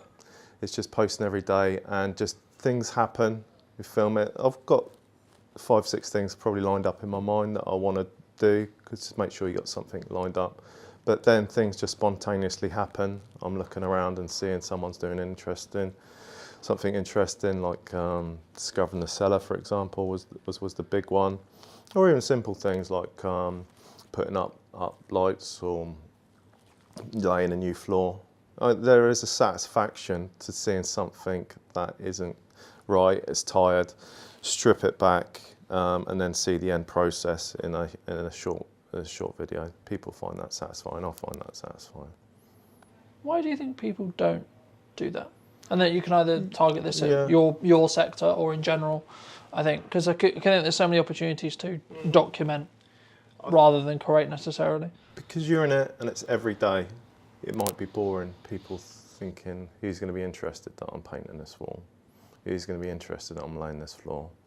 But when you frame it and you look at it, and even the wall in the car park, a tired old wall, but to see it gone from a tired old wall to being brilliantly whitewashed, I mean, that's satisfying. And then the hanging basket's going up. And then that's just a small piece. And all these small pieces make up from a pub that had been closed for a little while. So it's tired, it needed a bit of work, it needed some love. So every one of these pieces of jigsaw, which is interesting in itself, slot together, and then you can see the whole picture. And people said that they've followed the whole journey at every video. So that is nice feedback and motivation. And also it feeds into itself, because people coming back, making nice comments, and then that gives you motivation to keep going. So there's a synergy that is feeding off each other, which leads into the fact, like, the community is what has made this happen. Me sharing the journey and the community coming together, understanding what we're doing and getting behind it. To the fact that people brought in gifts, beautiful gifts that they've made, stuff that's up on the wall. Even people have brought back stuff that they've stolen from the new inn from 15, 20 years ago, saying, oh, we really buy into your story. It reminded me that I took this when I was younger and I want to bring it back. So all around the walls and shelves, it's going to be gradually full of old stories and histories from the local community and the people in there. I think for me anyway, that's what will stand you apart from, you know, the corporate pub, right? Mm-hmm.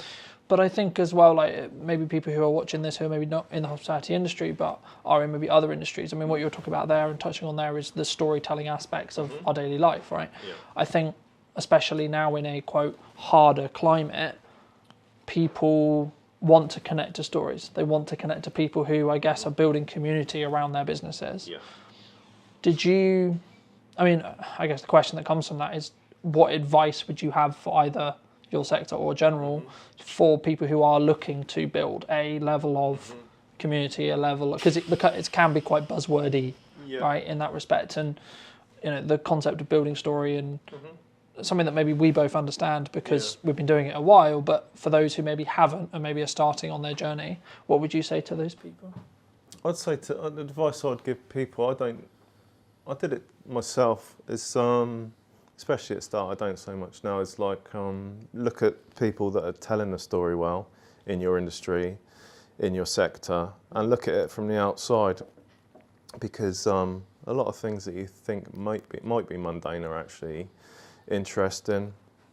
If you're not confident on video yourself, there's plenty of people around you, the bar supervisors or even customers, that there is people that will go on video, and that is part of your pub as well. That's part of your story. So try and find those people. There will be someone around.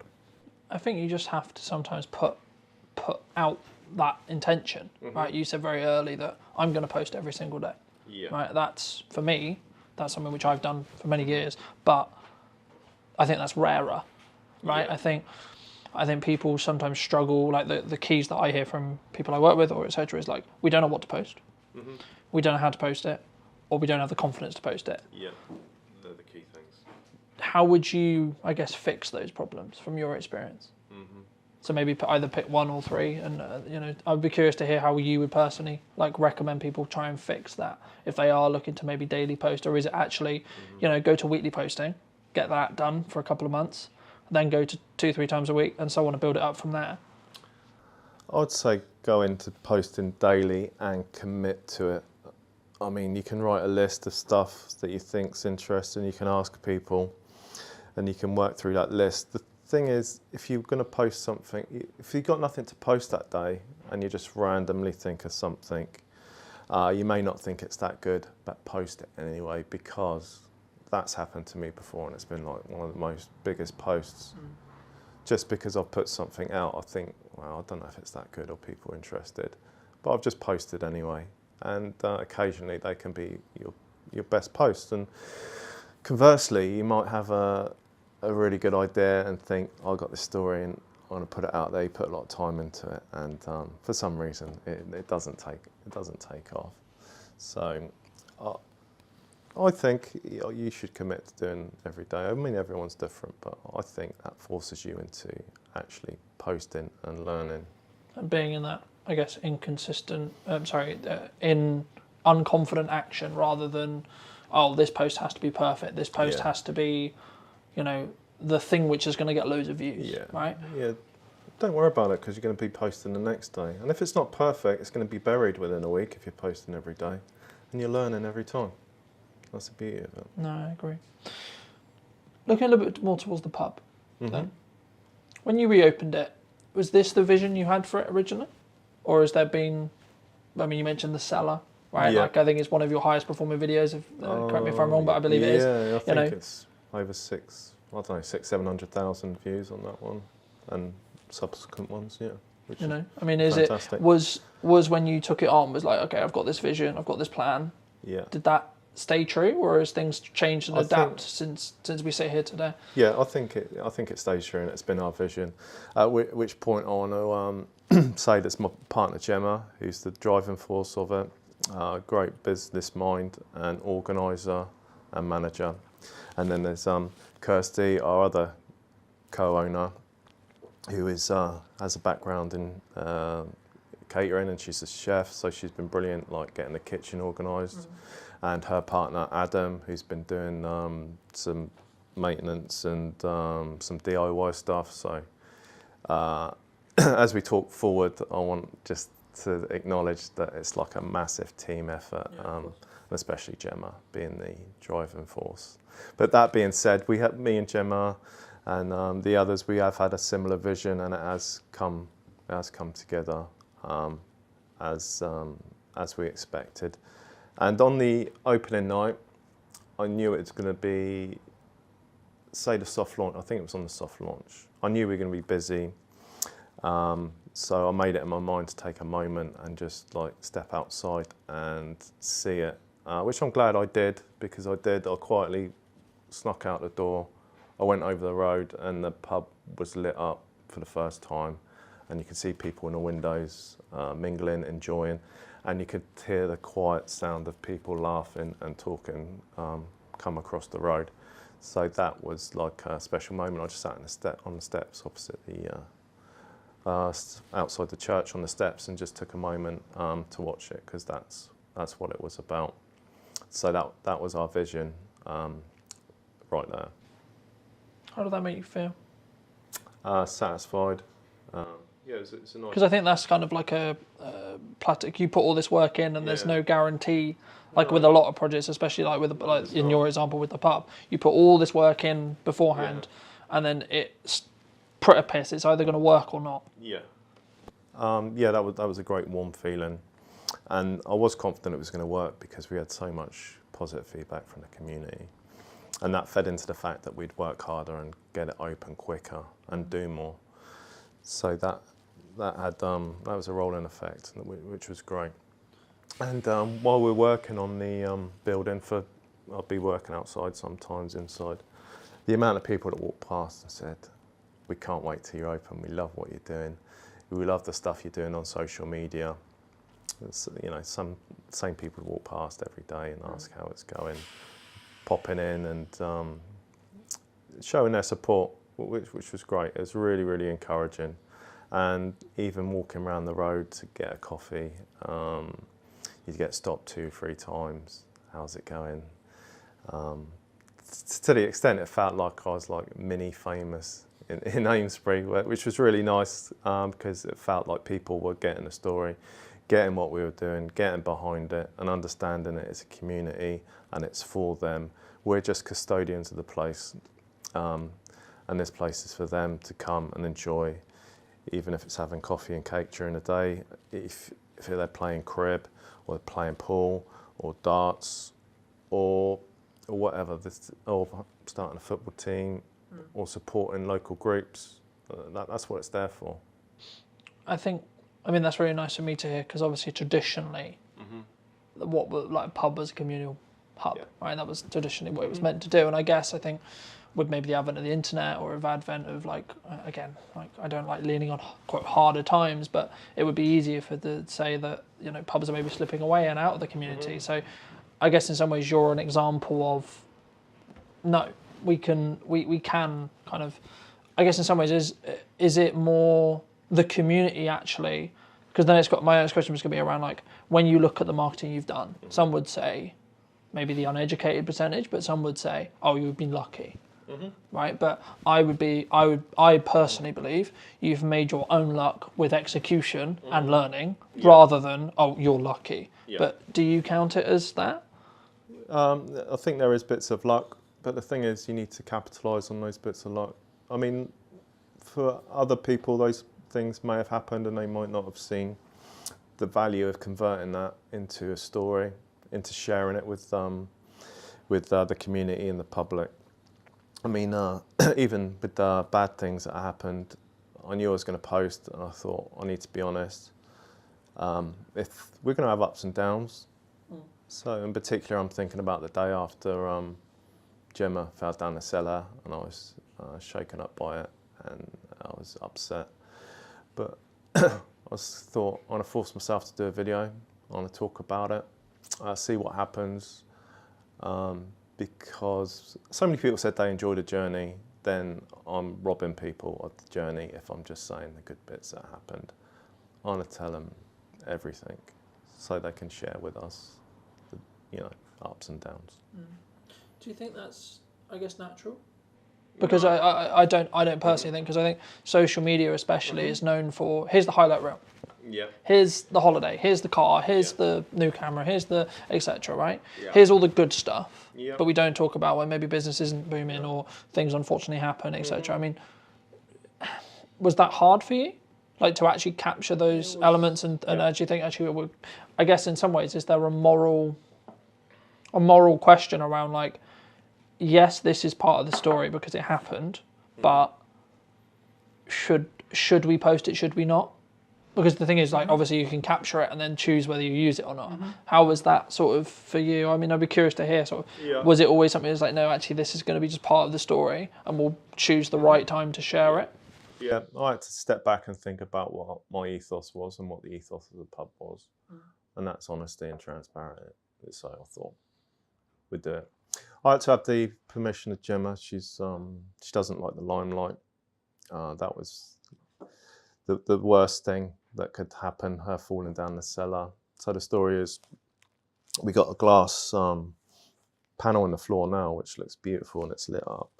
But there was a short time when there was a hole, it was exposed. We're still working in here, very conscious that it's there. Gemma was the person who was reminding people, watch out for the cellar, watch out for the cellar. And I just have this vision of her walking over towards to put something on the table, to decorate the table. And I can still see the image now of, I know what she's wearing, like black leggings and a black hoodie with the New In Amesbury written on the back. And just seeing her there 1 minute and just like disappear was like sickening, because I know it's like a big drop. It's probably 6.5, 7 foot, rough terrain down there. It's rocky, stony. So that, a real sinking feeling, and I can still, it's like an indelible image in my mind. So the moment she fell, I rushed across, and looking at that now, it makes me feel sick that like I actually jumped from there to the floor. I don't know how my back survived, but just jumped straight down there, and I was with her for the duration. And when I jumped down, I shouted for someone else on site, Tom the electrician, who called the emergency services. At the same time, I called a paramedic, a friend of mine who's retired on the Friday, and I'm calling him on Monday, and said, please get down there. And he was just down the road in Durrington, so he was here in about 10 minutes, which was reassuring, because I knew, you know, the basics of what to do to keep her still. Her breathing was really shallow to start with, and you know, she had a big concussion.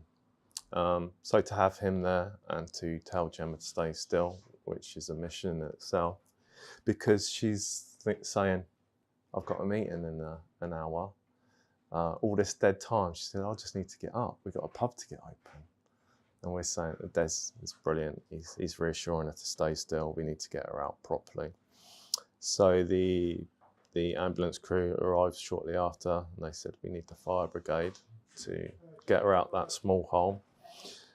And the fire brigade arrived, and then they said, we need a technical rope rescue team.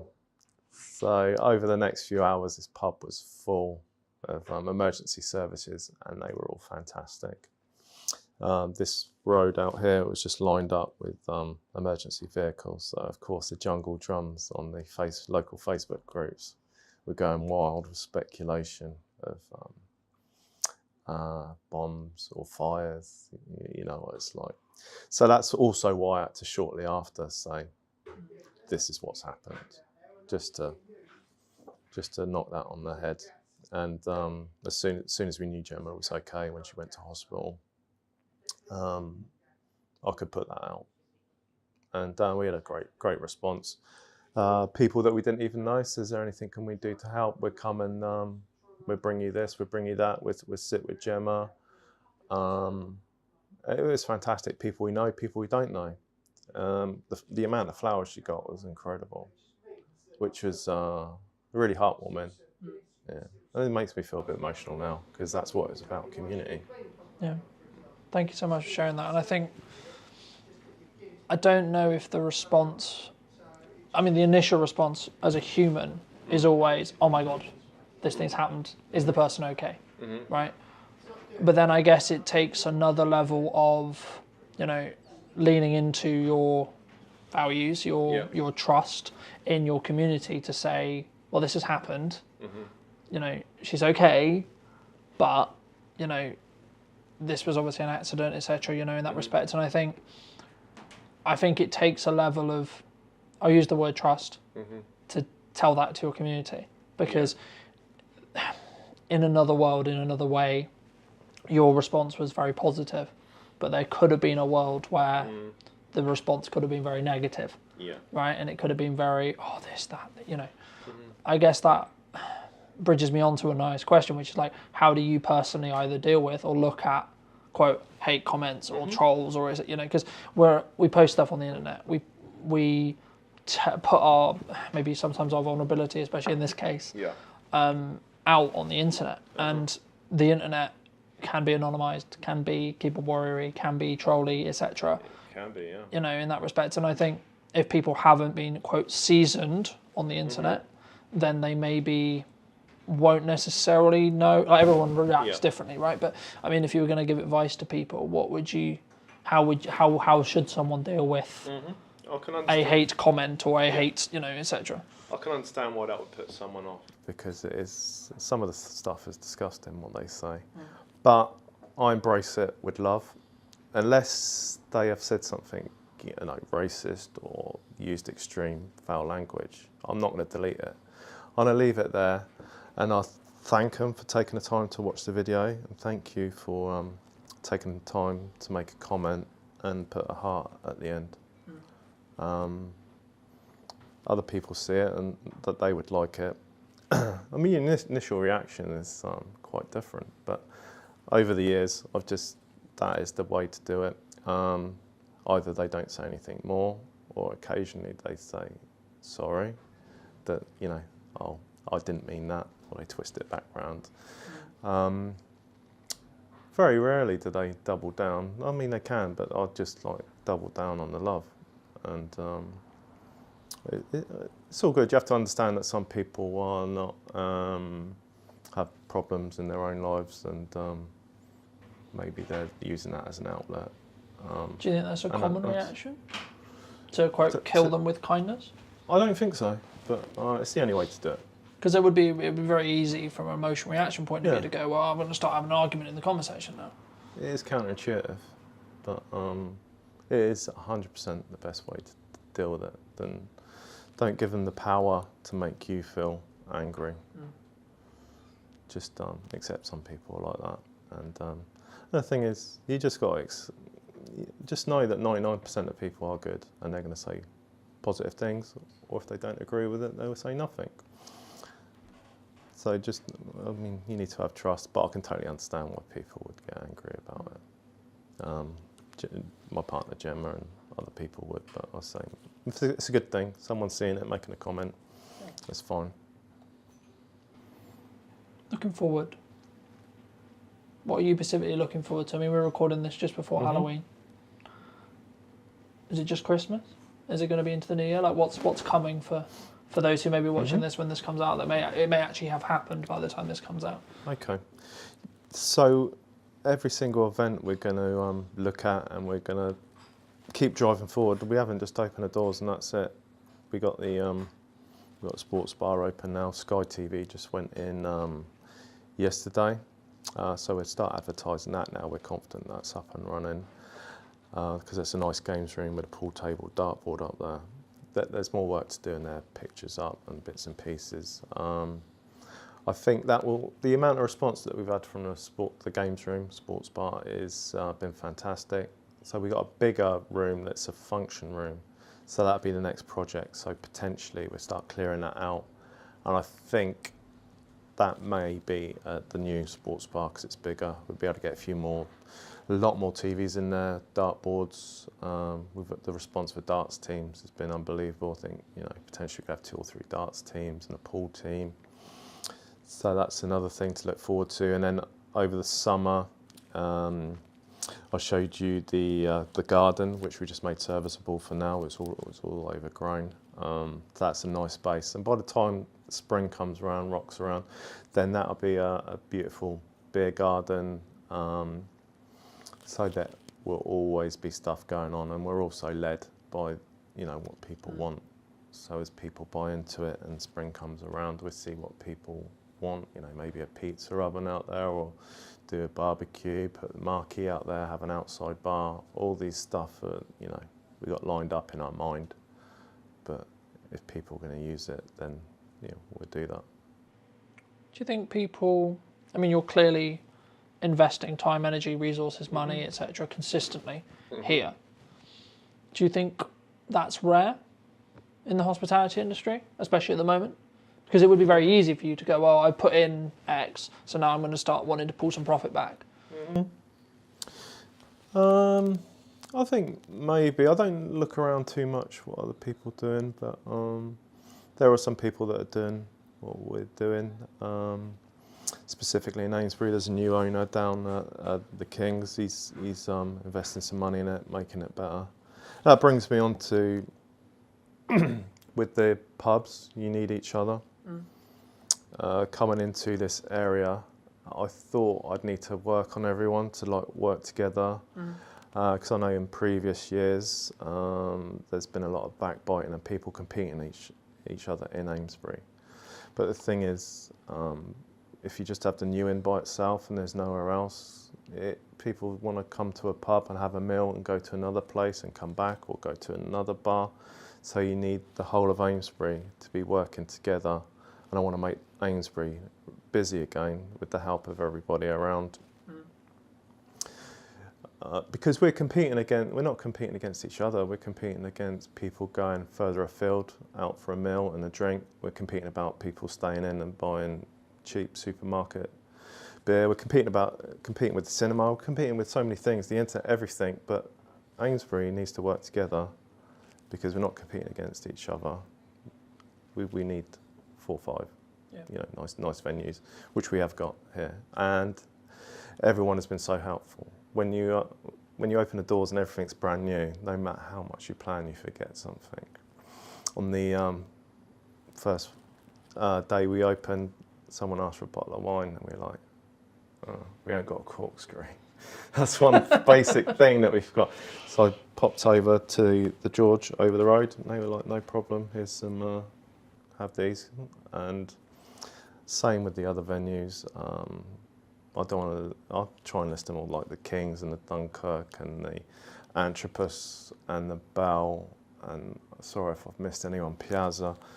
They've all helped us with things that we might have forgot or change or support or sending people here, which is great. Even the offer of, we'd take some menus, and it's been fantastic. And that everyone buys into the same thing. It's been a great community amongst the bars, as I say, do you think that's? I personally think in some cases that's maybe more true now because things have got harder, because people need to band together a little bit more. But I think initially, the initial response, especially when people, I guess, first start, especially in like my industry, or the same would be true, I expect, in yours, where they're very self-focused, right? I've got my business to run. I need to make sure I'm making a living, etc. And I guess in some ways they don't appreciate or understand the reciprocity of, hey, there's other options, and hey, you should go and check out these other options. I mean, did you always have that mindset? And if you did, do you think that's rare in your industry? I think it's rare. I'm always trying to sell this point. Our background is security. Gemma runs our security company now from top to bottom, but I've done the security for 30 years on doors and bars and nightclubs. But I've seen so many bars open and close, and so many bars do well. And to see people trying to compete against each other like a club down the road, and like trying to undercut each other or go against each other on nights, you're thinking, this is crazy. If they just pull together, they're so much more powerful. If they work together on grouping together, putting on nights, working out who's doing what, they'd be so much more powerful and bring more people to that area rather than the next town or the next city, or doing something completely different. So that's something I've always believed in, because I've seen it firsthand, and that goes for anything, community. Why do I feel like with anything, it's so much more powerful working with the people around you rather than going against it. There's been a lot of talk, and you may have kind of already mentioned it, but there's been a lot of talk about, I alluded to it earlier, about pubs are dying, right? Community houses are dying. What's your view? Do you think they are? Well, it sounds like it if you hear anything in news, which I tend not to listen to anyway. It would seem that way, but for me, I think that taking on a new inn, I just thought, that's all background, that's irrelevant. I know this pub is beautiful, it's historic.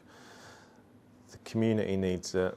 It's part of the British history and institution to have a pub, nice pubs in a town. It is unique, and it's part of the fabric of the place. It might go up and down, but it's in our DNA. So I just took this as like a separate thing. I mean, it may not have worked in other places. We live quite close to here, so we have people that we know in nearby villages and people in Amesbury we know. So we did have a head start in that way. So yeah, I think that's important. What do you think traditional or other pubs potentially get wrong with either marketing or in general? I find it difficult talking negatively of people or things, but or maybe what they could do better then. In general, you think the big brands lose something. I mean, they've been successful and they've done fantastically well because they got to that state. But when you get bigger, then you do lose some of that independence, and you might go into a big chain and you may see different bar staff every time.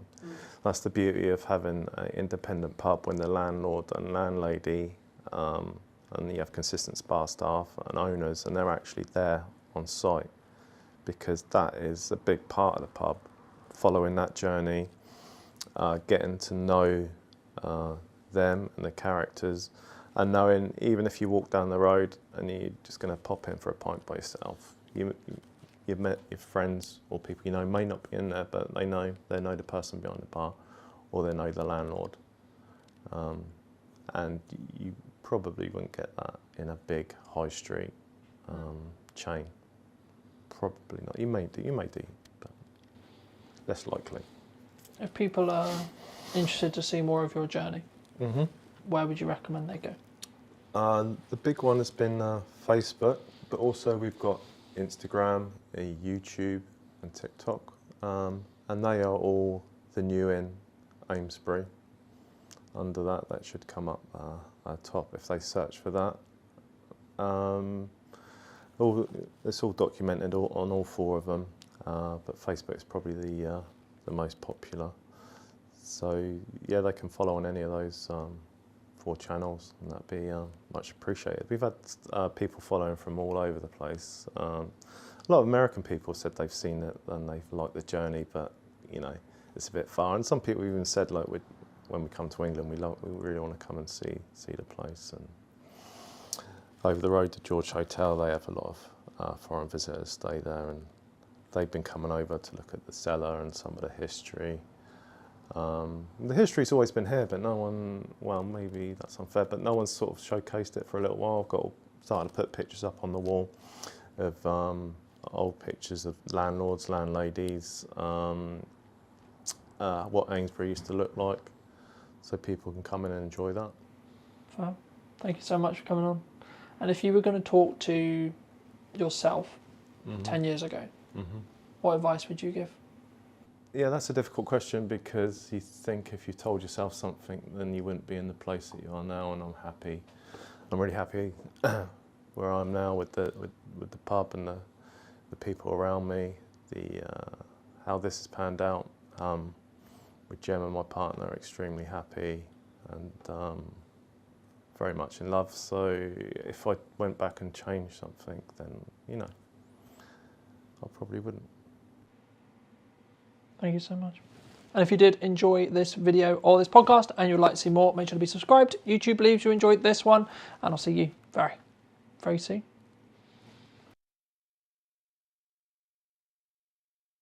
I've got my video goggles on as well, and I'm completely biased towards video because it is the most impactful content on social media. Full stop. End of. Key question for you. What do you think is missing in marketing today? What's missing in marketing today is emotion, authenticity, and consistency. If you were going to talk to Chris 10 years ago and you were going to give advice, what advice would you give him? The more that you are unashamedly you on social media, the more impact you will have in terms of reach, in terms of engagement, in terms of sales, everything. Hello, my friends. I hope you're well. I hope you had a good day, video night, wherever you are. Today, we're back with a brand new What's Missing in Marketing episode. Today, I'm going to be talking to Chris. I imagine all things about social media and all of those wonderful places to put our content. But first, Chris, welcome to the show. Thank you so much for the time, and thank you so much for coming on, of course.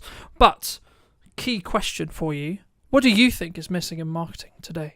Thanks for the invite. Really appreciate you hosting me today. What's missing in marketing today is emotion, particularly emotion, authenticity, oomph, and consistency.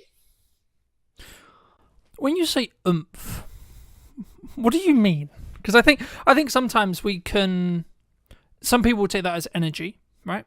Some people will take that as how we show up. Other people will take that as, I guess, like the amount or volume or energy. Like, that's why, if you don't mind just unpacking that briefly, I think it'd be really helpful for the viewers. Yeah, absolutely. No problem at all, Carlton. I think by oomph, I do mean energy. I mean true commitment to the cause. I think for far too long on social, people have seen it as a tick box and not this kind of ongoing personal or business brand commitment. And if you are truly giving it your full oomph, your full energy, your full commitment, you will get so much more out of it. I'm so aware of the fact that might be perceived as fluffy, but I think, in fact, I don't think I know that people can see right through cold, corporate, boring, emotionless content. And so it's so important, and it's critical actually now that the content that you're sharing, you give it your all, you give it your full oomph. So that's what I mean. Magic. I mean, you're very seasoned. You know, you've been on social media for over a decade, starting out as a side hustle, creating your own agency. What was the turning point that you thought, actually, hold on, this could actually legitimately be the career of my dreams, so to speak?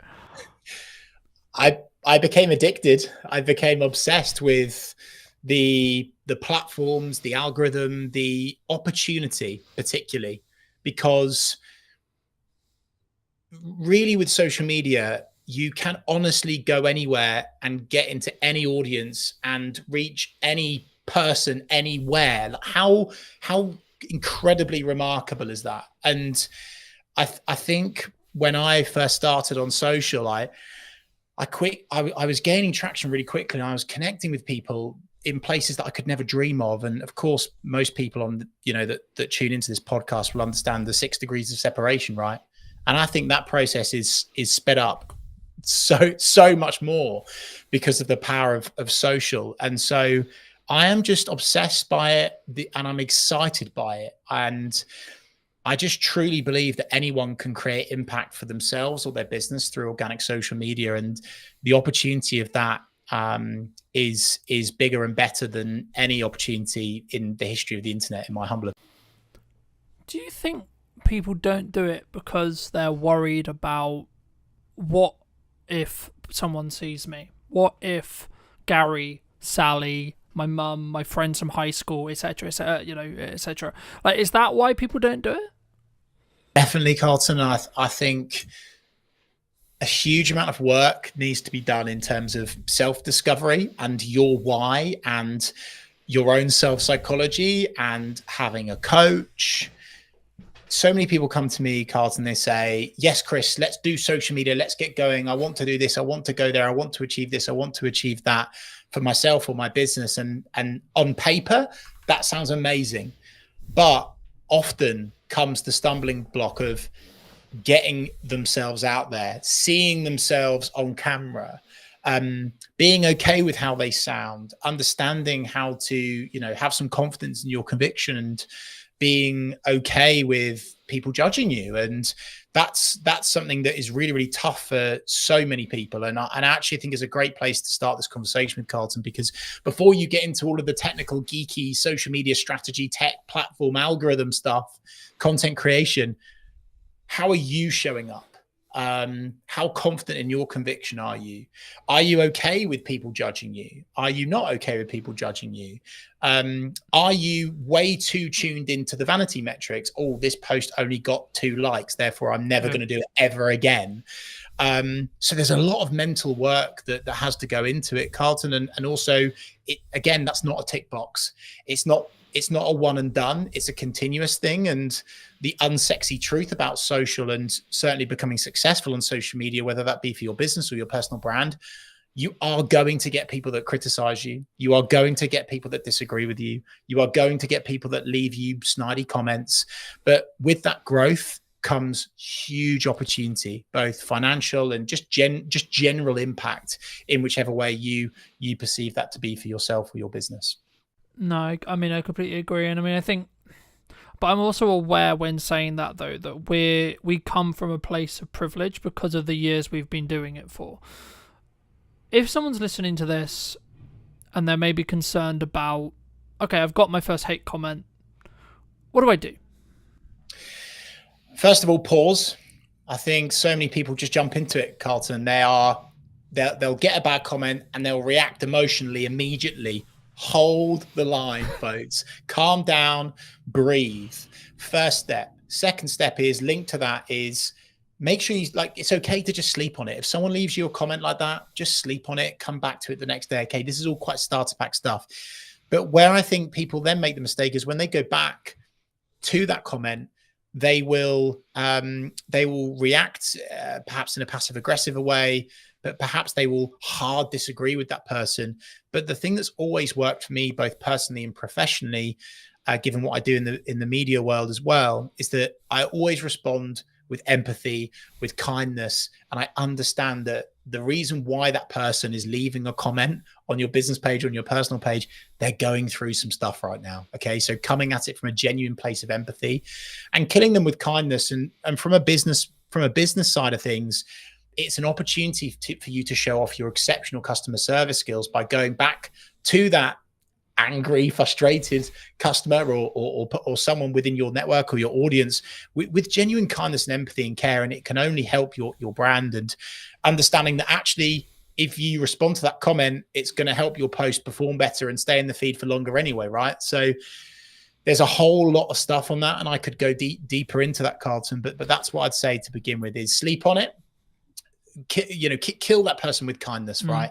And don't make any harsh, strong statements and react emotionally. Just create some space, have some digital downtime.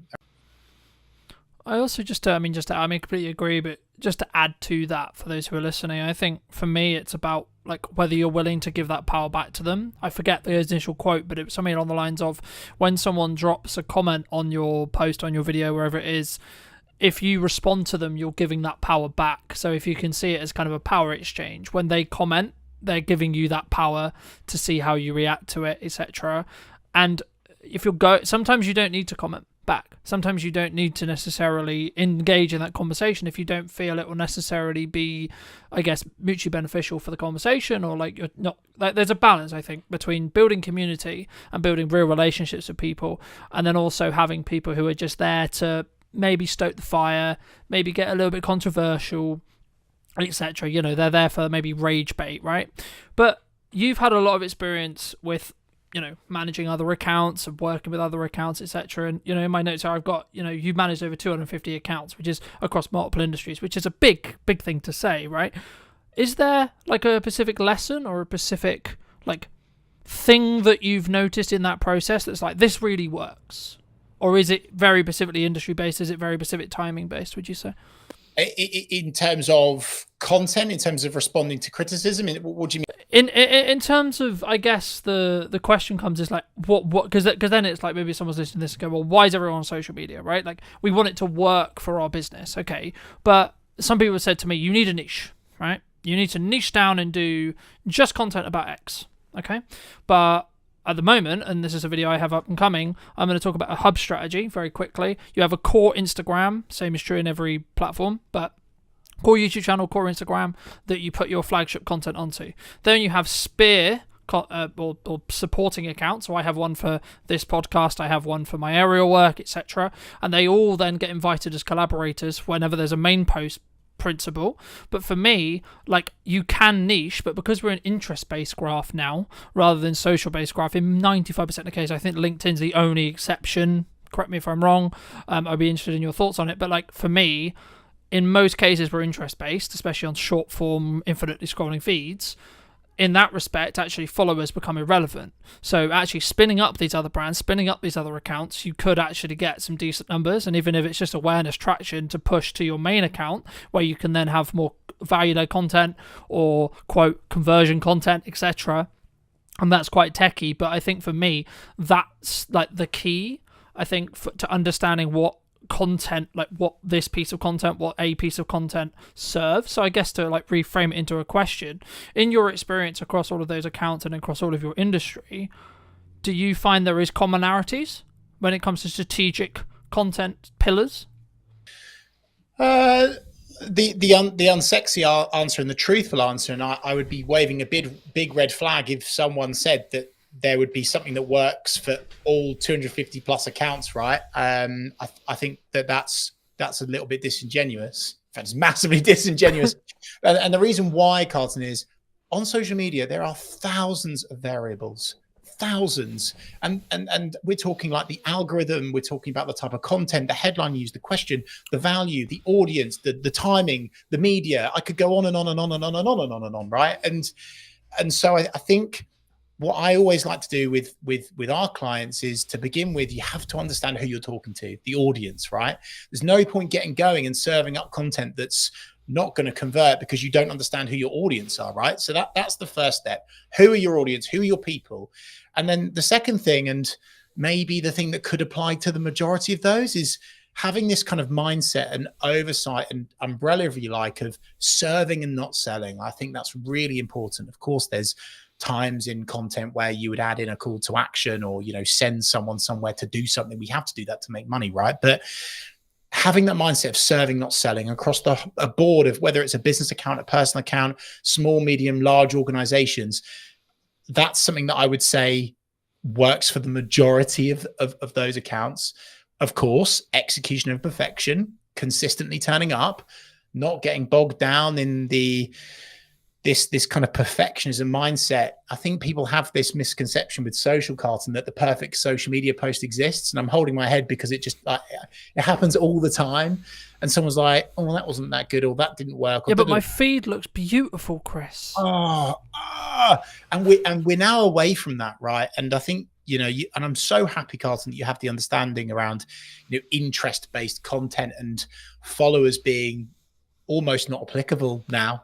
Like, they look good, they make you look more credible, but ultimately, if you are leaving a consistent digital footprint, I'll call it, across a variety of platforms where your audience are hanging out, using keywords within your copy that people can hang on to and find you via, that is where the impact comes with social. I think across the board, some other things in terms of actual, you've mentioned, I think they're content pillars, Carlton. I always like to add in storytelling, tell a story, because people can connect with that. Brands don't do that enough. Make sure that at some stage you are telling someone to do something. If not, they will not do anything. Okay. So that's important to add in. Social proof is always good. So adding in, again, like what's worked, why has it worked, someone else talking about how good you are rather than you. I call it weeing everywhere, which is quite critical. We do this, we're the best of that, we are number one, weeing everywhere. People are weeing everywhere all the time. Stop weeing everywhere, okay? And make it more your, and really address the reader. So that was quite rambly, Carlton, but I hope that answers that question. It's quite hard to give you a specific answer, but hopefully that. No, absolutely, it definitely does. I mean, I'm going to be quite biased, right? Because I've done video for like coming on 15 years and commercially for like 8 and 9, but I have noticed a trend across like either people wanting to do it or the platforms wanting you to create video, right? And I think, is that just the natural, like, it's the closest thing we have to me meeting you, me watching a video with you, building that parasocial relationship? or from your perspective, I mean, is there like other reasons or other things why someone should consider video as a format, and or why they maybe shouldn't? Yeah, I think, I've got my video goggles on as well, Carlton. I'm completely biased towards video because it is the most impactful content on social media. Full stop. End of. We could finish this podcast on that note, right? If there's one thing that people do today, film a video, even if it's a selfie shot, iPhone style, that's fine. Do that over a static. You'll see more engagement, reach more people, have more impact. I come from a commercial sales background. Really, I've always done social, but I that's kind of like where I've really made a dent. And when you show up on camera, Carlton, it is so good for demonstrating expertise. It accelerates relevancy, relatability, trust, because it feels real. And in this AI bot, cold corporate fake world that we seem to be drifting into, it is more important and more impactful than ever before to jump on video. So this isn't just me saying do video because it gets you more engagement, it helps you reach more people. It's, well, actually, even if you only had a LinkedIn network of 4 people and you showed up on video, it would definitely be more impactful than just normal static stuff, right? Because of a sales piece versus an algorithm piece, if you like. So for sure, I'm a huge advocate of video of all shapes and sizes. I think there's a place for long form, definitely. I certainly think there's a place for short form. I think overall, though, Carlton, people are hugely overthinking it. They're getting bogged down in the tech, and they're not, working with someone like yourself in terms of the tech setup, so they can just get going and talk about the stuff that they're good at and that they know about. And I just want people to get into this mindset of execution over perfection, and relatability, being real, even if you're walking down the street. And I know it's brave and it makes you look a bit silly, but even if you're walking down the street and you're just sharing a few words about your day with your camera and you're posting that as your content, that's a good enough start. It really. Yeah, no, I'd completely agree. And, very quick story. I've been a professional videographer for, as I say, like nearly 10 years. I do a couple of phone videos every now and again, and I'm almost willing to bet, I haven't checked yesterday's one, but nearly every single phone video, I think, it's really bad for me to say, but I think it over-indexes in respect to views for, like, on Instagram especially, but even on LinkedIn and other places as well. Like, I've noticed there is a algorithmic boost for phone content if it's executed well, right? Granted, right? And in the one that I'm specifically thinking about, I did tell a very cohesive story. I did give a very specific setup and then a very good resolution, but that was because I'm in the process of creating good content consistently and doing those reps. So whether I'm filming it on a camera, and the reason why I mention it here is because I think some people, they look at like what I'm doing with like the trailers and it looks good and it sounds good and I've got professional mics all the time and then I'm flying a drone and they're doing all this stuff, but it's like I don't have that, so I can't do it, right? I don't have the microphone. But you do have a phone, right? And I think if you just, it's more of a psychology thing. That's why I love to talk about the psychology behind video, because for me, it's the main barrier for someone not wanting to or not being willing to put themselves out there, because actually you find about some insecurities, and it's actually a really strong self-belief and self-esteem and self-growth perspective yourself doing video, which is a kind of a byproduct of actually all the business benefits that we've already kind of alluded to. But I think for me, I mean, if you were going to, I don't know, when I come on your show, I went into depth on like the psychology, but from your perspective with your experience, I mean, what, outside of doing it, what would you say to someone who's like either maybe looking to start doing their first post, tipping their toe in, or they maybe want to start on video? Like, what would you say to those people? Talk about something that you're genuinely passionate about. Don't overscript. Don't write everything down. Be okay with buts, and maybes. You will stumble. You will stutter. You will. There will be a moment where you accidentally say something you shouldn't, and keep it in. Keep it in, because it's real and people want real. Again, back to my previous point, AI, robot, cold corporate world that we're drifting into.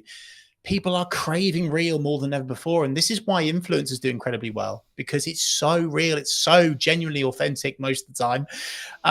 And so I think if I was to say to someone to start out, like of course, you know, press record in your office, whether it be, you know, in the workplace or at home or whatever, and just keep the camera on and record your day, and maybe record some of your meetings from an alternative angle, and see if there's a snippet from that you can take out. Maybe you're not looking at the camera. That's okay, because doing something is better than nothing. And I'm like so far on the other side of the fence with this. Like, some marketers are like, oh no, you know, it's got to be absolute quality, da da da da da. But the problem with that is it's too slow. It's a lack of speed. And just like a balanced diet, Carlton, like I'm a big advocate of doing professional stuff as we are right now, but then also for speed. If you are walking down the street, if you are, you know, out and about somewhere, if you've just walked out of a networking event, whatever, and you've got that moment, that spark, that energy, that inspiration to get on camera, don't wait, get going. I just think so many people are overthinking it, Carlton, which is quite basic starter pack advice, but they absolutely are. I'll tell you a quick story on this. One of my consultancy clients, I was going through this process with her. We were running through various static. We'd established our top line strategy. We had images, we had graphics, we had design, we had some polished video. And I was saying, hey, look, Cassandra, I think we should really shift more towards this kind of real, relatable portrait, selfie shot style content. And she sent me a couple of videos. One was her at home, and one was her at the beach. And the one of her at the beach, you could barely hear her, to be honest with you. Like, you could hear what she was saying, obviously, but it was quite hard to hear. However, when she shared that one, you use that word over-indexed, it was so real. The wind was in the background. You could hear the waves. And most people, they wouldn't have used it. They would have gone, it's too difficult to hear me, I won't share that. Whereas actually, I would say, if there's a car in the background beeping, if there's an animal, if there's a bird tweeting, if someone walks in, you know, like it's like the classic BBC Reader where the kid walks in, right? Like, use that, you know. I just think so many people are overthinking everything, and it's I mean, maybe it's a wider societal, deeper issue, right, around our own self-image. I think it's getting worse because of social. That's maybe like the dark side of it, but if you can just be okay with who you are and unashamedly sharing who you are with the world, then you will reach so many more people and be able to spread your message and create more impact. Something that I understood a handful of years ago when I did a video talking about marketing funnels was actually the job of a marketing funnel is to basically repel or exclude a certain sector of people, right? The wrong certain people. Because I think when we look at marketing, we go, I'm trying to attract the right people, right? But we don't always look at the other side of it, which is that repulsion side. But something which I've found really interesting as I've grown and I've developed is like, I'm talking to more business owners who are getting busier and busier with the operations of a business and et cetera, et cetera. And that's probably one of the reasons why they, to be honest, they bring me in, because they want the professional content, they want the feel, they want the sound, but they don't want to have to worry about what lens are we shooting on, what light are we using, what microphone are we, so on, right? But for some business owners who say they don't have time for social media, they don't have time for content creation, what would you say to them? I would say, like anything, it's whether you truly want to commit to it or not. I would say that it's more attainable than ever before to work with a genuine specialist that isn't going to charge you, you know, through the roof like a large generalist agency that doesn't specialize in. And you, as long as you go through an appropriate in-depth onboarding, consultancy, strategy, agreement process, if you like, and you're able to define exactly what you want to achieve, where you want to go, how you want to do it, your tone of voice, then you could outsource it. But I also truly believe, Carlton, with the tools and technology that are at our disposal today, I've got a lot of concerns around AI, right? But then also, I am an advocate of using AI in terms of ideation, in terms of building out content pillars, headlines. There's so many things that we can get from it. So it's easier than ever before to get consistent on social, whether you do it yourself through tools, through techniques, learn techniques, or you outsource it. You know, you don't. I think there is this kind of there's this real thought with most people that it's like this huge unattainable expense to work with a specialist on your social now, but that's certainly not the case in my humble opinion anyway. So again, not maybe a one and done answer there, but an honest answer, which is that you can absolutely commit to it, whether it's yourself or whether it's through a. I think for me, my answer would be like leverage, right? Like, it's what are you leveraging? How are you leveraging your time, assets, resources, etc.? Like, you could, using like what I did for a long time, hire someone to follow you around with a video camera and document rather than create in a Gary Vaynerchuk style, and or actually, like as you've already mentioned to it earlier, record what you're saying in a meeting. And this does one of two things. A, it gives you infinite content opportunities, especially if you're going to use things like ops clips to do the editing for you, because you're only doing it for short form. But also, it actually means you're going to show up better for that person in the meeting, because you're not going to spend time talking about how's the weather, how is the dog, etc. You're going to go, okay, how tangibly can I add value to you? Right? How can I tangibly add value in that hour? Because A, you're creating content from it, so you want to add kind of generalized information, and you want to create the most valuable content you can. But also, I've found personally, people take more value from the meeting because you are kind of in that performance mode, I guess you could say, right? But this does kind of link in, I guess, and it'd be wrong of me not to ask you around. You know, you've been very fortunate to speak on stages. You've been fortunate to, I believe, correct me if I'm wrong, but like run your own radio show on the BBC and co-host it and etc. I mean, like, for people who are maybe listening to this and that's maybe like an avenue of their business, so maybe they have a speaking opportunity or they have been invited on the radio, but they're not sure, well, like, what's it going to do for my business? And like, why should I? And like, do you see that as important for you personally? Brought that up, Carlton, because it links with your response to my last answer, right? Which is that if you're going to do public speaking, or you have a media appearance, or you're guest writing, or you're doing something like what we're doing now, okay, the reason why I'm committing to this is, of course, not just to share my expertise and my experience and help serve, not sell, really just help people reach new audiences. It's getting content as well. And you've mentioned Gary Vaynerchuk, huge advocate, very grateful to have met him a couple of times now, a really real massive inspiration for me. And one of the things that he talks about is content pyramids. And many people just, and it again links back to your having the time bit, Carlton, they don't realize that us doing this, what is it now, half an hour, 45 minutes, we'll do maybe an hour today together. This will give me content for weeks. I could pull out of it a long form video. I could pull out of it multiple blogs. I could pull out of it, I mean, with your help, especially Carlton, so many short form video snippets, right? That I could run evergreen on my personal or business account for maybe the rest of this year, for goodness sake, right? And it's a massive frustration of mine, actually, Carlton, as well, because when people get these opportunities, public speaking, media, podcast, etc., they don't maximize the opportunity and they don't use it to their advantage. So they do it, they reshare it, and that's it. And it just kind of dies or fizzles out. And they don't realize that actually by doing this today, I'm getting loads of content that I can use over and over and over again. And that is an incredibly useful trick that so many business people are well, not just business people, all people are missing out on the opportunity from. And of course, by me doing this appearance with you, it's going to highlight me as the expert, the person of expertise. Whereas if I'm doing this on my channel and it's just me and it's on, here you go, me, we, all of this again, people don't quite believe it. But the fact that I'm doing this on your show can actually create so much more trust, so much more respect, and really build you as the key person of influence. I think a book that I'd highly recommend to, and I'm sure loads of your community already know it, Carlton, but Key Person of Influence by Daniel Priestley is a brilliant book to read, to really understand and simplify personal brand.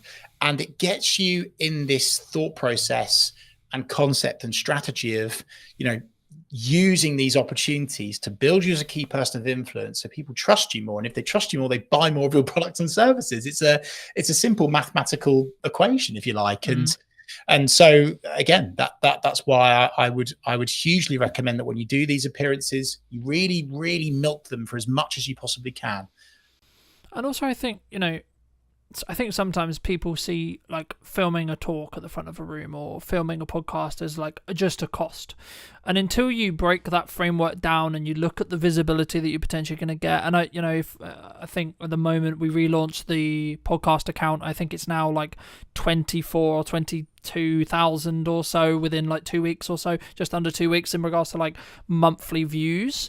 Now, yes, we're using a strategy which involves a level of volume to create that, right? Each reel is maybe only getting 300 or so views at the time of filming, sure, but the point is, how many people, even if we take 1%, okay, that's close to 2,000 people that potentially could convert in my business within the next 3 months, right? And that's just on Instagram alone. You then add the potential revenue opportunities that come from having a monetized YouTube channel and etc., and like building side revenue, especially if you're in what I would call a up down business, so like you're very project by project based. You could build yourself an opportunity, and I'm personally doing this with the brands I'm building and in the content I'm creating, where you could have infinite marketing content because you're going to put it out on all your social media, linking out to your YouTube, etc. But also, if you strategically think about it enough, and you can build a strong niche for that YouTube clarity, which is what YouTube specifically cares about in all the research and all the people I've spoken to right now, and that's why I have a different channel for the podcast rather than Brunton Media, etc., is because algorithmically YouTube wants to have clarity over who to serve those videos to, right? But the key there is once it gets to the point where the YouTube channels are big enough, they will become their own revenue stream. And it might be £100 a month or etc. Sure. But that what does that do to your business? That changes your baseline revenue. So if you are project by project based, that means you can potentially pay for another SD card, or you can pay for another microphone, or you can pay for a bit of lighting, or you can pay for a bit of consulting, etc. Or just hold on to the £100, right? And it's about, I think for me, how you think about that from a longer term. But do you think people sometimes underestimate like the other opportunities that could come from like either that or the lurkers that could come on social media from creating content, Chris, do you think? Yeah, for sure. I was going to say, though, something that you've brought up there, which is a huge gap for the majority of people. Unbelievably, they are not using and making the most of the second biggest search engine in the world, which is YouTube. And YouTube Shorts right now are so hot. They are absolutely flying.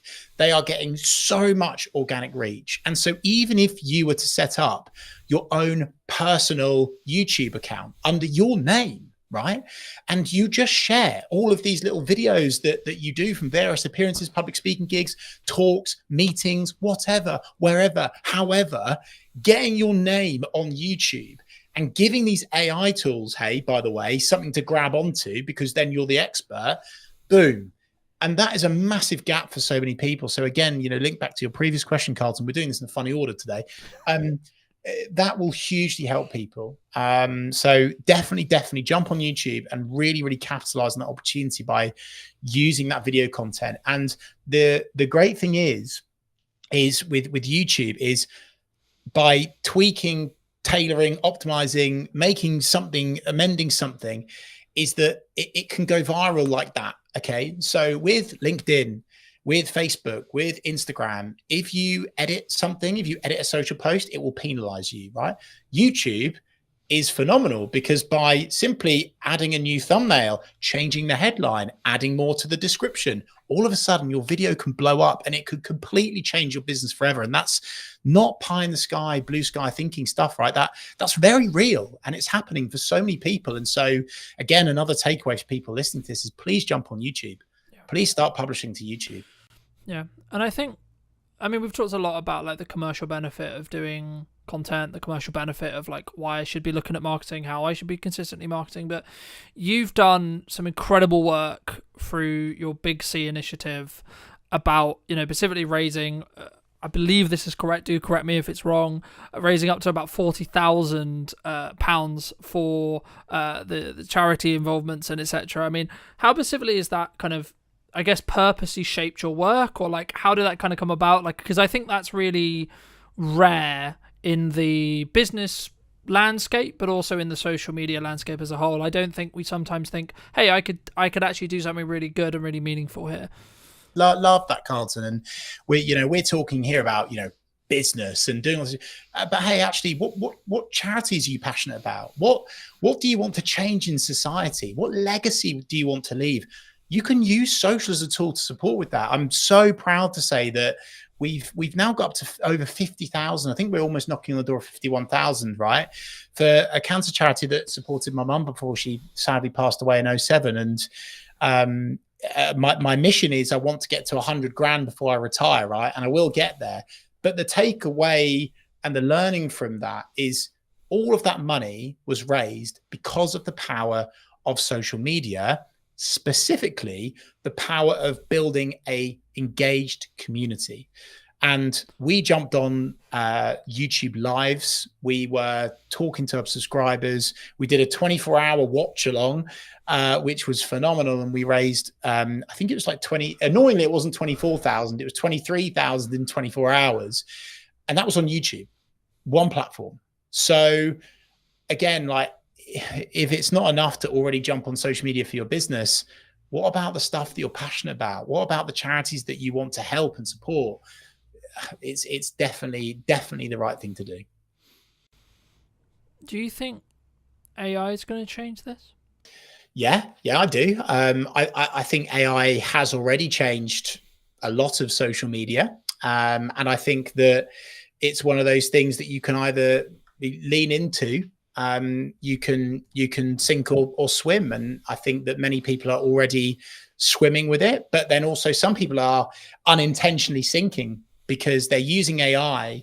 They are they're really rubbish with their prompts, Carlton, and they're just kind of spewing up stuff and throwing it out there.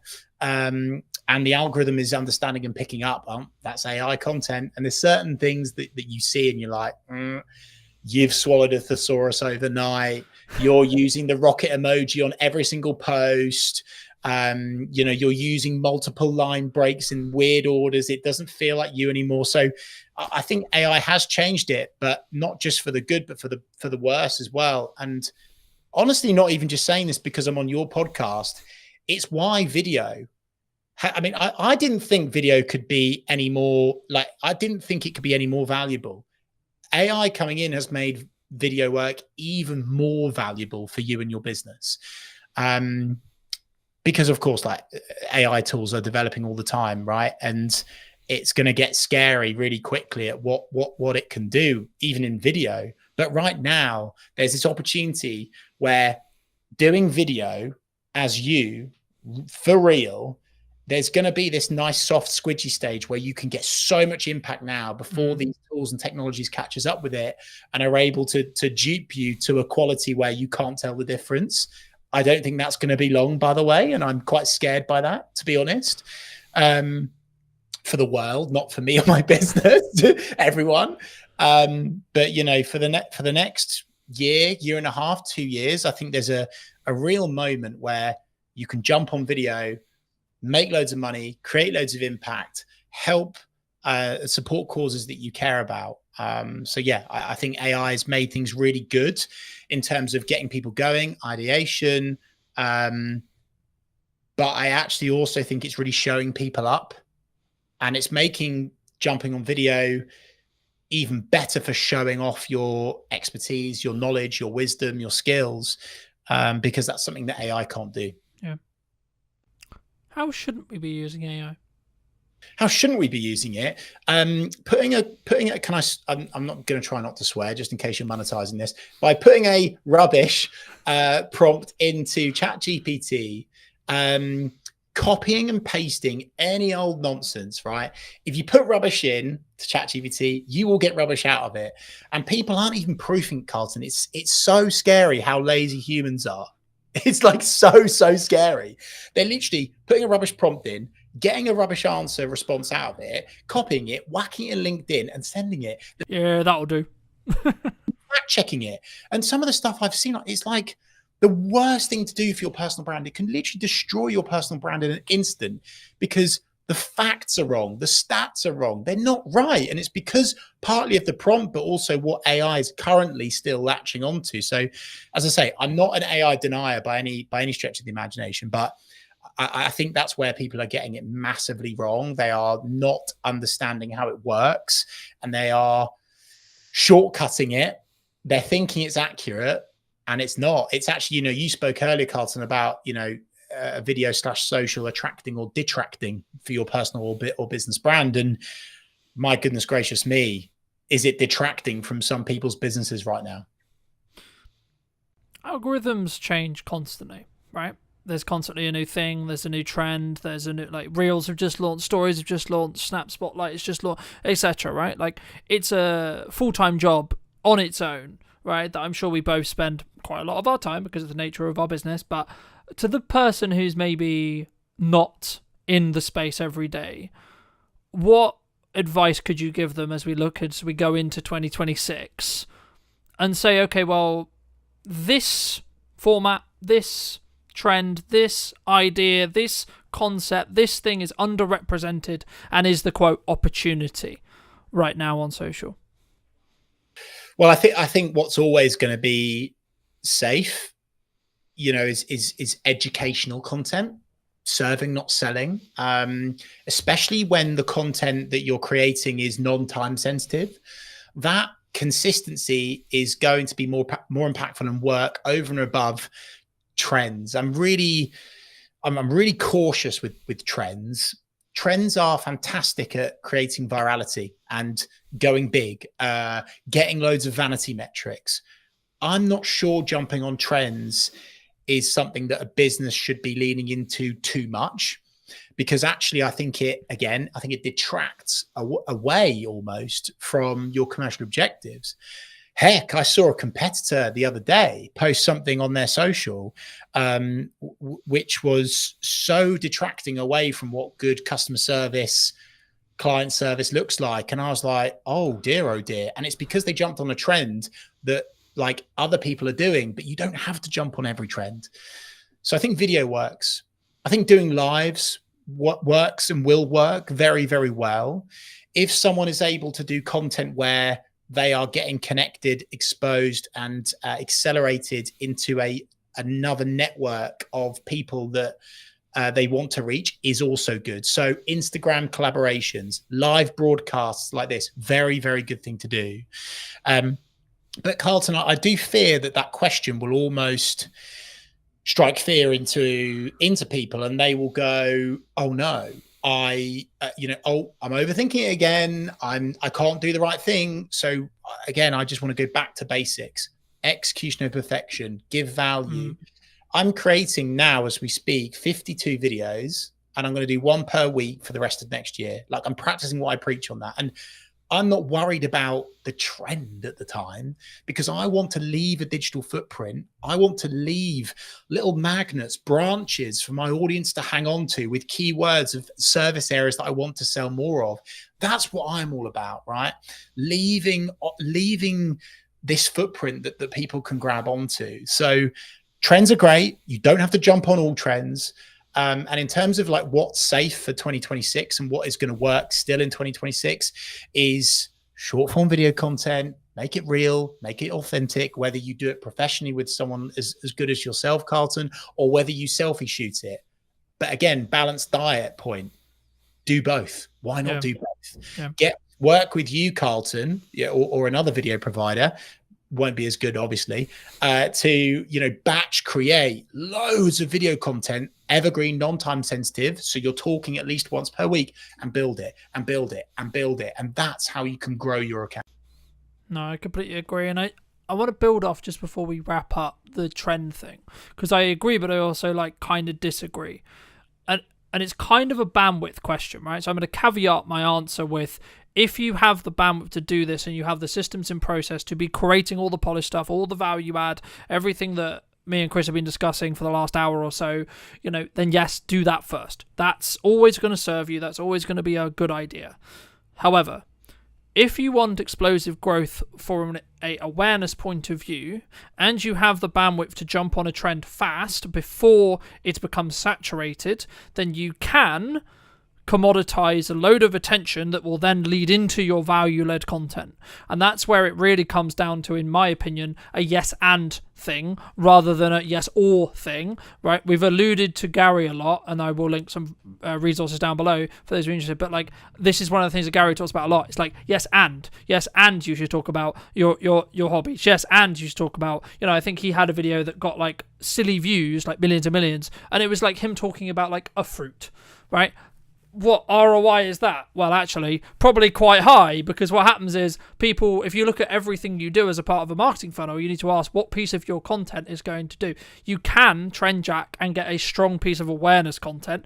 No, it won't convert. No, it's not going to miraculously mean you get hundreds of millions of pounds in your bank because you've converted it. But what it will do is it could give you a boost in followers and or a boosted initial interaction. And if you have your leading to a book that's actually on Chris's bookcase behind him, where Gary talks about your profile hygiene, right? If you have your website, you have your email, you have your phone number easy accessible on those profiles, when you get something that gets 1 million, when you get something that gets 100k, there's going to be a percentage. Again, if you take 1%, you're going to be in a position where you're going to get some more work. You're going to get even 1 or 2 more people who potentially will become clients. So that's kind of my, I guess, counter argument to trend jack, and that's why I caveat it with the bandwidth thing. But Chris, for those people who, because I'm aware you've got to go very shortly, but for those people who want to connect with you, who want to see more content, who want to see some of this video you've already alluded to, where's best for people to reach out to you? And do you agree with what, that strategy as a whole? Well, I was going to say, I just looked at the time and I went, oh, that's a shame, because I've got so much more to give. And for people that have kind of liked the cut of my jib today, I'm serving up a ton of value over on my RWVE social media, Reeve social media YouTube channel. I'm doing live broadcasts, one of which is with this guy. Incredible value in terms of video psychology, which is the most important thing before you get going. We'll leave that alone for now. Connect with me on LinkedIn, Chris Reeve. I'm showing up there really consistently and just providing free value for people to use and jump on. And yeah, just back to your previous point to, I guess, sort of somewhat finish on, Carlton, in a funny old order again, is we could have done an hour-long Gary V loving, couldn't we, right? But this attention thing, right? And I think that's something else to tap into, is without attention, nothing else happens. And so I would just say, like, preach to your previous answer, Carlton, bang on the money. I'm saying yes, and I'm not saying only do proactive, non-time sensitive evergreen content. This is my tap, by the way, that I'm turning. But I'm also saying turn on the reactive tap, which is the trend tap, the reactive tap. Just don't do only one or the other. Do both, but it has to be attainable with you and your business, Carlton, which is where I think we're totally in the agreement of. I'm just so fearful that some trends that people are jumping on detract and they turn off your ideal customer profile rather than turn on. But I'm in total agreement with you. Do proactive, non-time sensitive evergreen video content, do trend content as well. And hey, in that book, Attention by Gary Vee's latest one, it's full of geeky social video, psychology of social content that can work incredibly well for you and your business. Carlton, I just want to say thanks for your time today, but also I want to take the time to say on behalf of your network and the audience and the community that you're building on your podcast, thank you, because this is really rare that someone is taking the time out of their day to genuinely share so much just purely because they're passionate and that they want to help. And I really wish that there were more experts in their field that committed the amount of time that you do to actually just helping people. So thank you, sir. No, that's so kind of you. And thank you so much for the time. If you were going to talk to Chris 10 years ago, right, and you were going to give advice, what advice would you give him? Be more you. You cannot be anyone else. Stop trying to be someone else online. Stop copying your competitors. Stop just doing what the other people in the industry are doing, because actually, if they go yin and you go yang, if they go black and you go white, that is really, really impactful. And the more that you are unashamedly you on social media, the more impact you will have in terms of reach, in terms of engagement, in terms of sales, everything. It all comes back to the more you that you are, the more impact you will have on social media. Thank you so much for the time, Chris. And if you did enjoy this episode of What's Missing in Marketing Today, make sure to be subscribed and all that lovely YouTube stuff and etc. as well. But thank you so much for coming back and joining me. I'll see you very, very soon. Do you think that filmmaking either will continue to change and or has already changed with the advent of AI? If you're getting into filmmaking now, it's potentially quite challenging. It's going to be very difficult for juniors coming in to know whether they can even trust AI. It is a big question mark at the moment for me. We'll get to a point where we truly won't know what's real and what's not. Marketing is for a specific job to give you the permission to sell to someone. And then sales is the ability to add value at a monetary balanced cost to you. And I do think as a creative, especially if it's a project you're not being paid for, you need to be brutally in line with what your voice is trying to say and not be swayed. Hello, my friends. Welcome to a brand new episode of today's podcast. Today we're going to be talking to Phil all about filmmaking, his journey in filmmaking. And I guess, Phil, I mean, I was going to ask you specifically like how you got started, but I think why should someone specifically care about filmmaking as a whole or video as a whole right now, would you say?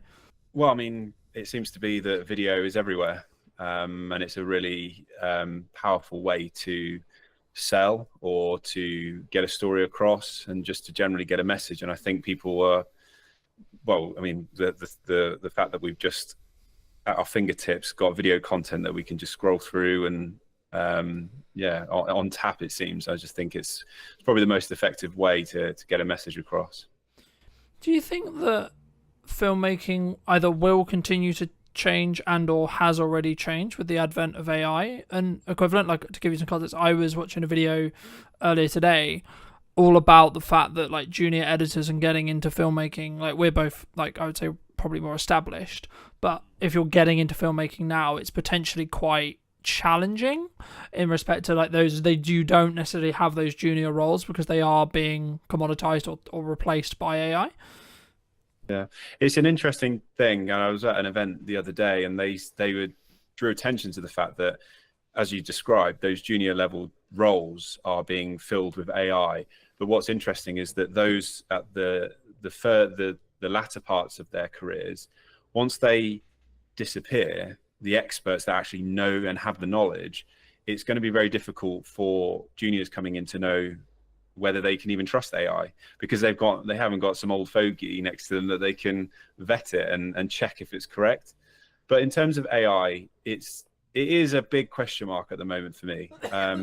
However, I'm starting to see whenever I speak to people about LinkedIn, they're frustrated at the fact that every post seems to be AI, and I do question whether we'll get to a point where we truly won't know what's real and what's not, and so people will need further proof on and evidence as to what's real. And I think what will happen in terms of marketing is that people will just start meeting up more, and so you might find that video loses its impact because we just won't believe it. Perhaps these kinds of conversations that we're having now will become a better way to market, but it's really hard to know, and it is a worry, I'll be honest. And I think it's important to embrace the technology and not get left behind, but I feel like it could go either way. As I say, I mean, for me, I think it's kind of one of those things where you've got to kind of use it to like leverage what you're doing, but also be aware of where it's going, so then you can maybe pivot, change, adapt what you're then doing as a filmmaker, what you're doing as a marketer, etc., either for your clients or for you. I mean, I agree with your like the perspective or the analysis, I suppose, that people are more pushing towards in-person events and more community-based stuff, because I've noticed that with my own in-person event, but also in general, people really seem to, I guess, resonate more in some ways with in-person connection as AI becomes more dominant. But I guess maybe the longer-term thought process is, Like, is there a can we marry the two in the respect to, like, actually a lot of the stuff and a lot of the grunt work will always be done by AI, and does it maybe cross out? Maybe the line is that maybe when it doesn't cross over into like the creative stuff, I guess, do you think, could it replace the creative thought process? Because I don't personally, I think it will struggle to do that, and if it can't, then we're actually fine as filmmakers. I think we'll be just kind of optimized by AI in some ways. Yeah, there always has to be, in some form, some sort of director or operator, and I just think what will change the most is the location at which we're doing our job. So rather than, like today, going out and filming in person, it might be that we're sat behind a desk and we're the ones providing the prompts. But we can only really get our heads around what we know today. And if you consider how advanced it is already, give it 20 years, it's just going to be so radically different. And I do believe that it will be advanced enough to do all of the creative legwork, but it's just whether we as a race will choose to accept that or not. And I think that's where we are unique, is that we'll be emotionally driven, and I don't think, and morally driven as well. I don't think, and people will buy into it and will accept that we're not needed anymore, and it will be automated. And I think something will come through, and it will mean that AI doesn't have the same impact as it does. But at the moment, embracing it and helping and using it as a support mechanism is really useful. And I'm using it all the time. ChatGPT is just, I'm every single day. Sometimes I'm using it for personal therapy. Sometimes I'm using it for my work, and I'm finding it's helping me to speed up the process, but it's not replacing me, because I still have to be the one to then decide, is this decision it's made or suggestion made, is it suitable?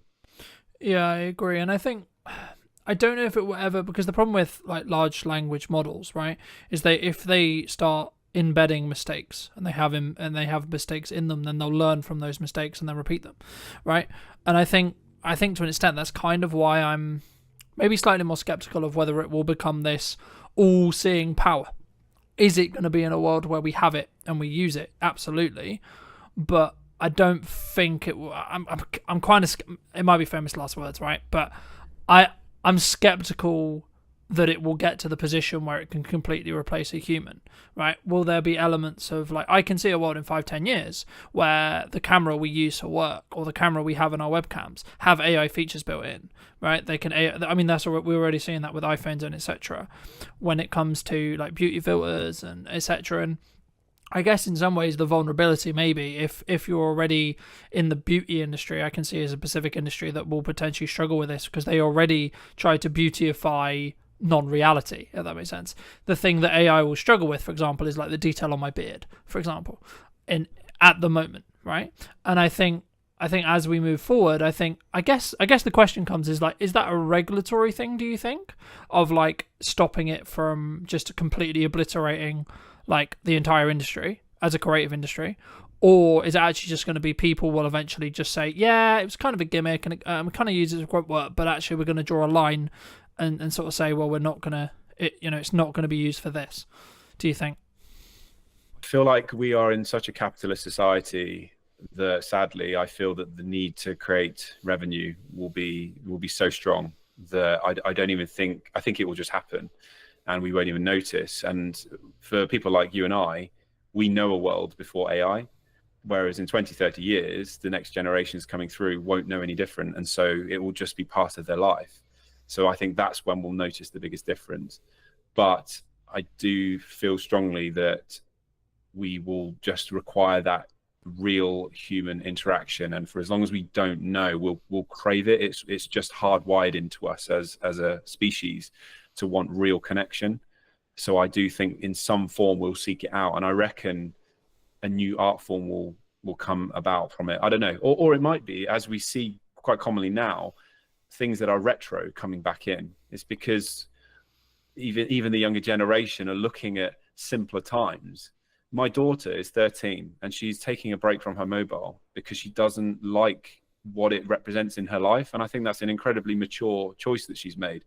So it could go either way. It's so difficult to know, but what I do know is that we can't be those that turned our nose up at, back 100 years ago, the car versus the horse, because it's just inevitable. And you have to be, rather than just rolling with it, what I'm realizing is that I still feel like I'm behind the times. Whereas what we should be doing is being a pioneer. We should be the ones perhaps steering the direction of AI, making use of it. And rather than sitting back and waiting for it to dictate our life, we can be the ones to say, well, this is how I plan to use it. And we can make choices now that then steers the direction. Yeah, no, I agree. And I think for me, the key is whether you're in the driving seat, right, or not, which is kind of what you're implying there. But I mean, I guess, like, getting it back to basics, I mean, a lot of what we do is tell stories, right? I mean, how did you get started in either filmmaking or like telling stories as a whole? So I went to university, started in 2004, and I did a 3-year course, video production in Gloucestershire. And it wasn't until the last year that I really started to get a sense that I could direct. And so I did that in the final semester and really enjoyed it. And then I left university and spent 5 years working for a video and photography studio, worked my way up to producer level. So I wasn't really telling stories, but I was starting to get a sense as to what it meant to create content for clients, understanding budgets, their needs and things like that. And then I set up my own company in 2012.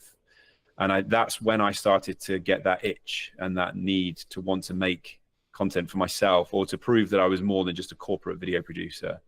So I made a music video in 2014, which was my first ever real creative, in inverted commas, personal project after university. And then I made a Christmas film called Love is a Gift in 2014, which went on and did very well, oddly, when I re-released it in 2018. And that's when I started to get a bit of a reputation for being a storyteller and a director. So since then, it's always been in my head, this sense that I want to tell impactful stories. When I'm doing my day-to-day job as a head of creative, it's a catch-22. So I've got this desire and need to tell impactful stories, but sometimes the projects don't need it, or they don't need the amount that I want to put into those projects. So I have to be careful not to overinvest and drain myself emotionally on every single project. But I do have a need to, at least once or twice a year, tell a story that I feel resonates with my viewers. Do you think a lot of people struggle, like, I guess in some ways they're always in the rat race, especially as filmmakers, right? They're in that corporate kind of revolving wheel of, I need to create something, I need to create something, I need to create something for a client. And maybe they don't step back and say, well, why should I create something for myself? I mean, is that something you've always done, or was that just to like sharpen your craft and lean into that more creative side that maybe didn't necessarily fit the client's vision, would you say?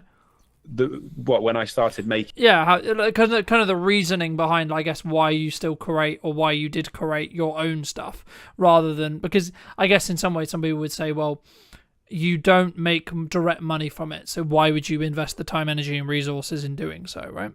Yeah, it was a twofold thing. So when I made the film, it was because I was, I guess, sick to death of doing interviews, and I wanted to demonstrate that I had more to give. So there was a personal need there, but it was a marketing piece. I truly believed that if I made this Christmas film, it was going to promote my company and push us into new territories. I wanted to create TV adverts and music videos, and I wanted to be paid to do them. So I thought, well, if I just make something that demonstrates my capabilities, well, then I'm doing that's the best thing I can do. And it's paid off. It took 4 years for that film to gain the traction that it did, but I've had some successes off the back of it. So I think it's really crucial that creatives don't just sit back and wait for the brief to come in from the client. They play their part in steering the direction of their careers, and then that influences who then approaches them and the briefs they receive. It's like a self-fulfilling prophecy. They'll receive the briefs that they want to receive because they're demonstrating what they can and can't do. Do you think, I guess, I mean, that's always been an approach that I've had, which is like, if I want to make the step into a specific area of work, I need to kind of do spec ads or free ads or etc. around that thing, or a personal project to sort of prove, I guess, in some ways to that industry, for me to have the right to then potentially pitch for stuff. Do you think business owners, creatives, I don't want to use the term they're lazy, because I think that's it's kind of up your own arse kind of opinion of saying that. But I guess the approach could be like, if their back's against the wall, maybe they don't appreciate that marketing is the understanding, or maybe they don't have the runway financially to think about what are we doing in 3 months' time, right? Because a project like that, I haven't done one to that scale, but I expect it didn't exactly take a week, right? I mean, did you specifically plan like, oh, I've got this 3-week window and I know I'm going to be good for client work, etc., and then make the decision to do it? Or was it in a down period? Because I think sometimes we can go into this spiral of, oh, I'm just going to go get a job, or oh, I'm going to play video games and sort of wait around and wait for the phone to ring, right? Yeah. For me, so Love is a Gift, the Christmas film, I was on a run and the idea came to me, and it was just before Christmas. I think it was early December, so I was quite late in the day to get something made, but I didn't hang around. So it was a Sunday, I ran home, literally sped up to get home to write it, and then I'm pretty sure it was the Tuesday that we just made it. So I'm very impulsive, which is a good and a bad thing, but I don't like to hang around. When I get excited about something, I just want to get it made. And I think that's the best way to be, especially as a creative, because the moment you pause, you start to second guess, and you start to worry about, will it be successful, or will people like it? Is this right timing for me? And then you just end up talking yourself out of it. And there's a danger as well with the second guessing, is that you start to lose. When I was running, I wasn't thinking about who was watching it. I was thinking about the story I wanted to make, and it was all coming from a deeper level.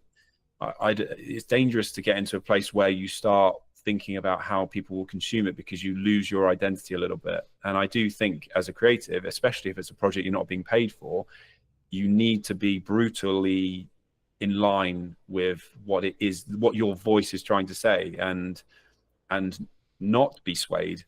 And I think as creatives as well, we're all incredibly unique, and there's an opportunity there to do something brand new, rather than recycling what might have been successful by others.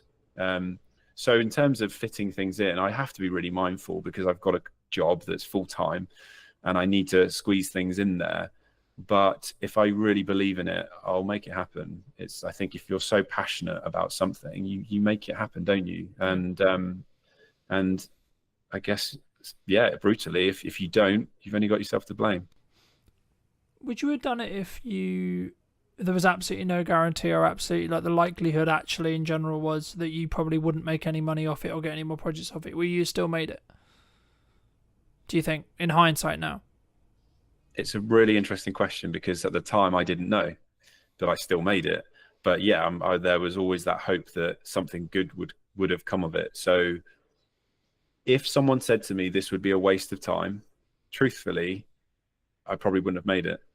And I'm aware of that. That's something that it's a drawback, in a sense that you could argue I should be making stuff just for me. But let's not forget that I'm doing this for a career. I want progression, but also there has to be a viewer at the end of it. We're broadcasters. We're creators of content that has to be consumed. If no one's watching it, then you're purposeless. So I am mindful of that, but I try not to let that be the driver. It's a strong part of it, and I'm aware of it, and I've actually had to work through that, because external validation is something I do seek. But I'm better these days. And actually, the film I made last year was the first one I truthfully made it for myself. I wasn't conscious of whether people would enjoy it or not. I truly felt this story was strong, and I was working with an actress who I knew would be able to help me tell that story, and I just wanted to make it. But I would be lying to suggest that if no one had watched it, would I have been disappointed? Of course I would have. I think there's a difference, in my view, between whether you'd be disappointed and whether you would have still done it. Because I think in the act of doing it, you develop your own skill in being able to create a piece like that. So there's benefit there. Number two, maybe you haven't given it the timeline yet. Maybe you haven't actually marketed the film, right? Because I think sometimes when we look at filmmaking as a whole, the short film genre is maybe something that I would say is probably kind of prone to this. filmmakers look into, I want to make this perfect piece, I want to make this amazing short film or amazing feature film or amazing music video, whatever it ends up, the product ends up being. But you don't necessarily, in my experience at least, on average, until you specifically think about it and you really plan it properly, I think you should personally plan the marketing of how to get the right people, or people in general, to see the thing you're going to create first. And I'll give you an example. So I'm doing an event on probably by the time this comes out, it would have already happened, but on the 11th of September. And my plan wasn't, let's film or plan out everything I'm going to do in the event, like piece by piece by piece. My plan was, let's build the marketing. How do I want to market it? How do I want to get the word out that I'm doing it? And then I'll sort of figure out what I do in the event after the fact. Do you think, to phrase it into a question, do you think filmmakers, people in general, especially like solo operators, video production companies, maybe less or so, but especially solo operators or people who are starting to get into the space, maybe they don't look at that marketing piece enough? Do you think? Massively, yeah. And I do think it's a missed opportunity as well. I've worked with many production companies. I've had my own, and there's a lack of strategy behind the content that's being suggested, and thought as to who's watching it and why, and how does that fit amongst a much broader marketing plan. And so thankfully now I'm in a broader creative role, and that's exactly what we have to do. And video is just part of the puzzle. And that's been a real eye-opener for me, because video was always my world. But now I've realized it's not the be-all and end-all. There's so much more that surrounds it. And so I do feel that production companies should be way more vocal, or should be understanding of that broader marketing plan, so that when they're pitching ideas, it's not just, this sounds nice, let's hope for the best, because the client deserves more than that. So that is a trap that solo shooters, and actually lots of production companies that are well established, fall into. They focus in on just that one particular project they've been asked to produce, but they're not thinking broader than that. And I do think clients should demand that as well. It's really important. Do you think that would be a way for us to protect us from like the future of our income, the future of our business, the future of our career from AI to an extent, if we focus on that strategic side? Potentially. However, ChatGPT is incredibly strong at coming up with marketing plans and content strategies. But again, there has to be somebody, I suppose, that controls it. That I question whether a business owner would have the time, I suppose, to be thinking, well, what is my marketing plan? What strategy am I going to be putting into this campaign, especially if there's lots of campaigns? So yeah, that's a really good argument there. If video producers can get on board with that and bridge the gap, so that perhaps you don't want to get rid of marketing agencies altogether, but for those smaller projects where they just need a video or a suite of videos, yeah, that's a really good way to add value. And whether they charge for it or not, I don't know. But then a client or a customer would come to them seeking that value. Because for me, when I saw, and I've been very honest in content before, I'll be very honest with you and everyone listening. I mean, I saw what AI was doing, and I saw what AI was becoming capable of, and I'm seeing some of the stuff coming out of Google VO and etc. And I was like, shit. All right, was the honest truth. And then I was like, actually, hold on. There is, and that's kind of why I focus on that middle ground, because with the strategic side, because I think everyone wants to chase the golden goose, right? Everyone wants the large projects. Everyone wants the big paychecks, etc., etc. In the years of experience I have personally, they only happen if you can be ROI focused. And for those who don't know, ROI means return on investment, and it's basically just focusing on, because at that point, if you can, no one can ever guarantee like a strong ROI, right? You can't. But what you can do is you can stack the odds in your favor, right? So something that I'm trying to do a lot of at the moment is be very omnipresent in my marketing, right? Like, this is the first one that was streamed, right? I'll be curious to see where the podcast is in a year when it comes to either the quality of streams, how I stream, how I record it, etc. But the key for me is to either utilize strategies from either older content to distribute on other discoverability platforms to give me the opportunity to potentially reach a larger audience, for me personally, and or potentially everything I'm experimenting with, everything I'm trying to move forward with, I can then, when I work with a client, I can say, well, actually, this is working for me. Have you considered doing this, this, and this? I mean, is that also, I guess, part of the argument or part of the thing you would personally say about why someone should make a music video, should make a short film, should make, you know, their personal documentary, their personal project, etc. Not necessarily about them, but they should make that personal thing that they're not necessarily getting paid for, would you say? Yeah, I mean, arguably, then you're kind of looking at yourself like a client, I suppose, aren't you? Rather than, that one big shiny video or whatever it is, asset that you think will win everybody over and go viral. Like, that's the term that everyone seems to sway towards. Like, will it go viral? It's like, well, it's impossible to gauge that. But yeah, if you can demonstrate how you can add value across multiple platforms, or if you've created content to then repurpose it and recycle, then that's definitely going to help you. But I've never really thought about that, to be honest, because I'm guilty of just coming up with ideas and making it and then moving on. It's a real short attention span that I have for my own content, but drawing up your own marketing plan is sounds like a great shout. I feel like we should be having a conversation offline. I don't know whether I'm just unique in the way I think, right? But I've always treated and continue to treat Brunton Media as the highest paying client, right? Now, the reason why I do that is because it allows me to be what I believe and where I am as the cutting edge of what I know is working in marketing, and then using video as a vehicle to do that. And I think for me, that's maybe one of the reasons why maybe I'll win a project over someone else, for example, right? But you've been very fortunate to work with some quite well-known names, right? One of which being Lewis Capaldi. I mean, how did that kind of come about? Because I think, especially maybe starting out people, they look at that and go, oh my god, wow, that's such a great opportunity. I mean, could you, if you don't mind, just how did you sort of get that gig? Did you like put it into tender? Like, did someone reach out? Like, how did that all work?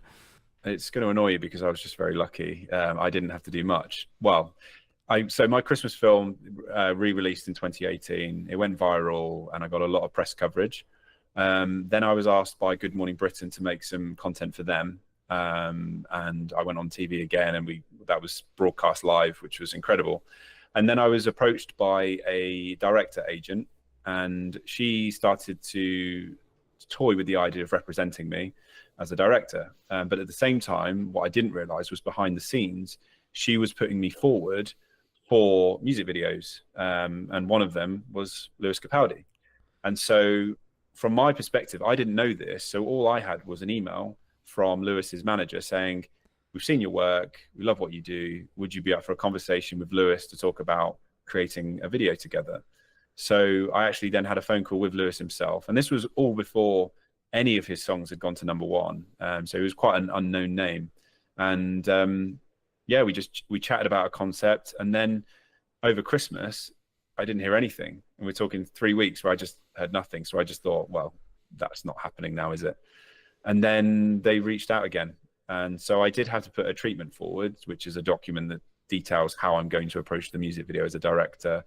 And they loved it and bought into it. So very quickly, I'm pretty sure it was like mid-January, we got the green light, and then we were filming early February. So it was crazy turnaround. So I want to say I was very fortunate because I didn't have to do much legwork, but at the same time, I went out there and made stuff for myself. And even though it was 4 years later, it did exactly what I hoped it would do, which is to demonstrate my capability. I think that's a very key example of you make your own luck, right? Like, there could be an approach that someone comes to you and says, well, actually, you got lucky by getting on TV, and then you got seen, and then da-da-da-da, right? Or you could look at it from the other perspective and say, well, actually, you had an idea on your run, you executed upon the idea, and you took the risk of, to be honest, correct me if I'm wrong, but it could have got like 5 views, and you could have, in theory, been a laughing stock. Oh, look, you put all this time and ever, haha, right? But in reality, what actually happened was it took a while, from my understanding, but then it went, quote, viral, and then that got you the right attention of the right people, which is exactly what we want in marketing, right? In a nutshell. And I think sometimes, especially maybe people who listen to this, hopefully will take that as an example to say and have permission to actually do those projects that you're like, yeah, but this is a massive time sink. Yeah, but this is actually So for me, I think you make your own luck, and that's always what I believed. And it sounds quite egotistical to say, but the reason is because you can do work now, that can then showcase and highlight. And that's why I treat my marketing in the way I treat my marketing, because every single time I'm live, every single time I'm moving forward, yeah, my video or my live stream might only get 2 views, but you don't know who those 2 people are, right? And then in 6 months, 12 months, 18 months, they might actually be the next big client. They might actually be, because they might have watched your progression and watched you tinker and watched you try and watched you fail, and then actually, hold on, he got back up and he did that, and then etc. I mean, how have you dealt with failure? I'm trying to, I don't mean this to sound weird, but I'm trying to reflect on when I can consider myself having failed. And I don't know whether that suggests to me that I'm continually growing, and I've just been very lucky, and had a great experience in my career.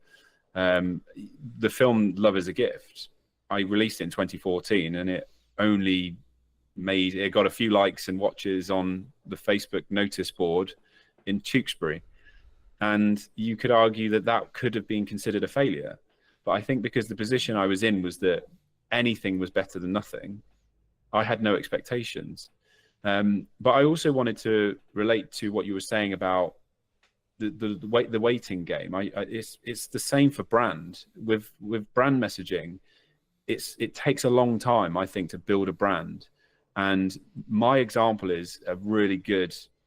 I've built my own brand, haven't I? It took 4 years for the right people to see it, and it then took a further 2 years for me to get an incredible opportunity to work with an Australian company called Memories. And they'd been having conversations about me for 2 years, where they would talk about video and they were mentioning my name in the meeting rooms. I didn't obviously know this. And then 2 years down the line, so that's 6 years on from the film being made in the first place, I then got reached out. They reached out to me and offered me a 2-year role. So it is really important to just be patient, I think, but not chase the quick wins. It's very common, as you probably know this yourself, that you've got the financial directors thinking, well, what's the return that I'm going to see next week? And it's really hard to be able to say to them, well, I can't promise you a return, but as experts in marketing, we are very confident that this will gain the traction that you're looking for. But this is where data comes in really handy, because if you can demonstrate that you've done it before, then they're much more willing to take a leap of faith. And I think, again, as video production companies, which they don't tend to do, they need to be desperately clawing any form of data that they can get to show that what they've created actually had an impact.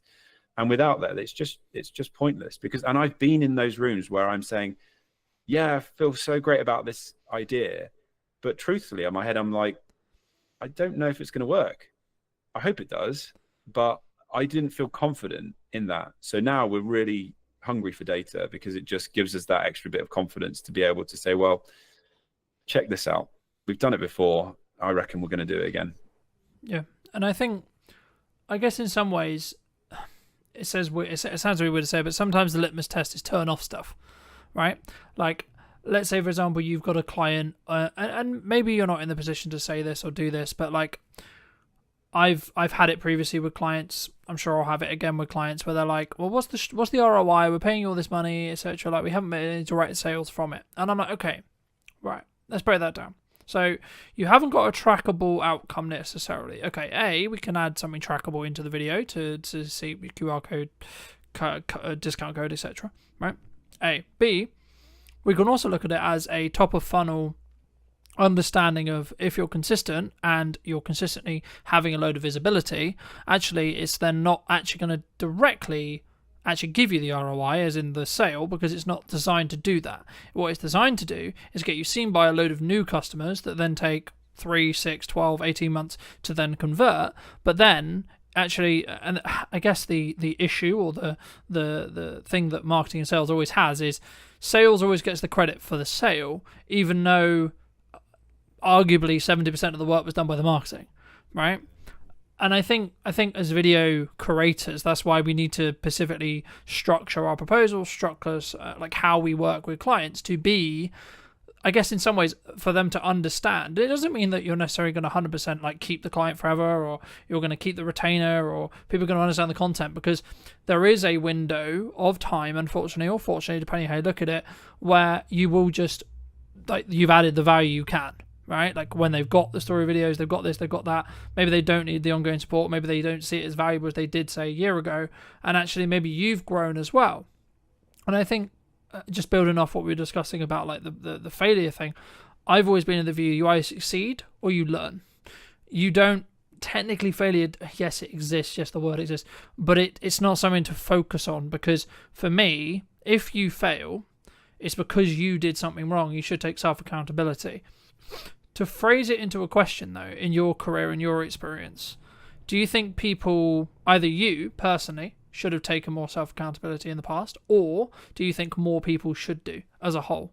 And do you think they would have a better outcome when it comes to what they're looking to do with their business, potentially? Yeah, 100%. And I think it goes back to what I said about seeking external validation. I think if you're constantly measuring your success of other people's metrics that come from your external viewer, then you aren't taking any accountability. It just becomes a bit of a blame game. But it's totally agree with what you've said about failure being learnings as opposed to actually deemed a failure. And it's quite empowering to hear you say that, and for me to reflect on the fact that I cannot pinpoint a time in my 20-year career where I consider myself having failed.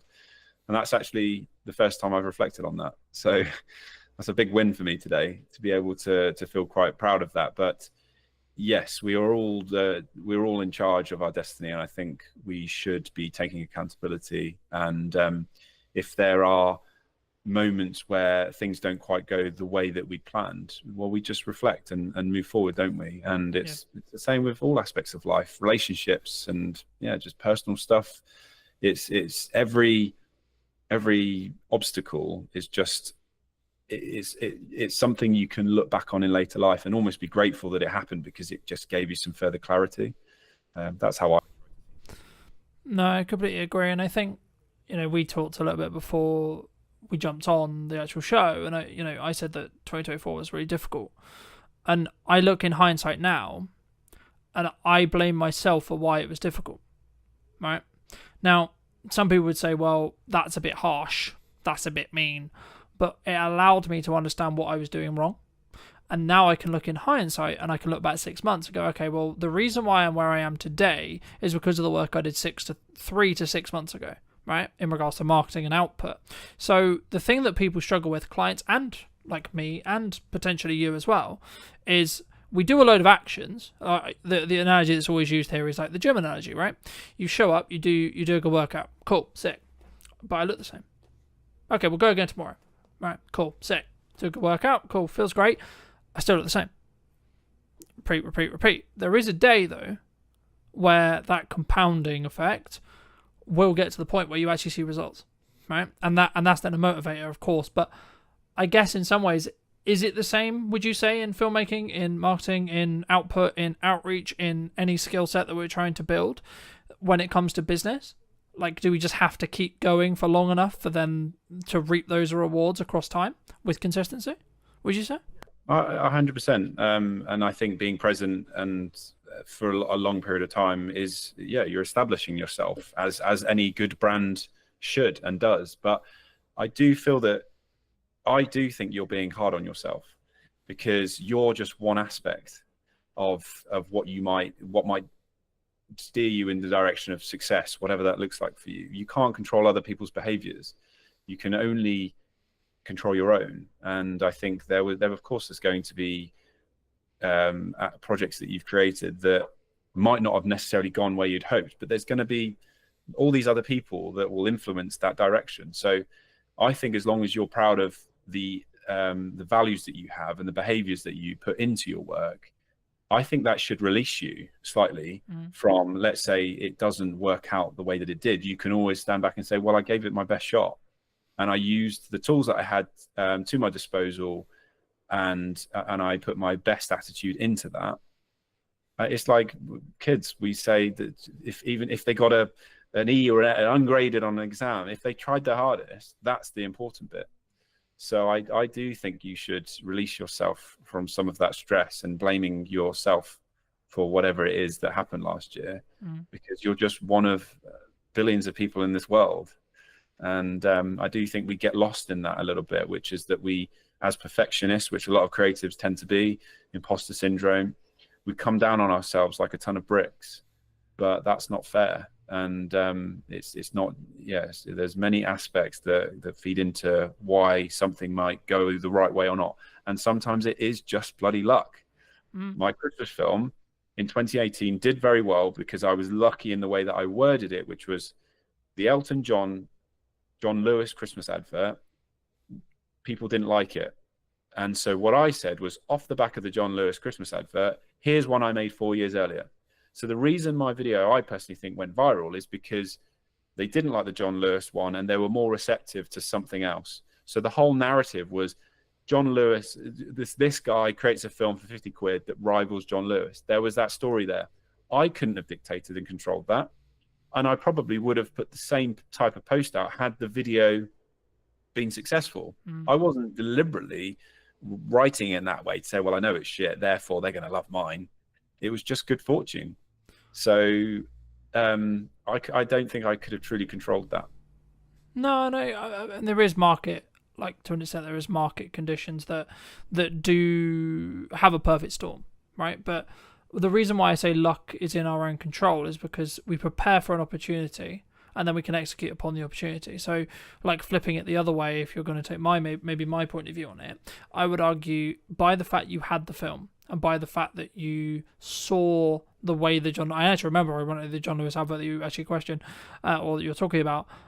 I don't know whether you saw it and that's why you made the post, or whether it was because I don't know timing, but like in a world you could make the argument to say, well, actually you saw the market's reaction and then you went, actually, let's put this post out and see what it does. I would say actually that's your preparation towards you so that's your preparation related to the opportunity. So we can't control necessarily the opportunity, sure, and that's the element that is lucky. But to give you some more context, and maybe the audience who don't know, in 2024 I was marketing mostly wildlife stuff and etc., which is still a passion and still a good thing, but I wasn't truly focused on who I was serving, right, as a whole, in respect to how I can help you with marketing, how I can help you with video, what's the ROI on video, all these things and these key things. And I think for me, in hindsight, of course it's in hindsight, right, then of course that would then have a knock-on effect to potentially the work I got. But actually, arguably, with that hindsight, I picked up a couple of clients who were in the more nature realm space that I'm still working with today. So actually, I don't regret it in that respect. So I think you have to look back to see what lessons you can learn, but don't hold yourself to this perfectionized constant. I mean, in business we're like constantly known for it. It's like, I turned over X amount this year and I'm going to try and do better next year and I'm going to continue to move forward and forward. And I guess it's at what point would you say then there's more to life, right? Is it just covering your expenses? Is it actually developing a emergency fund or having some investments in building for the future, etc.? Or is it actually down to the person, would you say? Talking about like actually the focus on where we go. I think it stems back to purpose and having a sense of purpose and feeling that you're adding value back to society. I do feel that we're in an interesting time at the moment where even back at school, we're being fed this idea that we can all be exceptional, and it narrows it down to that one individual. Whereas we are a successful species because we were built on communities, and so what I want to feel in my life is that I contribute. And I get a real sense of purpose from this idea that it's not just about me, it's about how I contribute to society. But going back to what you said about preparation, you nailed it. I was thinking that word preparation and then you said it, because that's all you can do. And it's the same I'm well into my fitness. I used to be a pretty established runner, and training is all about just preparing for that race. I can't necessarily control what the weather conditions are going to be, how I'm going to feel that day.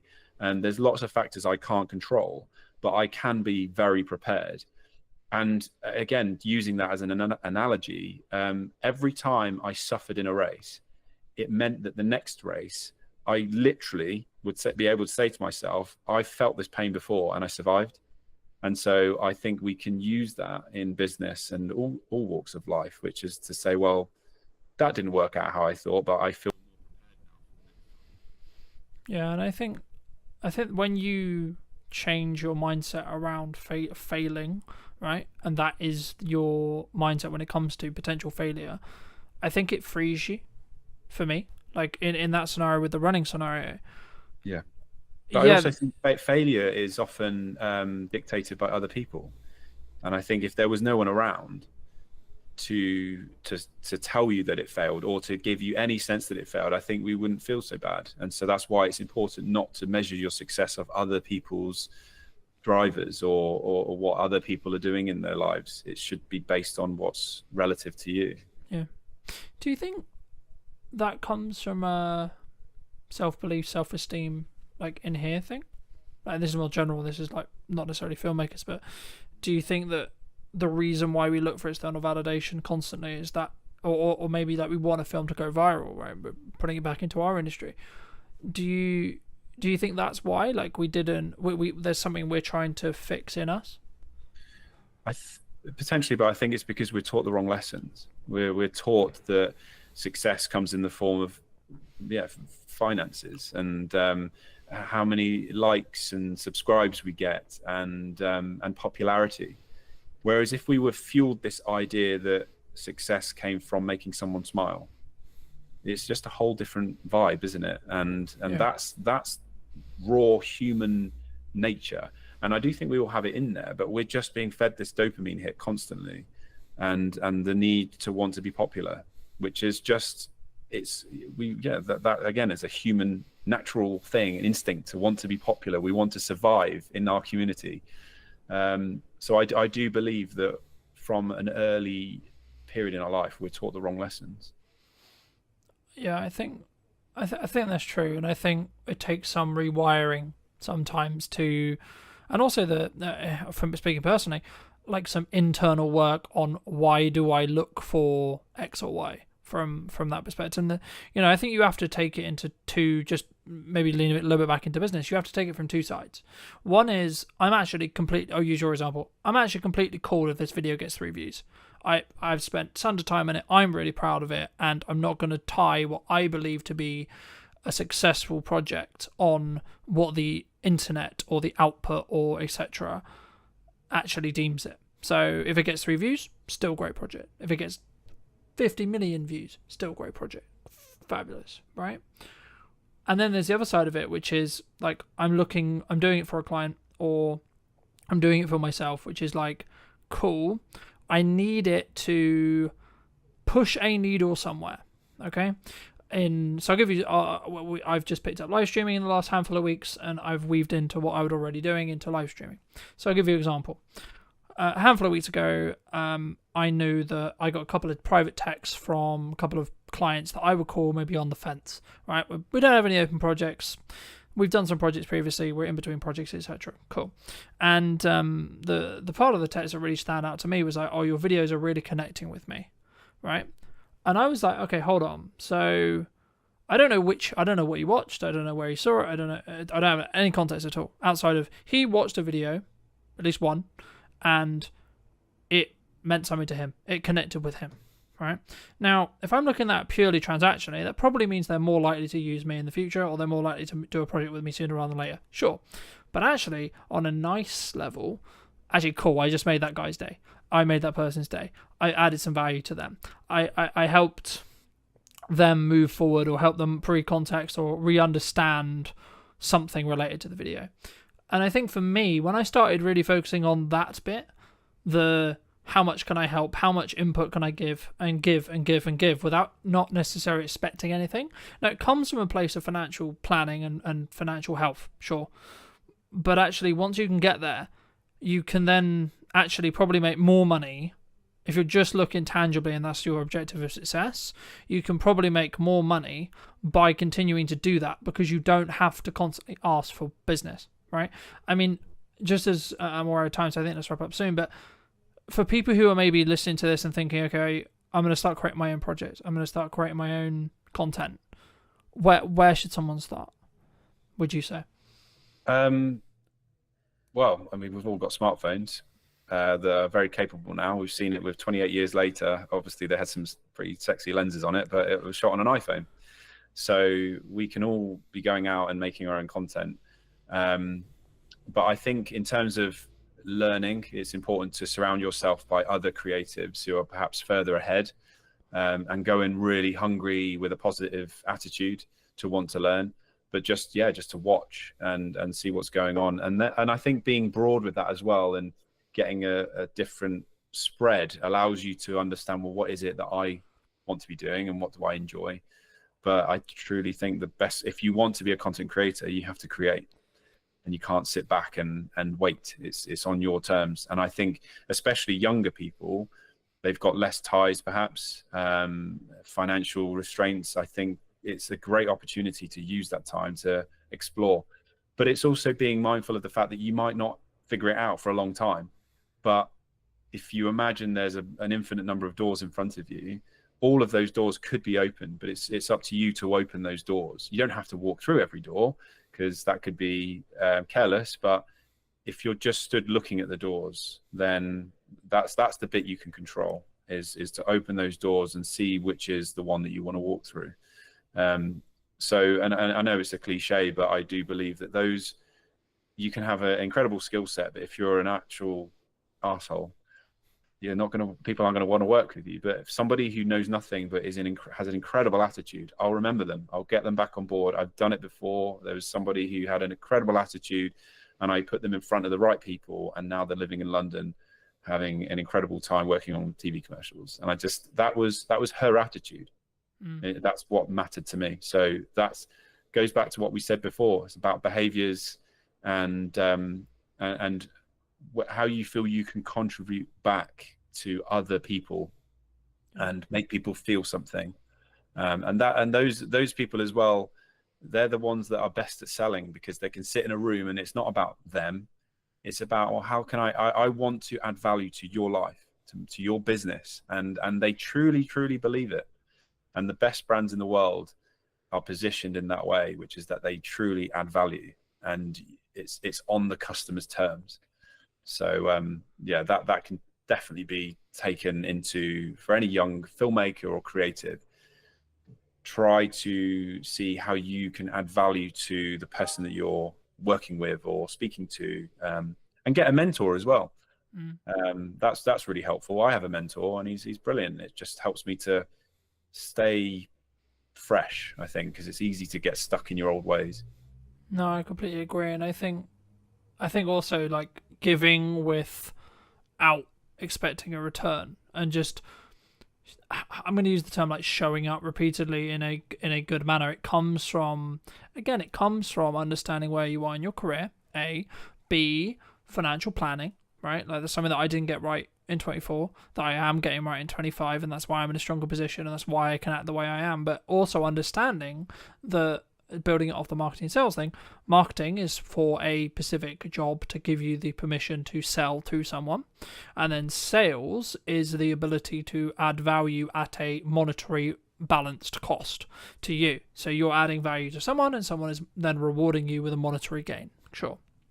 Right, but what people sometimes get wrong, in my view, is they don't understand what camp they need to stand in most of the time.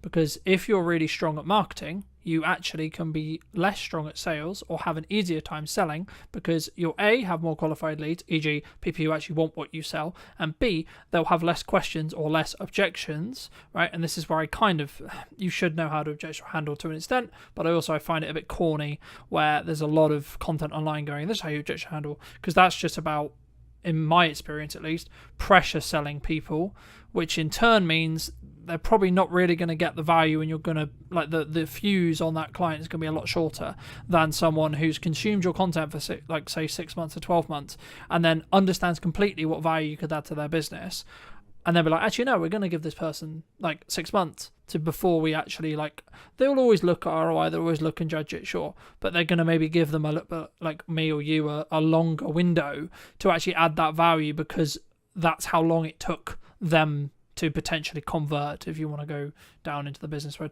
But for those people who've enjoyed this conversation, for those people who want to connect with you, want to reach out to you, want to talk to you, want to maybe hire you to do stuff, etc., where's best for people to reach out to you? Probably the best starting point is to go to my website, which is philbeastall.co.uk. Phil with one L, Beastall's BEASTALL.co.uk. Magic. And if you were going to talk to yourself 10 to 15 years ago, what advice would you give to that person now? Chill the F out. I don't want to swear on this. That's the big F bomb. Yeah, just enjoy the ride and stop overthinking. Stop worrying about what other people are going to say. Do what feels good for you, but continue to work hard and show up.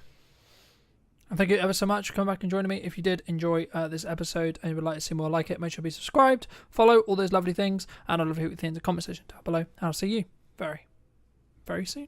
I think that's a really interesting observation, because a lot of people, I think, are maybe subscribing to the fact that things are maybe hard. A lot of people are finding or saying that the creative industry is hard, right? Or it's challenging. Have you found it challenging? Rejection is a fundamental within business. Then that's going to serve you within sales scenarios. That's going to serve you just generally in your life, right? I think it's a very fundamental just within life, just rejection in general. Do you think that many people struggle with that emotional side of video, like having it in there and or thinking about how to add it in? Because that's, for me, that's the key sales metric. Ultimately, how do you capture that moment? It's impossible because you don't know when that moment's going to happen. So it's very important to have as much coverage as possible, basically. It's what we always say to people is like, yes, one videographer or one camera operator can come and cover your event, but you are limited in terms of the moments that you can capture and the things that we don't know are going to happen, but will happen. We know they're going to happen. We just don't know when, we don't know where, we don't know how. Hello, my friends. Welcome back to a brand new episode of this week's podcast. Today, I'm going to be with Oliver, talking about all things video and also starting off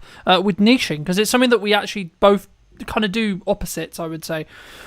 For those who don't know, Oliver, like, firstly, I guess, like, what niche do you operate in? And then secondly, why did you choose to go into that niche? Yeah, it's a great question, man. So first off, happy to be here. Thank you for inviting me on. Excited to chat to you for the next kind of hour or so about everything events and video and marketing and all of that sort of stuff. So ultimately, the question around niching, we've been doing this for nearly 5 years. We've dotted around a lot of different service offerings and niches and markets, if you want to call it that, and stuff. Really, the decision ultimately came because of the ambition that I have for the company long term. I want to scale. I want to grow. I want to specialize within particular areas and stuff like that. And I think ultimately, if you're looking to do that, it's much easier to do that when you decide on a niche or a market or an industry that you can really kind of get your teeth into and become an expert in. I know that it's cliche, but it's kind of that classic saying of like GP versus brain surgeon, you know, who gets paid more. And it's the person that is a specialist. I think if you had a problem with your brain, you would much rather go to a brain surgeon than a GP, and you would probably pay the money because you know that that person is going to be able to solve your problems, basically.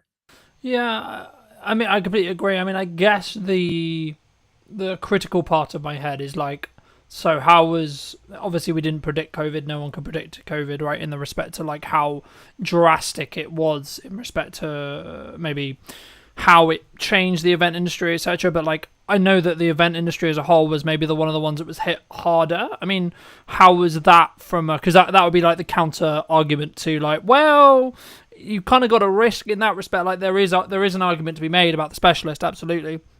And I'm sure we'll get into that a bit more, but did you in some ways, I don't really use the term regret, but did you regret that during COVID? Well, COVID was kind of the birth of the business, right? So we were still playing around in the very early days when COVID first hit. But yeah, I do know that obviously the events industry was hit really hard. From a video perspective and a video production perspective, I do know that a lot of the agencies or production companies, shall we say, who made the pivot to hybrid production and live streaming and that sort of stuff, when they kind of had that as a string in their bow, let's say, they did really well because it was kind of a select few companies that were doing it and doing it immediately. So yes, I think you can make that argument. There is the other side of the argument that is that the events industry came back stronger, probably than most industries, I would say, as well. I think that a lot of industries, let's say like high street and product and e-commerce and that sort of stuff, that was hit really hard after COVID, just because it was very much like a paradigm shift in people's minds, like they didn't need to go to the high street anymore. Whereas the events industry is ultimately built on human to human connection. And we hadn't had that for so long that I think it really bounced back quite strong. But I just wasn't involved in the industry at that point, so I couldn't really comment on kind of what I saw from a business perspective. Mm-hmm. I think that's a fair assumption. I mean, I guess I was going to bring in AI later, but I think now's a really great time. Do you see maybe an increase in demand? Because I think people are kind of going two ways with AI.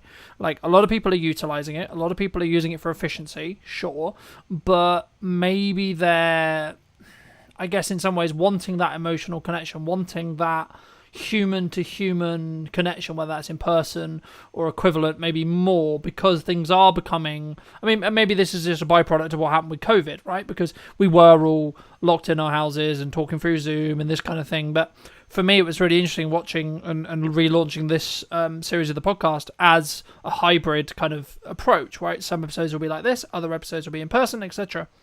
And I think for me, it's been very interesting to see the difference in reaction when it comes to, I guess, some people wanting to have that more human-to-human connection. And I'm starting to feel that there is a different energy that does actually happen when you're in person. I mean, do you think that's kind of, I guess, one of the unique selling propositions of events going stronger to stronger in respect to, like, maybe in the next couple of years, as a lot of people would say potentially the economy maybe continue to be challenging, right? I think it's something you can overcome, of course, but just to reiterate the question, do you think that more people are going to be driven towards in-person stuff, even with the advent of AI and etc.? I think so. I think that ultimately when you have a strong trend heading in one direction, there's always a counterculture group of people that ultimately reject it. Like, think about when the internet came in. I'm sure that those people that loved reading books and kind of going to libraries and stuff like that, that had a massive boom. Ultimately, with the conversation around AI, I don't think it's worth rejecting, because it's here and it's here to stay, and it's going to revolutionize so many different industries. But ultimately, the events industry as a whole is pretty well hedged against AI because of that human to human connection, right? I think that it will do a lot with regards to, let's say, the ticketing process, the operational, the logistics, all of that sort of stuff. I think that will really help because there's probably a lot of human error that's made as a result of just having to check so many names and so much data and all of that sort of stuff. However, I think that what it will do is it will weed out the events that don't really have a strong selling proposition. And I think that the events that do have a strong selling proposition, i.e. festivals or really solid business conferences and stuff that people get a lot of value from, I think that those will be held in an even higher regard than they already are, because of the fact that it's so different to what people are used to experiencing on a day-to-day basis. I think that's a really interesting observation, because a lot of people, I think, are probably maybe subscribing to the fact that things are maybe harder, right? Like, I've been filming a handful of podcasts across the last couple of days, and a lot of the conversations I'm having in them is about a lot of people are finding or saying that the creative industry is hard, right? Or it's challenging. Have you found it challenging? And if so, how did you change, like, when it was maybe challenging? Maybe it isn't right now, but if it isn't, how have you pushed through that? And is it just because you niche specifically, do you think? I think that that's probably part of it, for sure.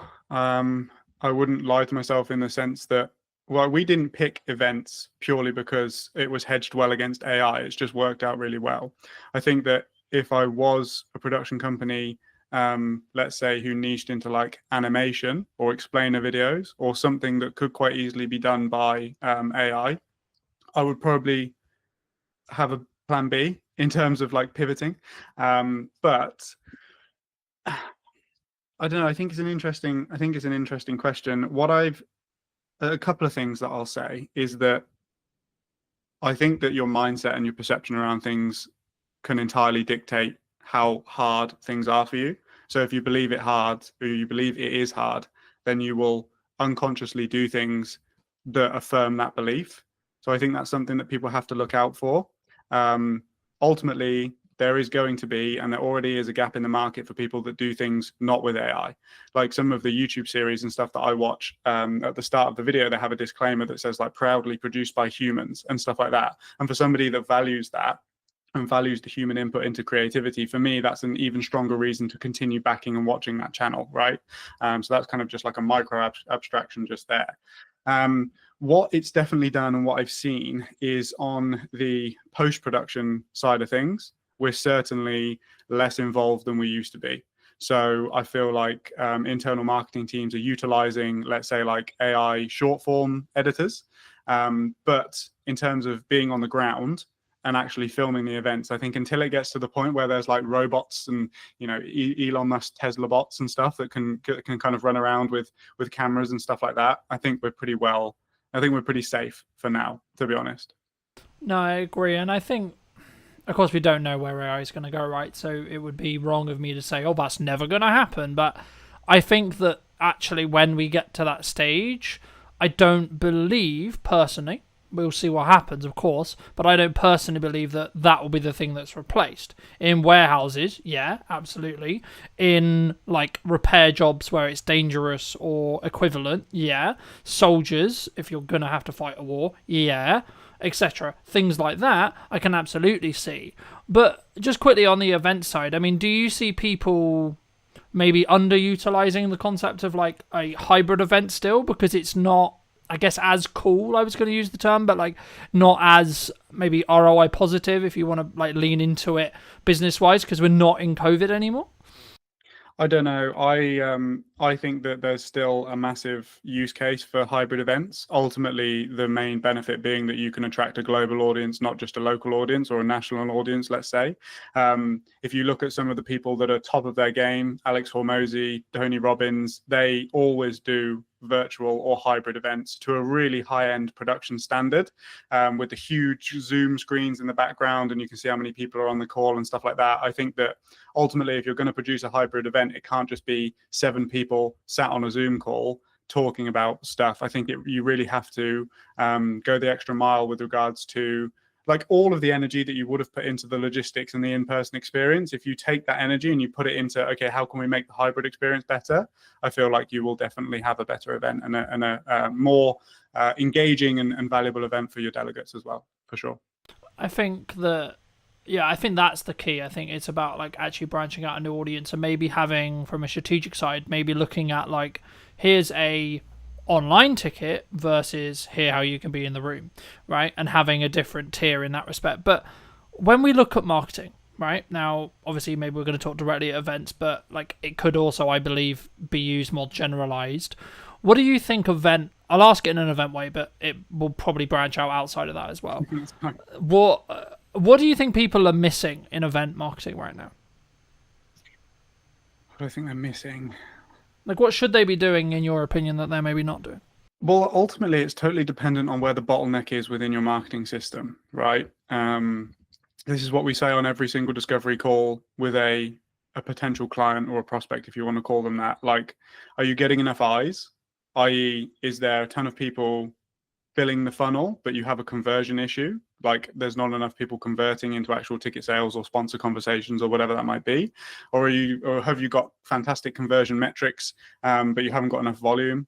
Like I think ultimately, what a lot of people struggle with event marketing is that they try and produce stuff efficiently that is going to appeal to everybody. But at the end of the day, what a sponsor wants to see versus what a visitor wants to see versus what an exhibitor wants to see versus what a speaker wants to see, they're kind of your main 4 stakeholders, right? They're totally different pieces of content. And I think that events and event marketing teams specifically should take a lot more time to consider where is the bottleneck and really what are we trying to do over the next 12 months in the lead up to our events. And produce content purely for that. I feel like they're trying to solve 4 problems, whereas if you just dial down and solve 1 problem, and then you'll have another problem off the back of it, but you can continue to do that, right? And it will just work in this cyclical cycle. I think also one of the biggest impact factors when it comes to video specifically for events is speed to market. People are used to waiting 2 to 4 weeks to get their video back from kind of a standard videographer, but ultimately you have to, like, just as quick as possible, like ideally minus 10 hours, right? You need to be getting the videos out. We kind of say 48 hours is the max. If you want to capitalize on the traffic and the buzz and the selfies and the tags and everything that's happening on social media after an event, you need to be publishing that video and putting it out to your list and kind of engaging with as many people as possible to get those rebooks, because ultimately it's like somebody is so likely to rebook pretty much there and then, or like just after. If you wait like a week, the emotions have died down, the memories have faded, and you're just not going to get as good conversion, basically. Yeah. Do you think that many people struggle with that emotional side of video? Like having it in there and or thinking about how to add it in? Because that's, for me, that's the key sales metric to an extent of when you have a video. It's can you showcase, highlight, show in a form that will then have an emotional either reaction or showing the actual emotion that took place at the event, for example. Do you think that's something that maybe some people lose, either because of the self-confidence of like, how do I capture this moment? Or actually we missed the moment because we didn't predict it, perhaps? Yeah, I think it's both. Ultimately, how do you capture that moment? It's impossible because you don't know when that moment's going to happen. So it's very important to have as much coverage as possible, basically. It's what we always say to people is like, yes, one videographer or one camera operator can come and cover your event, but you are limited in terms of the moments that you can capture and the things that we don't know are going to happen, but will happen. We know they're going to happen. We just don't know when, we don't know where, we don't know how, right? And then your second question was... That maybe it's a struggle, like a struggle in confidence, right? Because I think, like, so I'll give you an example. First time I ever filmed someone crying in an interview, I had this emotional, like, care reaction to them to be like, I should cut the camera. Now, in this context, it wasn't my set and that wasn't my call to make. So I was very, like, I need to be disciplined and not press the button. But my reaction was, this person, like, the human side of it was like, this person's clearly upset.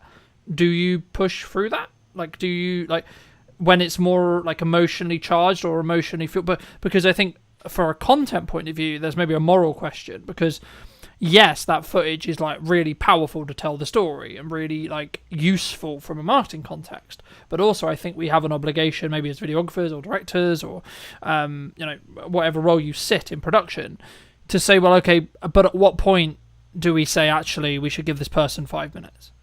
I'm a big advocate of forgiveness, not permission. Like, obviously, you have to ask somebody's permission in order to use a very vulnerable and emotional clip within there. I think that it's also important to explain to that person the reasons why, beyond just more ticket sales or something like that, right? If you've got like a particularly inspiring event or a particularly inspiring moment, that their vulnerability and emotion could inspire, motivate somebody else in that position who comes from a similar background and that sort of thing. But if you cut the camera, then you never have the opportunity to use that clip should you want to. So I would always say, like, I think push through it is probably the wrong term. It's more of a case of just let the moment unfold, let whatever is going to happen, and then decide how you're going to use it later. I would much rather have it and then not use it than not be able to use it because I didn't have it. Yeah. Do you think, I mean, I know we discussed briefly when we were setting this up as well, and I'm going to get a little bit into mindset to give you some clarity, but for me, I think I've always been a very disciplined person, and I think it bridges quite nicely onto what we were discussing there about like the emotional stuff, but like, I agree with you in respect to like, if it's not, because you can get retroactive permission and with the context you're potentially going to use it for, and actually that's probably a nicer way of saying how you're potentially going to use it, but is in more generalized term, when you're looking at business or when you're looking at maybe touching back to when things are harder, perhaps, and you need to do the extra hours, you need to do that one more rep on the sales call or do one more sales call, one more discovery call, one more piece of content, etc. Is that just a discipline thing in your experience? What, in terms of pushing through? Yeah, just doing when it. You don't want to do something. Yeah, like doing it. So like sometimes, because for me, I have the evidence that is what will be pushing me to the point where I will be able to get the result I'm looking for, especially if my back's against the wall. And when I was like, oh, I'm motivated, that would have potentially meant I didn't do it because it's uncomfortable, right? So what in CrossFit we're talking about here is uncomfortability.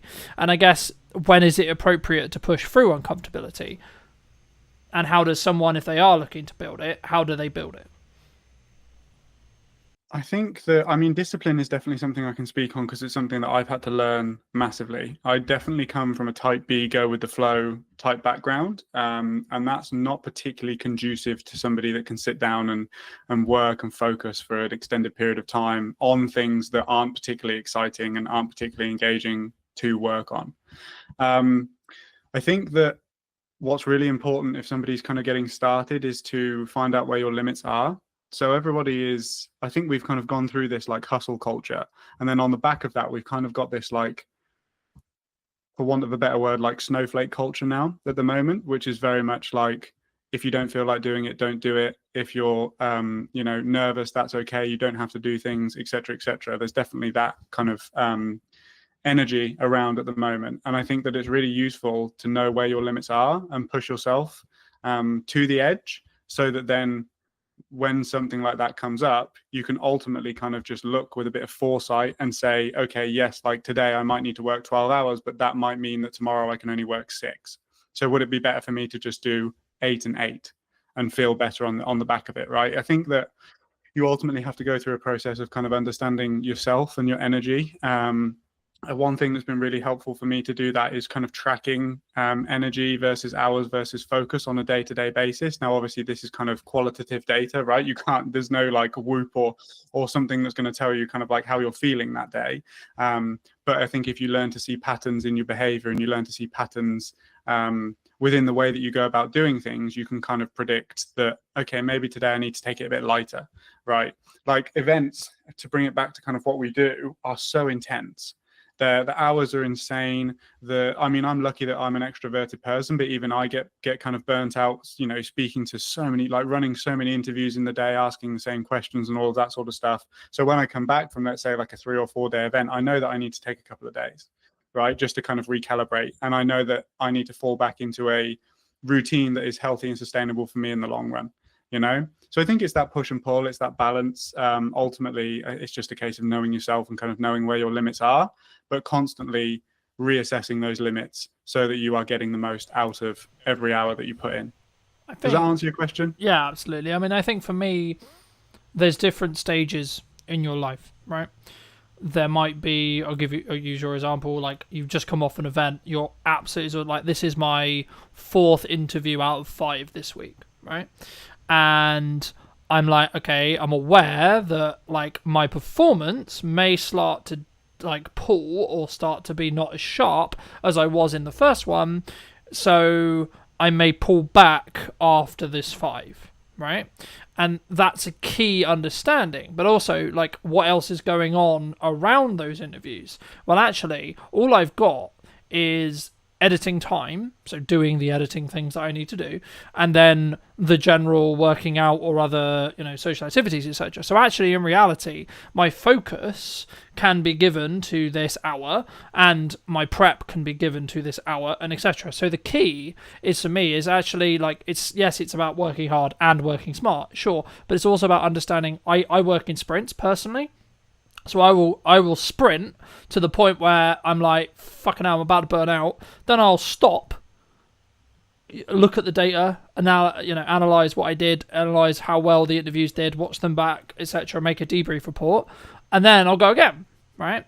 And rinse. And what ends up, I think, personally happening, from my perspective at least, is you end up getting more 1% wins. And something I wanted to touch on as well that I think your niching approach really, really focuses on and allows you to become very efficient at what you do is, and I've noticed this since I've really focused on like 2 main pillars of content for like a chunk of time.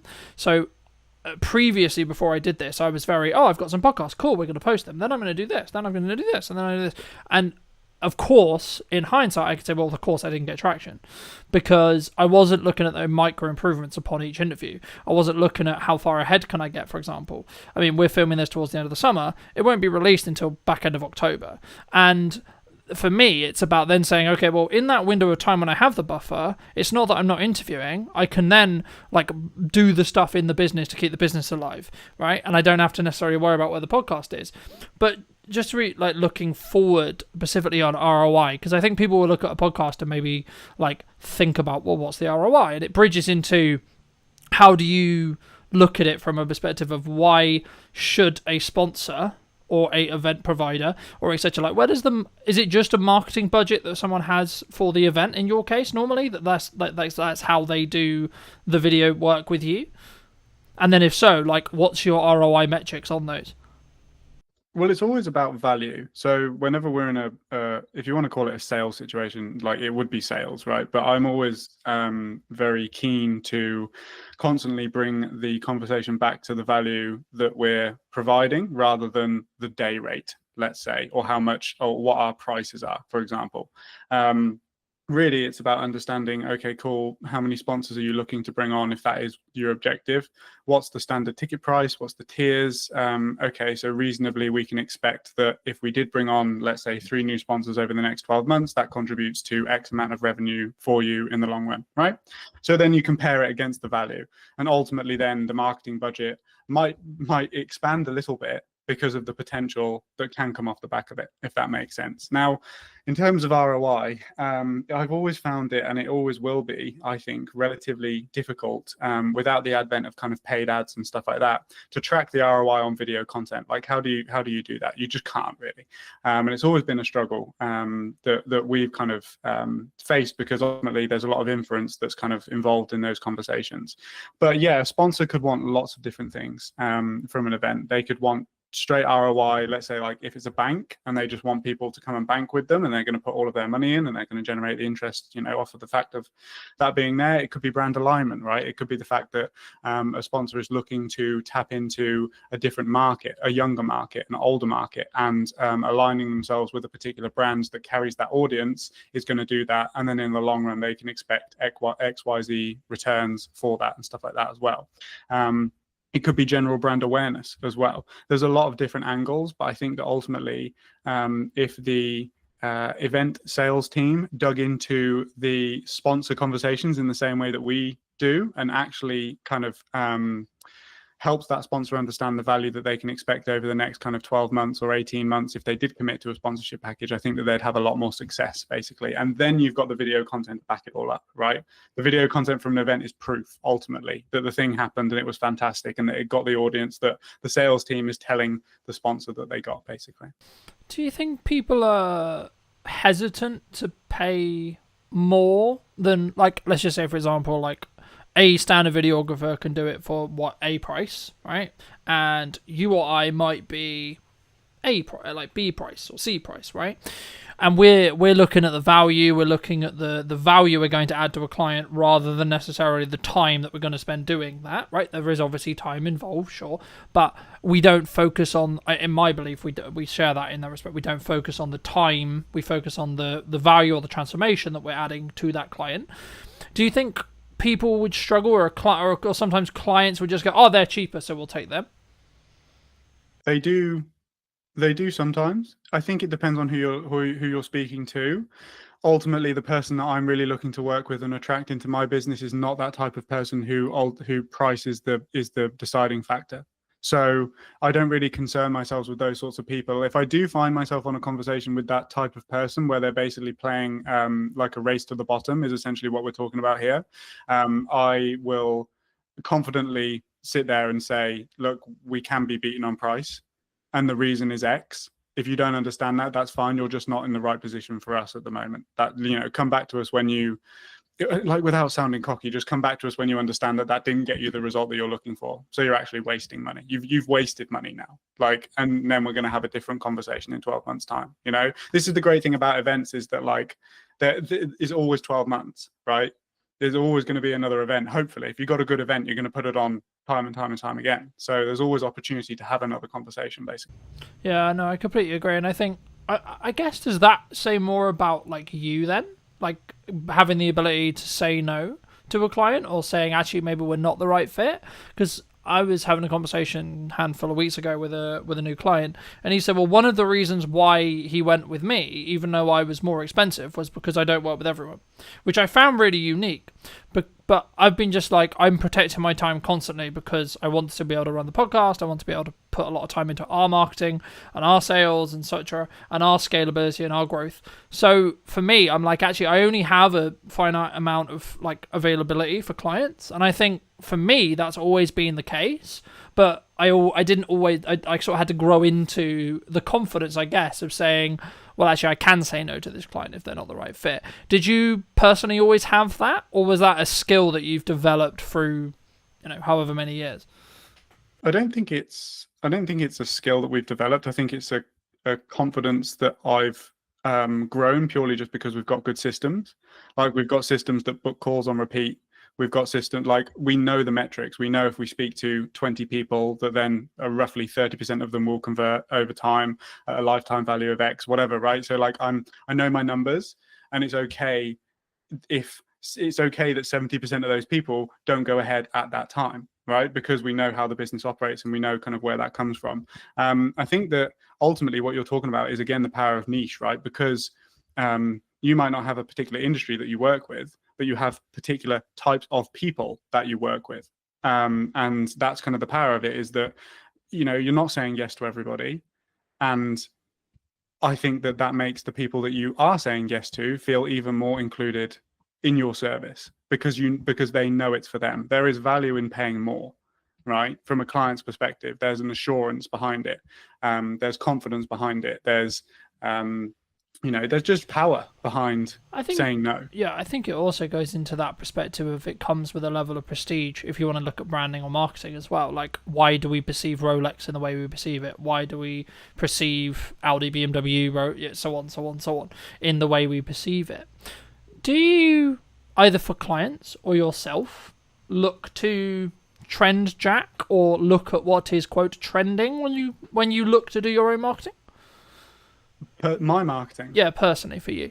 No, I don't. Okay, and why don't you? I don't. Because the type of people that I will attract through following trends are not the type of people that want me for me. I would much rather a video that I produce get 50 views, but all of those 50 people love that video and get invested in the things that I'm saying and be the types of people that I made that video for, than 100,000 people when like really none of them actually wanted to watch it. They wanted to watch the trend. That's what they're looking. They're trying to watch the trend. They're not interested in the actual content itself, right? Now there definitely is a place for trends. It's just such the fact that we don't have the resources, i.e. time or money, to jump on particular things. My available resource for marketing my own business is extremely limited. So I'm going to do activities that I know are going to get the biggest return. And ultimately with a trend, I don't know whether it's going to work or not, right? Yeah, absolutely.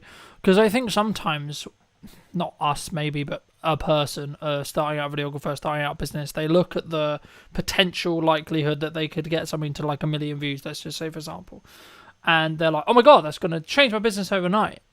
And not speaking as someone who's had a video hit 1 million, but I know people who have, and I go, how much money did you get for it? Nothing, right? So I guess the follow-on question then, you spoke about like that you're only going to do the things that really work. Okay, if you don't mind sharing, what does really work for you then in marketing? Cold outbound. Okay. Has always worked for us because I've always been a fan of outbound because you go to the market doesn't come to you. I think there's definitely pros and cons to both. But essentially, if I message 20 to 50 people per week, they are the exact type of person that I'm looking to work with. Right?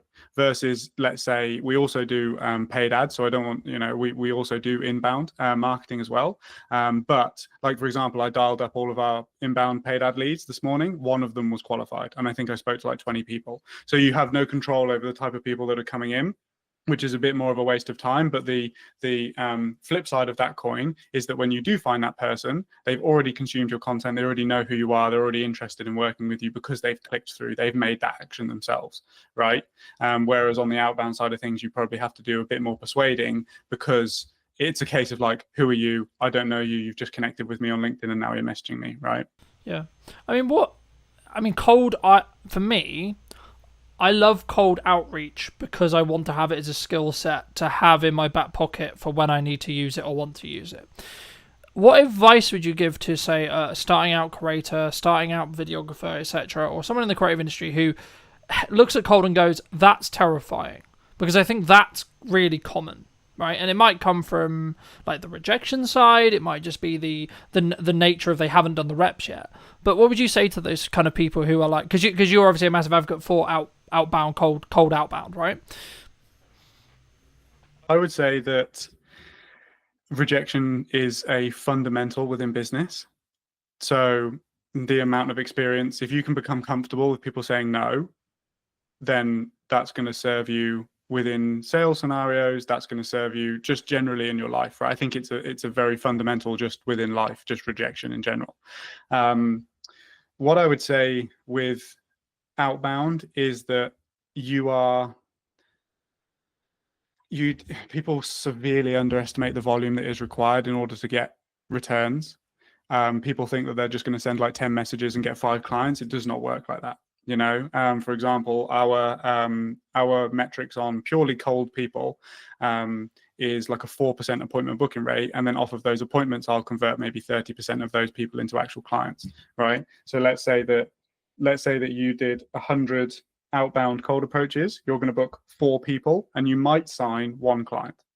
So it's going to take you a long, like it takes volume, it takes time. And then obviously with that volume becomes skill. You learn what works, what doesn't. You learn how to say things. You learn how to deal with objections in the DMs as well. Like a lot of people aren't saying no because they don't want to work with you. They're saying no because you're a stranger. It's just like when somebody knocks on your door, right? You're trying everything in your power to get out of that conversation. But ultimately there could be somebody that knocks on your door that could change your life. You just don't know. And I think you have to take the perspective of like, this client is going to benefit. It's the same as in a sales scenario, but like you've got to do everything within your power to get that person over the line, because ultimately you know that you can come in and change their business, right, through what you do, because you're good at what you do, right? Yeah. And I think for me, I mean, the mindset I heard from a fellow guest a handful of weeks ago was something along the lines of, I'm doing them a disservice by not allowing them to understand that I exist, right? Because exactly, and this sounds hugely egotistical. It does, right? It does. But the key is I know I'm really good at my thing, and I know I can create really strong results. So actually what I'm doing by making it appealing, obvious that they should work with us, is actually I'm making sure they don't make a mistake on who they hire, because I don't want my potential client to lose money, right? And with that rewire in my head, you then can approach cold differently, in my view. Now, there is an argument to say, like, is it in stages? Like, would you only do it when, because I guess the perception for cold is you only do it when your back's against the wall, you need to make money quickly, right? But actually, in correspondence to what you just said, that's counterintuitive, because you just said it would take a long time. So, is that true, or is it actually just something that you just gain the reps of and you just do consistently, and that's why it works? No, I think that it's for us, it will always be a system that we have within the business. I mean, again, it's purely just based on experience, right? But it's always been the thing that's worked for me the best, be it cold email or cold DM. The thing that people don't get is that, like, for one, you have to be intelligent about how you message people insofar as you're not going to piss them off, right? You're just looking for a yes or a no to essentially have a call and see if it could be a good fit to work together. You don't need to do like tons and tons and tons of follow-up and like ultimately just get that person in a position where they don't like you because you've messaged them so many times or whatever. But you have to look at cold in a sense that it's contributing to a larger overall system. So if you have content systems in place, inbound content systems, like let's just take somebody on LinkedIn, for example. So somebody could connect with me on LinkedIn. I could message them. That could ultimately be, no, I'm not really interested right now. They would then get drip fed my content over the next kind of 3 months. And then in 3 months, I will go back to I will basically then go back and I message all of the people who are now somewhat warm to what we do. And it's just that constant thing over time. It's like Chinese water torture. You're just slowly drip feeding stuff onto them so that they get more familiar and more familiar and more familiar. And don't get me wrong, 4 times out of 100, somebody will book a call cold, and that's fine because they have a low action threshold. But ultimately what you're doing is you're putting them into a maybe system that's converting them into a yes over time. And I've had tons of people reach out to say, hey, I know you messaged me 6 months ago, but I'd love to jump on a call now. And that's great. You know, that happens on probably a bi-weekly basis, right? Yeah. And I think for me, it's in some ways, even if it isn't the right time for that prospect, that person that you're messaging, actually what you're doing is you're saying, hey, remember me, right? Every time you message, and that should be the way. Or, hey, I saw this thing, hopefully it'd be valuable to you, right? Or whenever you maybe share a piece of content, I always look at it of going, how can I add as much value in the window of time they're going to potentially give me, whether this is in a short form clip or the entire podcast. And I think for me, I think that's what makes me maybe unique, I guess you could say, in the respect to I don't like to fluff around, and I try not to, if that makes sense. I don't like other people who do.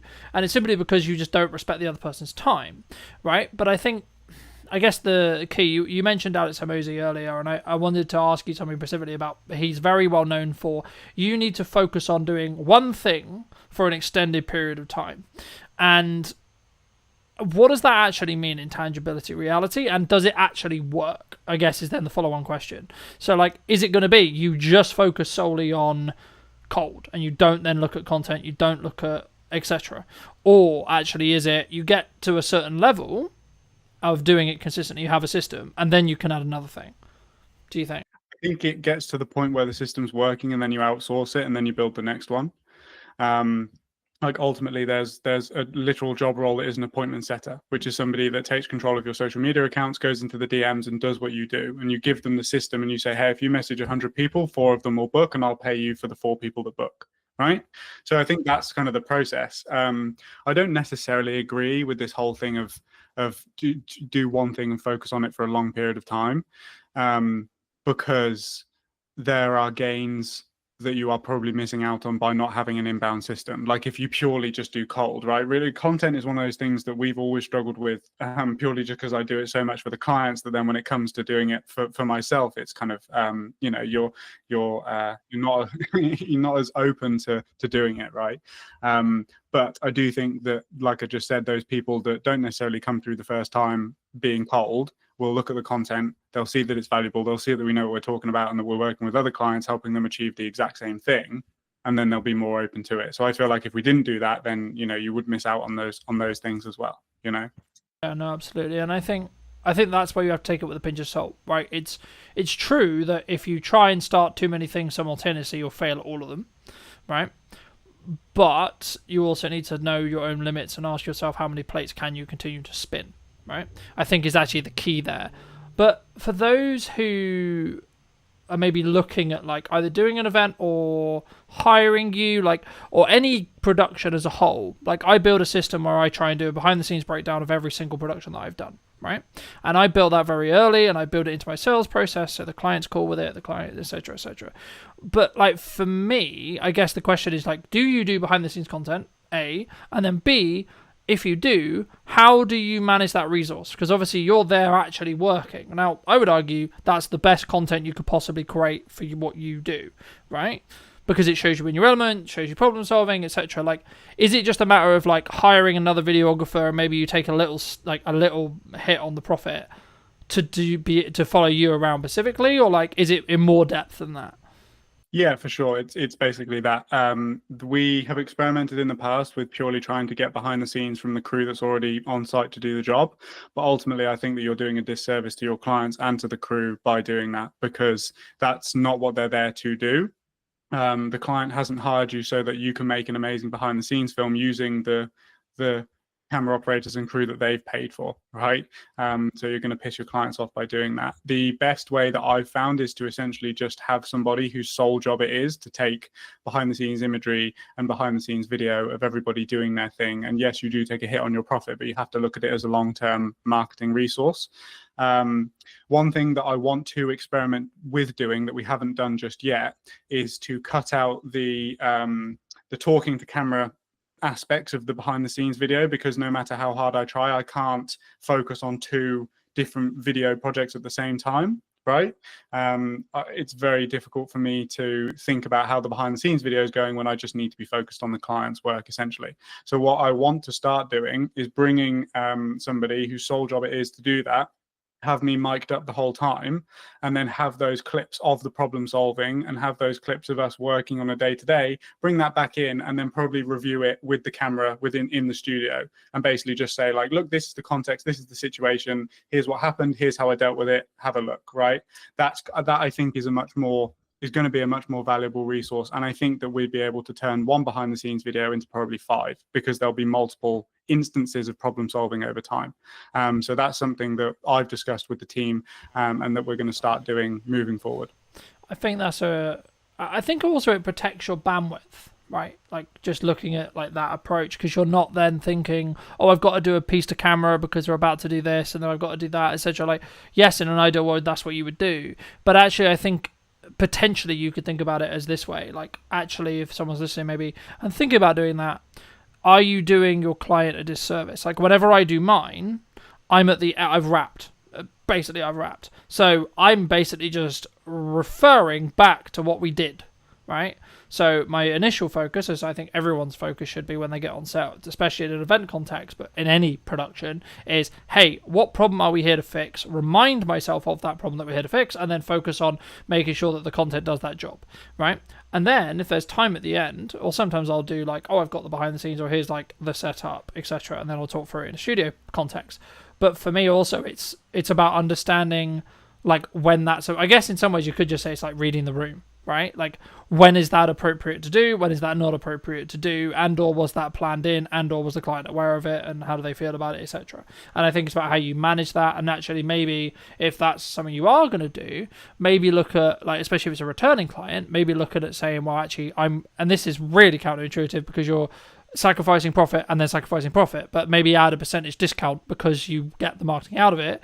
But then also you have to then pay someone, which in turn means you're kind of losing money again. But if you've planned it in, you'll still make good profit, in my view, right? I mean, do you think that's an approach or not? For sure. I would always try and not have to pay first, right? Not have to give the client a discount in order to do it, because, like you said, you're kind of losing double money at that point. We write it into our contracts, so it's a line item within the contract of like self-promotion. We are going to use the opportunity as and when appropriate to capture behind the scenes content and promotional content for our own brand. Obviously, like, if people have a problem with that, I'm not going to not do a job because they won't let us do it. And obviously certain jobs are also a bit more, certain events are a bit more, how would we say, like, they don't want to be as publicly facing. Yeah, right? so, yeah, sensitive, so right? Yeah, sensitive, great word. So that is that's a, something that we consider as well. And it's really just, like, we have solid relationships with our clients. The fact that in the events industry, we have long-standing relationships, and I can just have that conversation with people. But as you said, it's a part of the sales process. It's a part of the contract. It's expected, and I think that most of the points of contention within capturing behind-the-scenes content come from a place where it was a surprise. They didn't expect you to whip out the camera and start filming yourself, Yeah, and it would also be kind of a reaction like, what the fuck are you doing, kind of thing, in some respects. And some clients love it. Some clients are like, it's almost double videos for them because it's showcasing their event and the way that you're capturing it and the behind the scenes and that sort of stuff as well. I feel like if you've got a good personality on camera, it's almost like having a promotional piece kind of for the event as well. But also other clients don't, and that's totally fine as well. Yeah, I mean, I've to give you the audience some context, I mean, I've done jobs which I can't even speak about because of NDAs, but also, like, it was just a conversation with the clients, like, yeah, this kind of isn't appropriate, the day's gonna be really busy, and actually half of this stuff, like, I'm not even gonna be able to use anyway, or I'm gonna have to heavily blur, like, half the stuff in the background because of where we are, etc., etc., etc., etc., etc. So it's just like, at that point, you're just like, it's not really worth it. But for those people who've really enjoyed this conversation, they want to see more of your content, they want to connect with you, maybe they want to hire you to do an event or talk about that, etc. I mean, where's best for people to reach out to you? LinkedIn, best place. That's where I am most active in terms of the content. You'll find me there. It is me that runs the accounts, so you are actually speaking to me if you message me. So yeah, just send me a message there. Like, we're very easy in terms of the way that we go about things. If it's right for you and it's right for us, then we can talk about it. Magic. And there's a final question I'll add on, but it just jumped to mind as something that maybe you're challenging that I'd be curious on your perspective on, because I've watched some videos where you're talking about it. I mean, a vulnerability potentially of both of our businesses, we are very founder led, right? Clients want us involved in every single stage of the process. Is that just like the nature of it sometimes? Are you just like, okay, it is what it is? Like, that's, I guess, what I'm going to have to live with to be able to make the money I make and be able to run the business I run? Or is there a way you can transition it? I think that you can transition it for new people. I know that you left a comment on my YouTube video that I made, which is basically, it's just like, it's not an expectation that we're there. But I think ultimately, if you have a strong personality that people connect with, and half of the reason why they go with you is because it's you, then you are going to run into issues doing that with certain people. I think like pre-existing clients who have always known you to be the one that's there, but then also certain clients are totally okay with it and they understand it's a natural progression within the business process, right? It's something that I can't necessarily speak on too confidently right now because it's something that we're still figuring out. Obviously, if we're looking to scale to the point that we are, then I can't be involved in every single project because I just don't have unlimited time. And I think that's my hypothesis for this, is that the brand, whilst it can still be founder led and come from the vision and the mission that the founder originally had, I think that the brand has to have its own characteristics and qualities and quality assurances for the clients and stuff like that as well. And I think that's where the leverage is with regards to me not having to be on set every single time in order for a client to sign with us, basically. Yeah, and I also think to an extent in that respect you need to be overly transparent with the fact that you might not be, right, especially in your space, because obviously an event may be happening at the similar time to another event and actually you may want to actually serve both, right? And I guess, I mean, feel free to weave that your next answer into this as well, like that might be just like an advice piece that you need to give to some people of how you manage that. But I like to end the podcast by asking the guest, and you in this case of course, what would you say to 10 years ago to the younger version of you now? What advice would you give them? I would say that it's going to be a lot harder than you expect it to be, and that the people that you look up to online probably aren't giving you the most accurate depiction, as I don't, of the reality of running a business and doing this. But ultimately, it's the most fulfilling thing that you're going to do. Like, I love this. There is not a single thing that I was having this conversation with my cousin the other day because he's 19 and he's trying to figure out whether he wants to go to university or what he wants to do with his life. And I said, well, you have to ask yourself, and ideally you're getting yourself in a position where you would continue to do the thing that you do every single day, regardless of whether you get paid or not, because I would still do this, right? There's certain things that we wouldn't do, right? Like dialing paid ad leads and stuff like that. But, you know, Yeah. like ultimately the goal and the end destination I would continue to do regardless of whether I was being paid or not to do it. So yeah, it's just set expectations to my younger self that it's going to be way harder than you expect it to be, but it's going to be more fulfilling than you could ever think it could be. Magic. Thank you ever so much for the time, my friend. Pleasure. Thank you ever so much, ladies and gents. If you did take value from this video, you'd like to see more like it, I'll be back next week with a brand new episode. And feel free to let me know in the comment section down below what you thought. And I'll see you very, very soon.